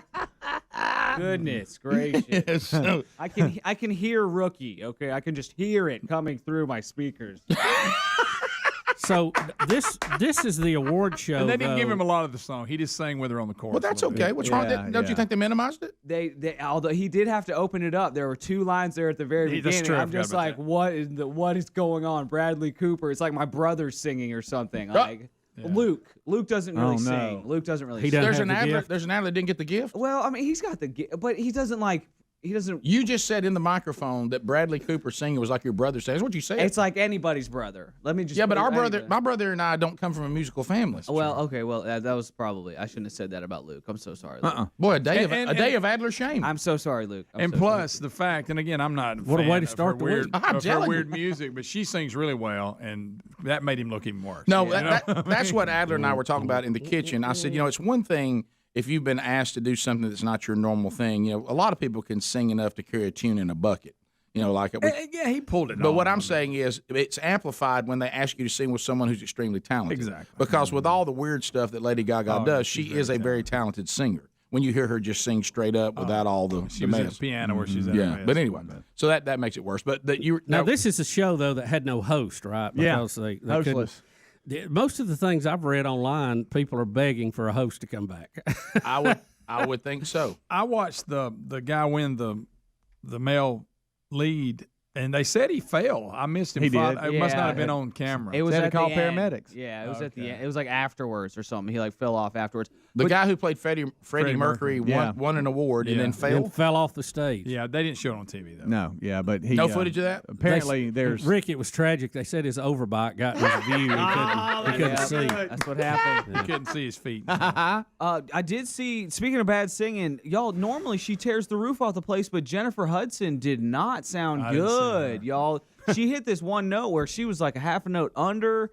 There he goes again. There he goes. Can y'all not just watch a show? I bet y'all are miserable. We are miserable people. We're miserable. Trying to watch music shows. I get it. Yeah, it's like you watching a football game. You're picking it apart. You know what I'm saying? But y'all, normally she tears the roof off the place. Jennifer Hudson, I don't know what the deal is. Maybe she couldn't hear. Is Luke critical of everyone since he can't sing? You know what? I shouldn't have said that because Luke and I actually texted about that last night. Did you really? Yeah. Luke goes, Bubba, to try to tell you what it's like for Adlers to watch anything musical, it's like you hearing some Hollywood person trying to pontificate about science. You know, you just sit there and go, well, this person's in a... Well, I knew after Adler gave me a 5-minute speech on the tambourine, the boom chick, that I knew that it was trying really to teach you about serious. the downbeat. Yeah. Luke texted me last night. Maybe Jennifer Hudson couldn't hear herself in monitor just now. Woof. And I texted back, Woof City. Unfortunate. Usually she's rocking it. Yeah, we can give Bradley Cooper a pass, but she doesn't get she's weird. No, she doesn't get a pass. Yeah. But then y'all said now.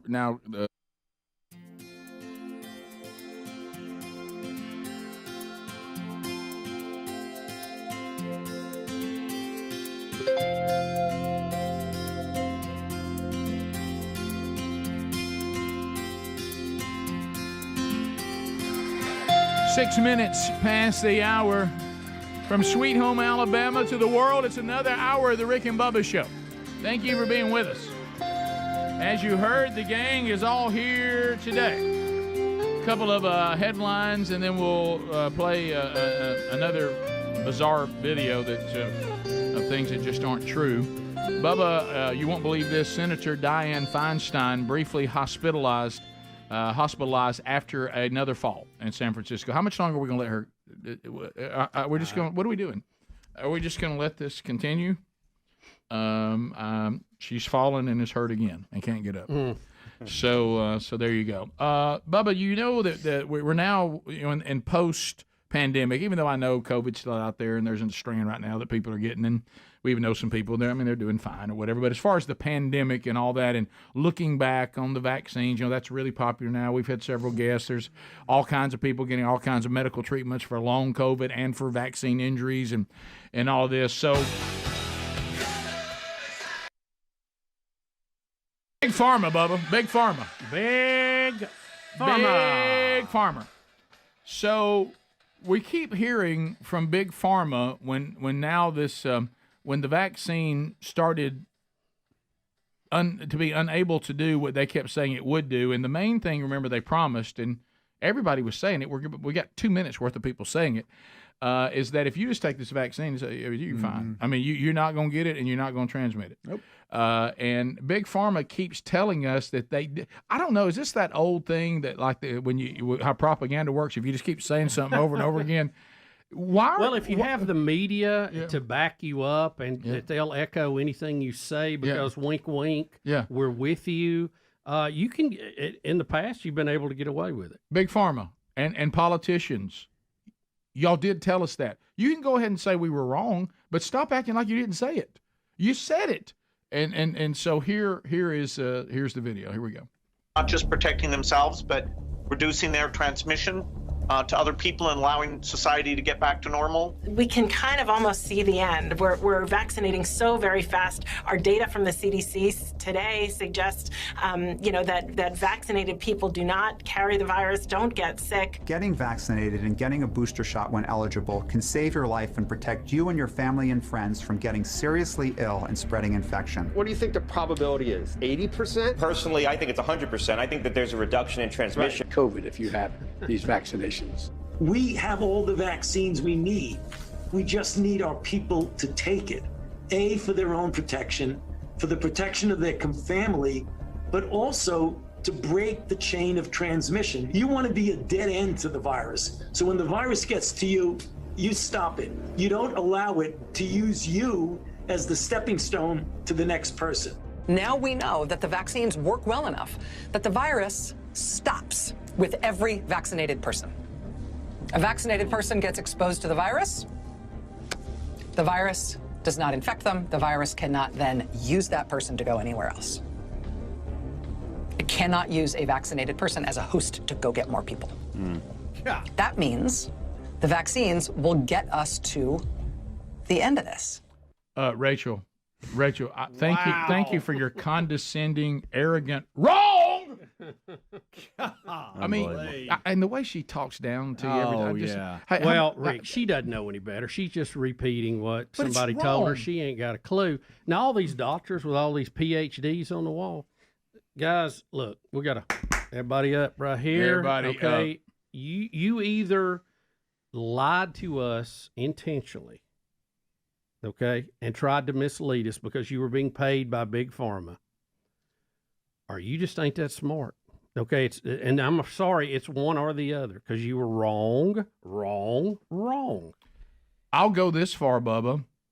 You realize that now, based on what we know, the scientists and the doctors who were researching this mRNA told us, the ones who told us, Dr. McCullough told us, who said the vaccine now will not work. The first time it mutated, it will not work anymore. He was not allowed to say that and was removed from all platforms, and you would be canceled if you interviewed him. He was and is right, and all who opposed him and the others who said it were the ones who were wrong. We gave the platforms and the microphones to the ones who were saying the wrong thing, and we silenced the ones who were saying the right thing. even if you got Wow. even if you got it with the alpha version, it didn't prevent you from getting it. No. Now, did it make it less rough on you? Possibly. We don't know. We can't do a double blind test with what's already been done. I had it, and it wasn't any big deal to me, and I wasn't vaccinated. Did it slow it down in alpha? Maybe. We don't know. What we do know, as you said, Rick, after alpha, when we went to these other variations, it was over. most notably, was it Omicron? Was that the Omicron? one? Omicron, yeah. It really had no effect. Yeah. And, you know, we could fill up these phone lines with people that said, I got the shot, I got the second one, I got the boosters, and I still got it. We have people that had took every single thing they pressured you to take and still got it and passed it. Because those of us that grew up in the 60s, when you had a vaccine, now we don't have a flu vaccine, we have a flu shot, okay, that slows it And down that's all this was. theoretically. And it's kind of, Hit or the miss. most successful year they had was like 40-something%. Most common is about 27 if you look up the numbers. That's what it mitigates the disease over the population. So, but we were used to vaccines like polio and, gosh, what all was that we got? Rubella and the MMR and all that stuff. Polio especially. I remember polio was drops under my tongue. Yeah, or we got one that you got to take in a sugar cube. What was that polio too? I don't What remember. was Of course, that you would one? remember that one. I don't remember. Well, yeah, it was much better than that shot. Yeah. I was like, Rick, they used to have to hold me down to give me Yeah. a shot. Oh, But when I they said, we're going to give you sugar, I'm like, okay. Yeah. But once you had it, you never got it. I mean, it was gone. It wasn't even it. Boom, gone. And you heard from these clips, they were claiming this vaccine was going to do the same thing, and it did not. Right. It wasn't even close. And the big question you ask, and we all keep asking, when did they know it and keep pushing? Well, Yeah, and- I don't even think it deserves the name vaccine at this point. It No, is a it COVID doesn't. shot, okay, and it's outdated. It won't work with what's out there now. And God forbid we have to go through this ever again. You know what doctor I'm going to have a really good chance of listening to? The one that comes out now and says, hey, guys, I was wrong. Yeah. I looked at this incorrectly, made the wrong call, and I'm going to do better next time. But you won't find that guy. You're going to have trouble finding it. I know, because Where, they're where afraid of is that liability. man or woman today? Have we had anybody? Do you think to they're say afraid that? of liability? I guess. Well, most of them are going to tell you that they can't say anything because they're prohibited from their managed health care group. It goes back to last week's podcast. Now, Last week's podcast. Yeah. Rick, we don't allow, we used to not allow vertical monopolies in this country once they got so big, because then they could dictate the market and you not have competition, which is always good for the customer, okay? In this case, healthcare. These managed healthcare groups are vertical monopolies. They have a very small group of people, at the top of the pyramid that's telling hundreds, if not thousands of doctors how they have to address everything that comes in their office. And if you don't, you get fired. Well, here's what I'm wondering, though, and you're right about that, but here's what I'm wondering. Let's say, like, those of us that are followers of Christ, we are told that we do whatever the government says to do until the government tells us to blaspheme God. If God's law supersedes the government's law, we go with God's law. Yep. But until then, we behave. I know I hear this. Don't doctors take an oath that supersedes any kind of pressure that a group's going to put on them that you're not supposed to do any harm? That your integrity as a doctor supersedes the business. You're not going to say something medically that you know is wrong, and you took an oath not to do that. Yeah. And that should supersede whatever your conglomerate is telling you to do.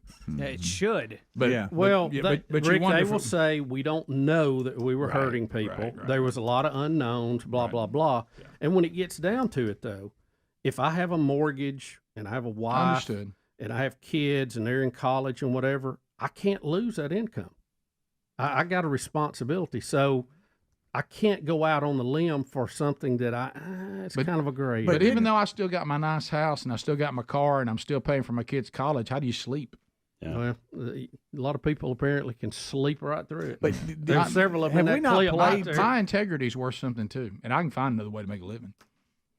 Well, the pharmaceutical companies were claiming things that they had not even tested, and then you had the NIH and the CDC. And all in bed together. Yes. Those just became arms, public relation arms for the pharmaceutical company. Yeah, let me go back to classification. And politics got in it. Yeah. Media fell in line. Social media blocked anybody with with any kind of disagreement on it. So what do you have? You have an absolute vertical monopoly feeding the pharma companies and telling us exactly what they want. You can't discuss it. And that's it. There is no scientific discussion. There is no way to learn what we're dealing with and get feedback and correct it because it was all squashed. Well, and it really is creepy because if you look at all the tyrannical movements of our past, and you know what they did? You know what else they did that was successful? Don't miss this part. They demonized those who opposed it. Yeah. Those are bad people. They don't care about people. They're killing people. They're evil. They're wicked. Let's all pressure them. Let's don't have anything to do with them. Let's ostracize them. And of course, those people turned out to have cautionary correctness. We'll be back. Rick and Bubba, Rick and Bubba. Who? Spike Lee's the one that we're concentrating on right now. What did he do? What? Go ahead. I just read the article. I didn't see it or nothing, but he didn't win Best Picture, and they said he wasn't happy about it. Yeah, he's kind of making it lighthearted after he calmed down because I think he admitted he'd had a few He tried to get up and leave during the live broadcast, but they have the doors locked, so he couldn't get out, and he had to go back to his seat. That's funny. And the funny part is his Do the Right Thing years ago was nominated and got beat by Driving Miss Daisy. This got beat by another driving. And he comments about it. It's a movie.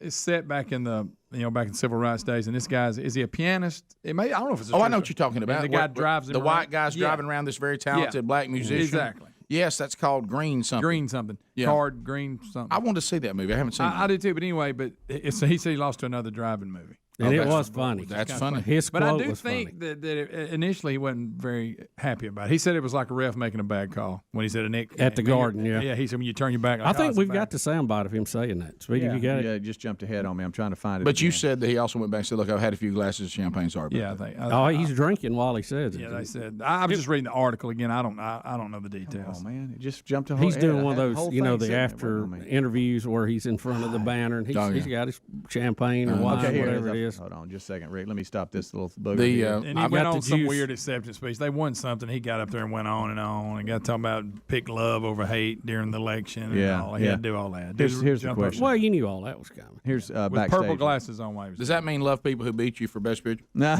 That was a clear drunk. You see him after it's over. Yeah. It's a bizarre 9 minutes, Rick. I'll tell you. Oh, you talking about the speech he gives? Just the whole backstage thing. Of his question and answers. Yeah, the whole thing. And he gave an acceptance speech too. Yeah. I caught the tail end of that. Right. And he was. I know he was telling everybody to vote and pick love over hate. Oh yeah, all that. Well, you're gonna get that at this get together. Well, because and take care of the environment by everybody riding in limos. Well, because Spike Lee has lived out such an example of loving people. Exactly. Sure.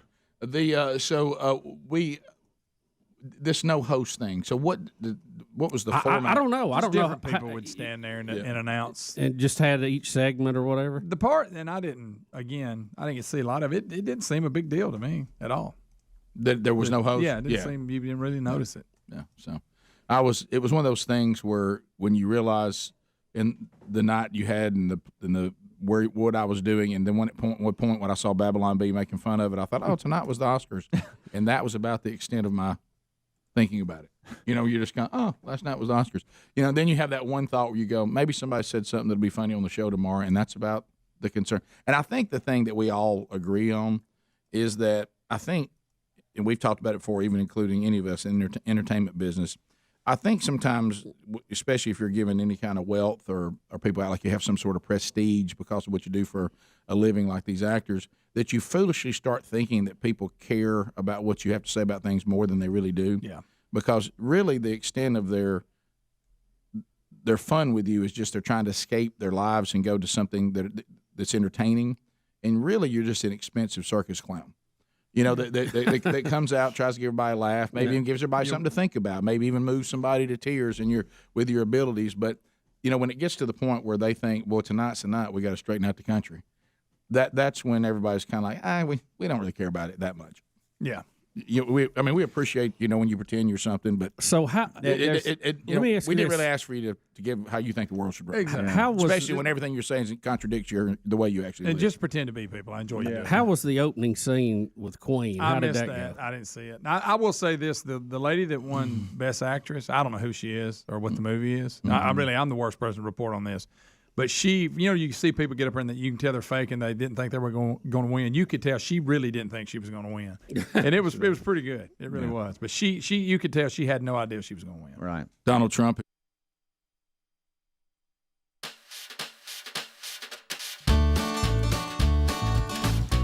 "22 minutes past the hour of the Rick and Bubba Show. 866-WE-BE-BIG's our number. Thank you for being with us today. We'll chat with you some more coming up later in the hour. So I'm getting some emails. I'm sure you guys are too. But one of the things I was going to say, let's say that I'm trying to look at something to be so obvious. Let's say that I said, and I stood by it, that the Wheel of Meat does not have a picture of a can of Spam on it. Okay? And I never said that. And all of a sudden, y'all play a video, and it's me going, now the can of Spam picture is not on the Wheel of Meat. So y'all showed me that recording. I'd have to go, my gosh, I guess I did say it. And I'll just have to tell you I'm wrong because there it is. I can see it. But I thought I'd never said that. But y'all just played a recording of me saying it. So I guess I did because y'all had a recording of it, which means I said it. Right. Okay? So I don't understand why people keep saying they didn't say things that we keep hearing recordings of them saying. I don't even know what to do with that. So anyway, and you can even come out and say, look, I had bad information. Right. And I passed along bad information. You're right. What I told you before, I was wrong. I didn't know. They said that Dr. Drew Pinsky is actually doing that. So that's a breath of fresh air. Yeah, do we have video? Well, I'll tell you, Adler was going to look for it, and Adler agreed. He's heard it too. He has done a complete 180, and he says the mistakes of COVID after buying into Fauci and the CDC's recommendations, he has admitted what he was being fed to say as a doctor was completely wrong. Wow. And he's gone completely 180. He said I was wrong about masks. I was wrong about the vaccine, and he's doing a 180 on it. So. Yeah, he's big on Rumble now, so that tells you where he's putting his content. Right. Yeah. So he's on YouTube when he's allowed to be. Yeah. So that at least there's one that's doing it, and I think probably because he realizes those of us that are dying on this hill. We're being proven wrong. How much longer are we going to stick with this? I know. It's sometimes you're just mistaken, and that's okay. Now, if we find out there was evil, now our podcast guest last week said, now, not every single doctor everywhere, that's not what we're saying. He said, but at the heart of it, at the CDC and Fauci and all that, there was actual evil going on. And Big Pharma, and some of that's evil. Now, look, there were doctors that, like you said, Bubba, they get handed their sheet. Yeah. And here's our official line on this, and they go, oh, okay. Because they're not doing the research. They're just treating patients. Yeah, when new medicines come out, each doctor can't go and run a research project. I mean, he's having to trust what the drug companies tell him. I'm sure they provide data. CDC right? Say. Yeah. Don't they provide data of their research that shows, all right, here's how did they Well, if the How data's flawed, how we miss that? well, I'm going to tell you guys. I'm going to tell you, and you always look for. It's kind of like when we used to play the contest, Know the Good Book, and the same thing happens when we do the study guides for the curriculum at themanchurch.com. We have the running joke on that contest, and on when we have the writers do that. The Bible teachers, just the good old Sunday school teachers, been teaching Sunday school for over 20 years. They do a better job than anybody. Yeah. And so what I've noticed, because they're studying the Bible and preparing all the time. What I noticed is many times when it comes to medicines, you need to talk to pharmacists, not doctors, okay? And so we had friends, and y'all probably did too, who are pharmacists. All right. And the second that they started saying that these masks could protect you from this tiny virus, they said that's total hogwash. Yeah. And said, now when people start saying, well, you see them wearing with their new surgeries, that's to keep bacteria. Bacteria is not this virus. That's a completely different thing. Right. You're talking about something the size of a pinhead. That mask is not going to keep you from getting it and passing it. And I mean, the pharmacists that I knew were saying that from the very beginning. And so some of these things, all it did really is make it hard to breathe. Well, and that was it, because I kept saying, well, why do they said you're confusing bacteria with viruses. That's not the same thing. Yeah. And and people who have allergies that get out there in grass, yeah, that'll help them with that, but that's not the same thing. That's apples and oranges. This mask cannot protect you from this. It can't. It's not able to do that. And unless you get one of those, that closes everything off or whatever. Yeah. They said the ones you buy in the store, I mean, it can't. It's too tiny. And it was like they were almost like looking at me like, do you understand what I'm saying? And I had one of them good ones with them breathers on it. It was better than an N95. Right.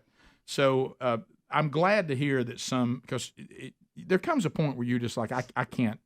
It'd be like me sitting here going, guys, I can't stay with the leeches. Okay, I know we keep saying the leeching. That's what we need to do with high fever is to put leeches on people. I can't continue to say that. Right. I have to look at myself in the mirror. Yeah. I have to be able to live with myself. I can't keep this narrative going. I saw a little video clip. I don't have it available for Adler, but Dr. McCullough, who was the patent holder on the mRNA technology, he has a treatment now where he is basically detoxing people of the spike protein. Right, yeah. And I don't know if you saw that one too. The first patents on spike protein things were actually issued back in the 60s. I don't know if you saw that I did. clip. Yeah, I did. I watched that. I watched that whole interview with that guy. Yeah. He's like, guys, this has been going on for a long time. This pretend that all this is new. This is not new. And so there's all kinds of things. And if you go back, there's one thing that I think you can always look at, and you see how these people pushed everything in one direction. Ivermectin has been out since for, I guess it's 40 years, okay? It is cheap. It is readily available. It is used all over the world in poor countries to prevent the spread of viral infection, most notably river blindness, okay? It won a Nobel Peace Prize for affordability, safety, and how well it worked, okay? Would it have worked on COVID? It would have helped. We know that, okay? Would it have cured it? No. Would it have helped? Yes, if you got it early. They had to declare it not a viable treatment to get the emergency authorization with the vaccines. You can't have anything out there that can help, that you can prescribe off-label, under our current rules. There was a huge campaign to discredit ivermectin and call it a horse dewormer that you get at the co-op. That's that demonizing people again. And you heard that quote everywhere. And overnight, it changed to, horse dewormer, it won't work. Yeah. Making fun of it, all that. It's so they could get the clearance to run these vaccines. And everybody knows how that changed overnight.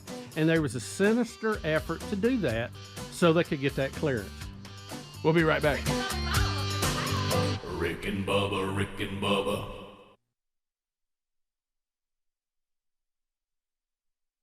Tweeted about Spike Lee. Yeah. Be nice if Spike Lee could read his notes, or better yet, not have to use notes at all when doing his racist hit on your president, who has done more for African Americans, criminal justice reform, lowest unemployment numbers in history, tax cuts, etc., than almost any other president. And I love how he refers to himself as your president. Your president. I love that. Hey, it's usually your favorite president. You know what that is, don't you? Dog whistle. No, not another dog whistle. There's so many dog whistles going on. I don't know which way to run. I got to get educated. I don't know what the code words are. Greg, I think you hit on something. I think when it comes to actors, we like the people they pretend to be more than who they really are. Absolutely. Yeah. Oh, definitely. Yes, you're right. We'll be back. Definitely. More Rick and Bubba next. Rick and Bubba, Rick and Bubba. And I will have to say, I heard this story earlier that we had a baseball game with a fish delay. Fish delay. But I had no idea till just mere moments ago that this was Jacksonville State University. Speedy's son was actually on the field at the game. They are playing at Jacksonville University in Jacksonville, Florida. Jacksonville against Jacksonville. A lot of Jacksonville's here, so just bear with us. Right. In an embarrassing moment, they just recognized Robert Kraft at the game. He was visiting Florida. We all know that. but anyway, they wish they could have that back. No, I'm totally kidding. We want to recognize Robert Kraft? That did not happen. So you have Jacksonville State University from Jacksonville, Alabama, then Jacksonville University from Jacksonville, Florida. Which, by the way, playing here. Okay. Yes. As we go out and go to different, which should be a foul. When we go out and get to do different things and meet different people from around different parts of the country, this is not helping because every time I have to explain that Jacksonville State University is not in Jacksonville, Florida, this isn't helping. No. Now then you have Jackson State in Jackson, Mississippi. Yeah, that's true. Yeah. So anyway. But this is Jacksonville State University from Jacksonville, Alabama, taking on Jacksonville University from Jacksonville, Florida. Right, the Dolphins. The Dolphins. And the Gamecocks. And Speedy's son is a pitcher with Jacksonville State University from Alabama, and an osprey drops a fish in the middle of the field while battling an eagle. That also acts like he may be coming to get the fish. Yeah. So you want to just hear the play-by-play? And this is in Saturday's contest, and Tyler had actually pitched a couple of innings prior to this. What if that fish would have landed top of the eighth? I want you, and we're playing the audio. This will be in show notes. I want you to see the Jacksonville University pitcher first. He spots what's going on up in the sky. Everybody starts looking up. All right, and this is courtesy of Jacksonville University baseball. Take a listen. We got a flyover, and I mean a hawk. And he just dropped a fish in the outfield. I don't know if you saw it right in that area. It's an osprey out there that just dropped a fish out in shallow right field.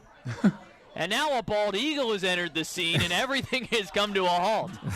The eagle comes in, chases the osprey away, makes him drop the fish, and now the eagle is Connor Stevens is going out into shallow right. That's the trainer or somebody for Is he going to go try and get the fish before the eagle gets the players? The eagle's circling overhead.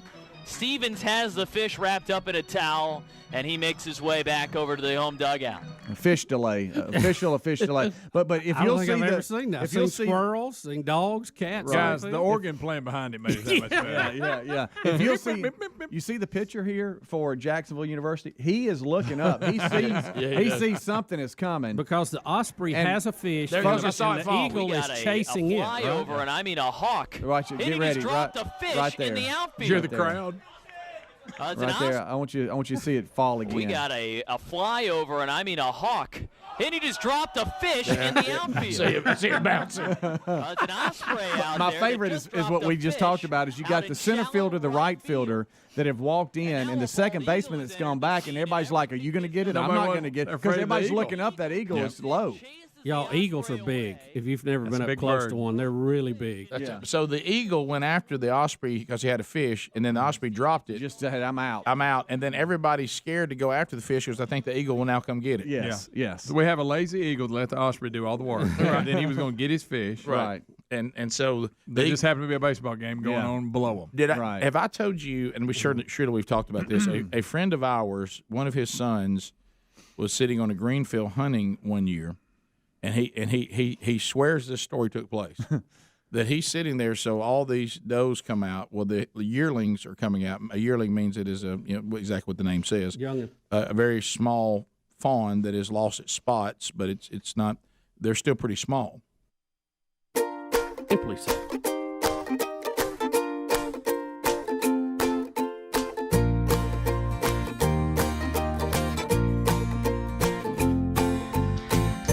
25 minutes past the hour. Rick and Bubba. MyPillow.com/Bubba. You got to love it. You got to love it. The 20th anniversary sale going on right now.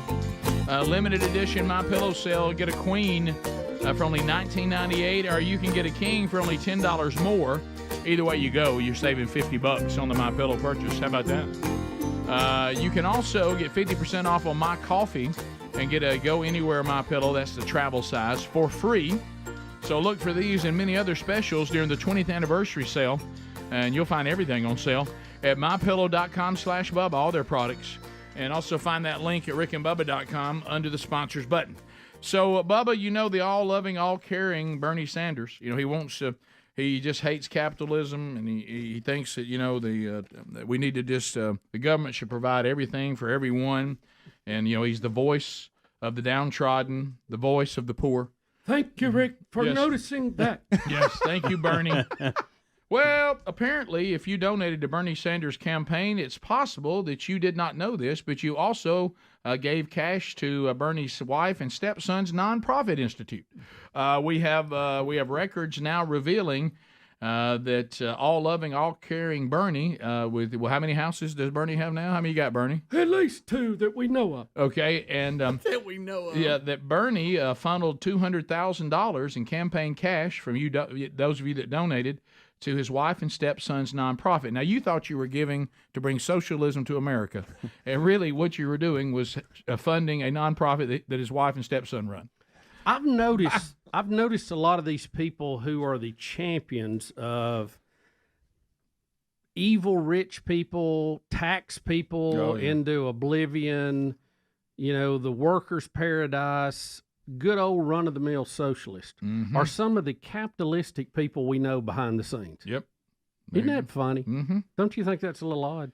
Incredible. Let me tell you about this nonprofit. The 2021 records show that the Institute raised $716,618, okay? Now, what kind of work do they do? Do we know what kind of, how they help the people out? It doesn't really say, but I'll tell you this.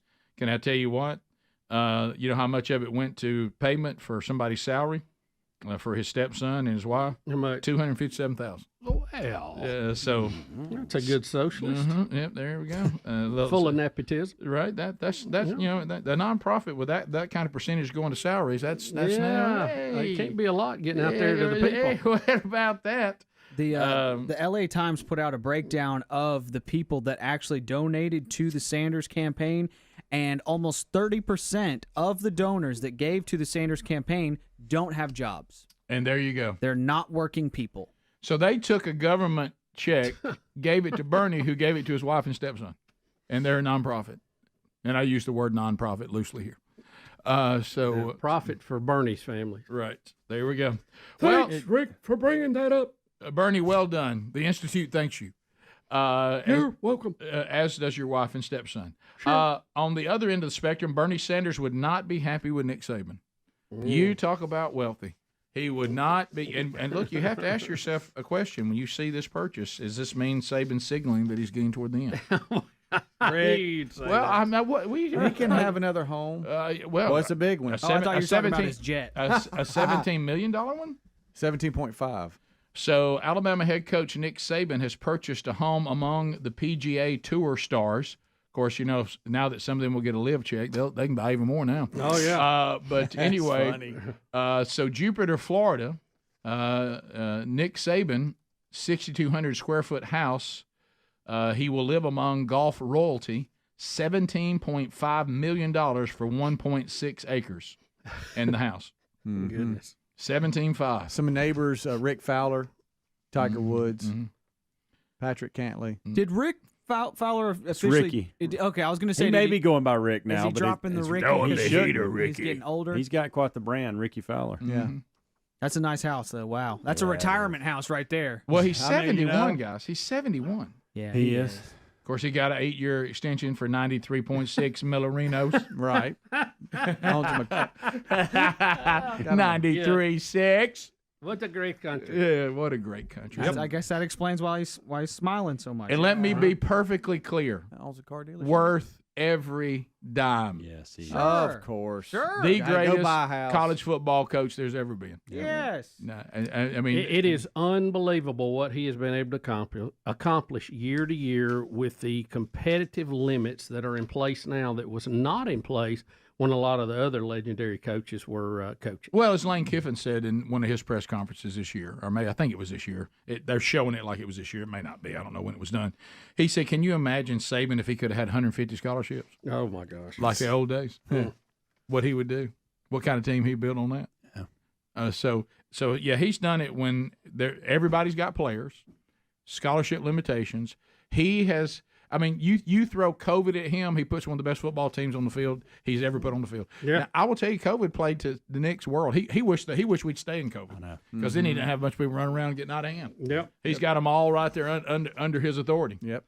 This lot is amazing. Yeah, it is. Really nice setup. Yep.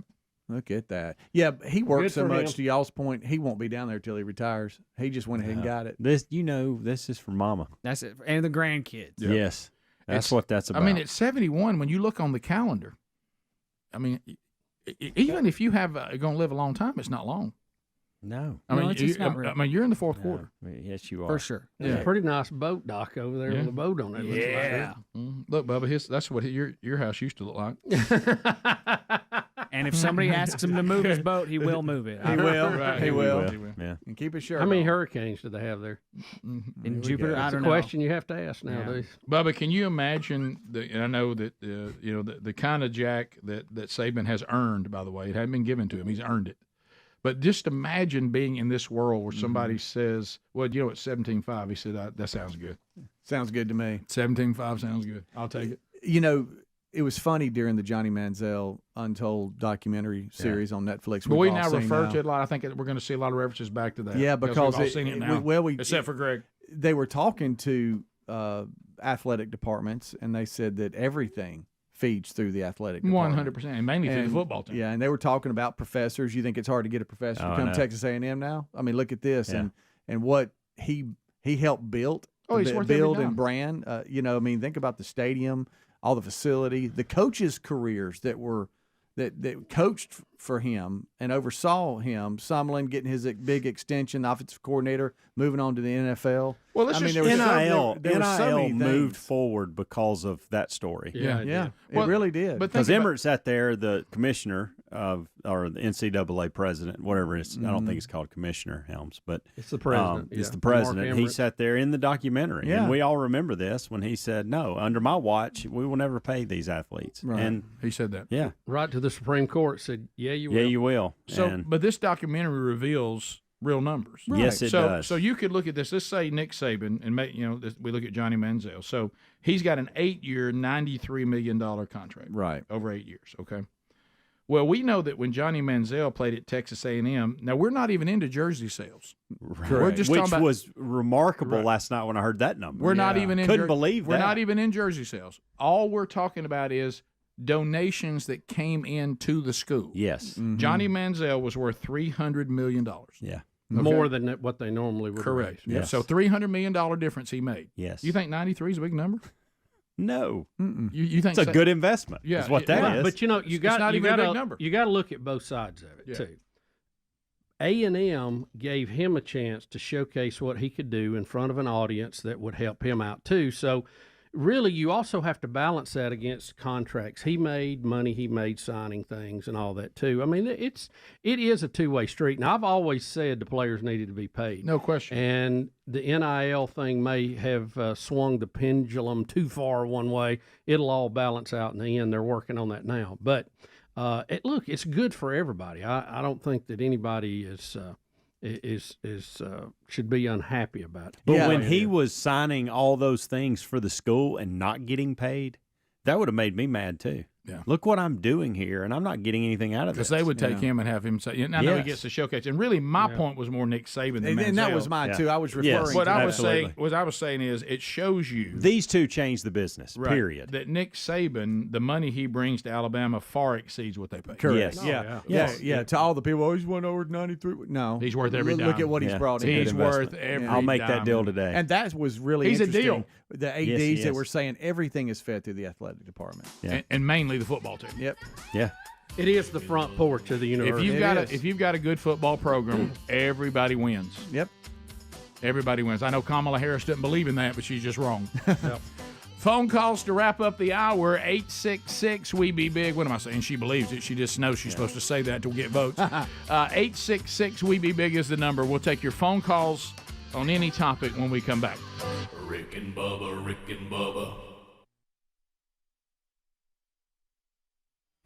But, I mean, they're not small enough for this. Yeah. He saw a bald eagle come down with the talons and grab the yearling, and he said, they're big wings, and he starts hitting the wings, like, see if he can get enough momentum, because they said what they'll do in that case is just get it high enough off the ground to drop it and kill it, and then they'll come back and eat it. Oh. And so at one point, this yearling is like, this eagle's trying to get him up off the ground. Too much for him. Wow. And it was too much for him. He finally gave up. But what about when you're sitting there and all of a sudden, hey, it's got me? Yeah. Well, how about you get to see that? The odds of that aren't very high. No, they're No, not. they're not. That's one of those things you wish you had a phone with. I know 2 times I've seen a hawk fly over with a snake in its claws. Mm-hmm. And I'm like, please don't drop that here. And I mean, that snake was going nuts. Oh, yeah. Yeah, what if it dropped it on you? How about I'm glad Hawks getting rid of them. We did a story. Turkey will get them, too. The turkey. I had no idea turkeys were so good at getting rid of snakes. I think that's why I don't see many at my farm, because I got so many turkeys. Well, that's But let's go back to this. I'm keeping a good herd. You remember we did that story where a bird of prey dropped a snake on everybody at a park? Remember that? They're all standing out there. Yeah. And all of a sudden it starts coming over, and I was like, hey, look at this. And it dropped it right on them. Mm-hmm. See, to me, that was on purpose. That was like he was bombing them. That was that was a bombing range. Yeah. Yep. So your son got to watch all that. Yeah, Speedy. yeah, it was bizarre, I knew when I saw it, because I was watching. I knew when I saw it, I was like, "You've got to be kidding me!" And then you start seeing, USA Today, Yahoo Sports, ESPN. They all start sending it out, because it's not every day you have a fish fillet where you have a bald eagle in pursuit of some food, and it's dropped on a baseball field. Yeah, two Yeah. birds of prey fighting over a fish over the baseball field, and the fish landing out in shallow right center. I mean, we've had dogs, cats, squirrels, all that business. Yeah. And don't think Birds hit by balls. Don't think the bald eagle is really high. It's about a little higher than treetop, maybe. Right. And and that's low when you're looking up, seeing it. Big old bird. How many times have you seen an osprey and thought it was an eagle? Then you had to be corrected when you got closer. I've had that. Well, aren't happen. they kind of stork? Because he said a hawk Don't they at have first. big long legs? No. If you listen to the announcer, he said hawk at Oh, first. I've seen. They do look like a. They look a lot like yeah. they look Yeah, a bald eagle a little bit. I mean, at a But distance. they got a white face. Yeah. But it's same Yeah, we setup. see them down at the lake. Yeah. They Same nest setup. them. Not as big, but pretty big. Yeah. An osprey. Yeah. We'll come back 14 minutes past. 866 We Be Big is our number. We'll take your phone calls today. First phone troll of the day at 866 We Be Big. 30 seconds a pop. Largest number of people, shortest amount of time. Whatever topic you may have, you can speak on that. If you have a question, you can do that as well. We'll roll through it rapid fire when we come back. Rick and Bubba, Rick and Bubba. Trolling. Keep them phones a trolling. Here we come, phone trolling. Phone troll. Stoney out of Alabama. Stoney, you got 30 seconds. Go ahead. Hey, Rick, hit us with a little Beth Mowens making a call on the fish drop at State Park. Beth Mowens here in Jacksonville, Florida. Home of the, what are they, Speedy? Dolphins. Home of the Dolphins. You can hip it up and say fans if you want. Right? Home of the Fins. I'll tell you right here, they really need to get a man on the base, somebody to get on the bag. But wow, I see an osprey. Above us is an osprey. There's an osprey being chased by an eagle. He's dropping a fish. Somebody get a timeout. That's even better than I thought it'd be. I love the face that comes with it. Which one of these is from Alabama, one from Florida? We continue. 866. Who won the game, by the way? The Dolphins. The The Dolphins. Fins. They won that one 5-2. Fins snatched one from the Cox.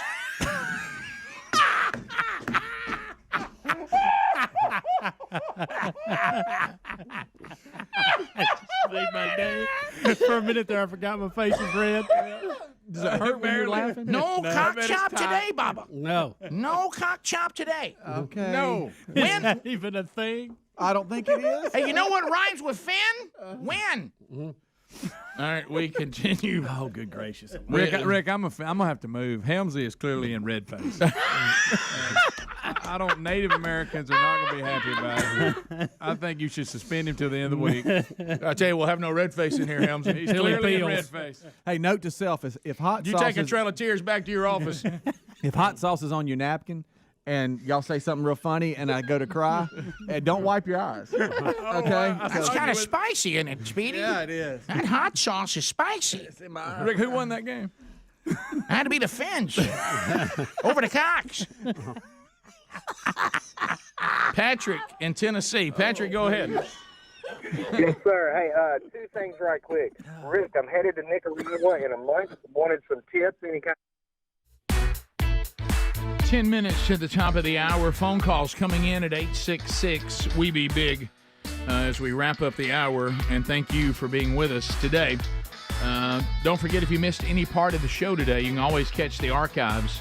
You get any part of the show that you want to go back and listen to, or maybe you missed. You got two ways to do it. You can watch it on our YouTube channel that has an archive every day, including the best of hour you can see on Blaze TV, or you can catch it on our podcast archives. They're on the Rick and Bubba podcast channel, and you can get that wherever you get podcasts. And then there's Rick and Bubba University, the podcast, which is a unique podcast with unique guests and topics. It's a 45-minute weekly podcast, and that one will come out again this weekend. And we'll be talking to Chris Bledsoe, and we'll talk to him about his book, UFO of God, and all these encounters he's had with some sort of supernatural being. So that ought to be a podcast monster. So that'll be coming out this weekend. To the phones we go. If you want to join us, Meridian, Mississippi. Listen to us on the Buzz. James is standing by. James, how are you today? All right, Rick and Bubba, how y'all? We're good. We're good. Good. I wanted to ask you about The Chosen and where you are at on it now. You still like it, don't like it, whatever? Like it, don't like it, whatever. I will tell you, James, that I believe that when you get to this show, The Chosen, I think the people that are really, really, really into it are probably too far that way. And then the ones who are really, really, really against it, that they're too far that way. Mm-hmm. I kind of think The Chosen kind of falls somewhere in between. I think it can be a good thing, but I will say as time went on, just like everything, then pressure starts, on wokeness, and we go from let's just go right out of the scriptures to now we begin to come up with things, and suddenly we're talking about things that aren't in the Bible, but they're plausible. And I started thinking it started kind of drifting too far that way, and then you get into the thing where when they got into the deal with the Mormons and all that kind of got odd and strange, so at one time I really enjoyed it, and I'm not saying I'm against it or anything like that, but I kind of lost interest in it, and not for any particular reason. I just felt like the product itself started kind of veering into a lot of what if this happened, or don't you think maybe this could have happened, and the word plausible kept being used a lot, and I was like, it kind of lost, but I'm not against it. I don't look at it as something evil or anything like that. I know some people do, but like I said, I think that's too far the other way. Right.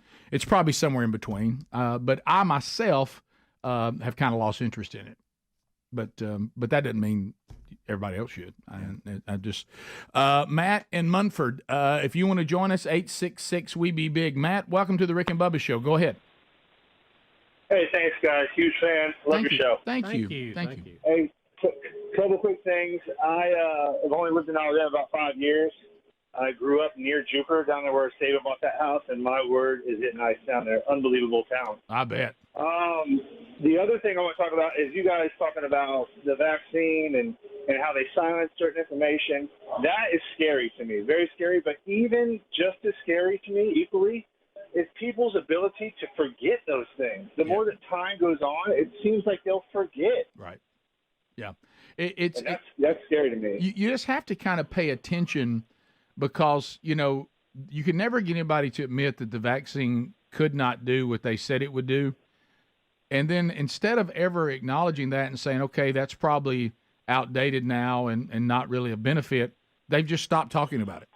It just vanished. And not just the vaccine. There's other things, the same thing. Like they can do really bad stuff, and over time, people have this ability to forget, and they just repeat the same mistakes over and over. Well, remember though, Matt, there's a formula that has worked since the fall of mankind, And it happens, and we've got to get to the point where we can withstand it. And that is, if they can terrify you, they get you to do things you wouldn't have done if they had not terrified you. They get you where you're not thinking clear, and you panic because they've terrified you, and you're willing to give up your freedoms. Right. You're willing to give up your job, your livelihood, because they say you need to do this to save people and may probably save your own life.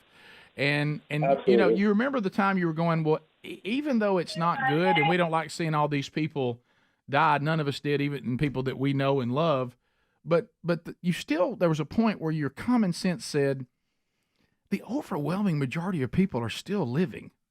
It's not killing a high percentage of people at all. And it's almost like you would look at the fake world and go, the terror level on this of the death part doesn't seem warranted. And then you got into that weird thing where you could get paid more if you declared a death to be related to COVID. And it just got real weird. And like you said, I hope we don't forget. I hope we don't. Yeah. Let's go to Cooper in Gadsden, Z93. Cooper, go ahead. Hey, I've listened to y'all since I was a kid. My mom's always. Thank you. She's always in the morning. I was just gonna ask y'all about what y'all thought about Robert Kennedy. So can you be more specific what we think about him? Do we think he would be a good president? Or what do you mean? Yeah, well, how do you think he would be as a president, especially as a Democrat? I would rather not have a Democrat as president, no matter who it is. Just the policies they back. Very few I can see eye to eye with. Some I just have deep moral convictions against. He is bringing some issues to the table right now that I think is interesting, and it's a lot in the Democratic Party are unhappy that he's challenging a sitting president. This voice thing is difficult to listen to. Yeah, I hate to be petty, but that alone. It is. I mean, it is. We're not trying to be petty. Can you imagine the State of the Union? Oh, I know. Right. You just couldn't do it. Yeah, so and really, the Kennedys, to me... creepy bunch. They're like a lot of other families that have been in politics on both sides of the aisle. Thank you for your service. Yep. We've heard from your family. We can get by without you. You serve, go home. But if I was going to get stuck with a Democrat and I couldn't do anything about it, I'd prefer him. Yeah, of the ones right now running, yes. His own party's trying to censor him. Yeah, and that's usually a good sign. But the fact that he comes from that world, there's going to be things he's going to see that would be hard to get on board for. But I'll take him as the lesser of two evils. If I got to have a Democrat, I'll take him. Right. Ethan and Weaver. Ethan, go ahead. Yes, green eggs and ham. Thanks for calling. How y'all doing? We're good. We're good. I was calling to see, do y'all think that we're ever going to get back to normal, like, post-COVID, back to 2019, or are we stuck in this kind of new world? I think you're stuck in this new world for the foreseeable future. I mean, it's not as bad as it was at the height, but there's some things and some hysteria that probably is here to stay, sadly. But, you got to find a way to work around it and push forward. I don't know that we will ever get back the way it was. Well, because it's almost like a dog that's been hit by a car. They just don't ever get close to the highway the same way again. Well, it's a slow process. Right, I mean, it's like a train. When it stops, it takes a lot of time to get going. Right. I think it's taken a lot longer than most people thought to get going again. Yeah, right. But I hope that we will. I think that we will. It's going to take time, though. It's going to take someone that has a good economic plan for the country to get things going again, and we're going to have to kind of cycle out of this low that we're in. And you're going to have to push through what we keep talking about, because if they can't use COVID, it's going to be climate change. There's always going to be a fear-mongering, always. Yeah. And you're going to, somebody, to your point, Bubba, is going to have to put their nose to the grind and say, I'm not going to be deterred by that. I'm going to do what's right for this country, and I'm not putting us in situations that destroy our economy and destroy industries on a theory. Right. But you got to be able to take you're evil and you're destroying the planet, you're killing people. You got to be able to withstand that. Yep. Top of the hour, if you're leaving us, Lord willing, we'll talk to you tomorrow. If you want to catch parts of the show you didn't get, I gave you those options. The archive options are out there. You can find those at Rick and Bubba, spell out the word and.com. Thank you so much for being with us. Rick and Bubba, Rick and Bubba.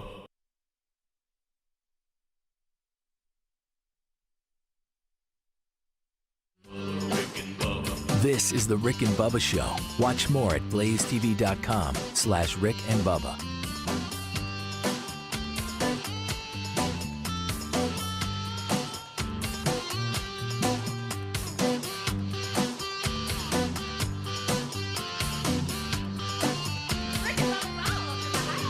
Rick and Bubba, Rick and Bubba.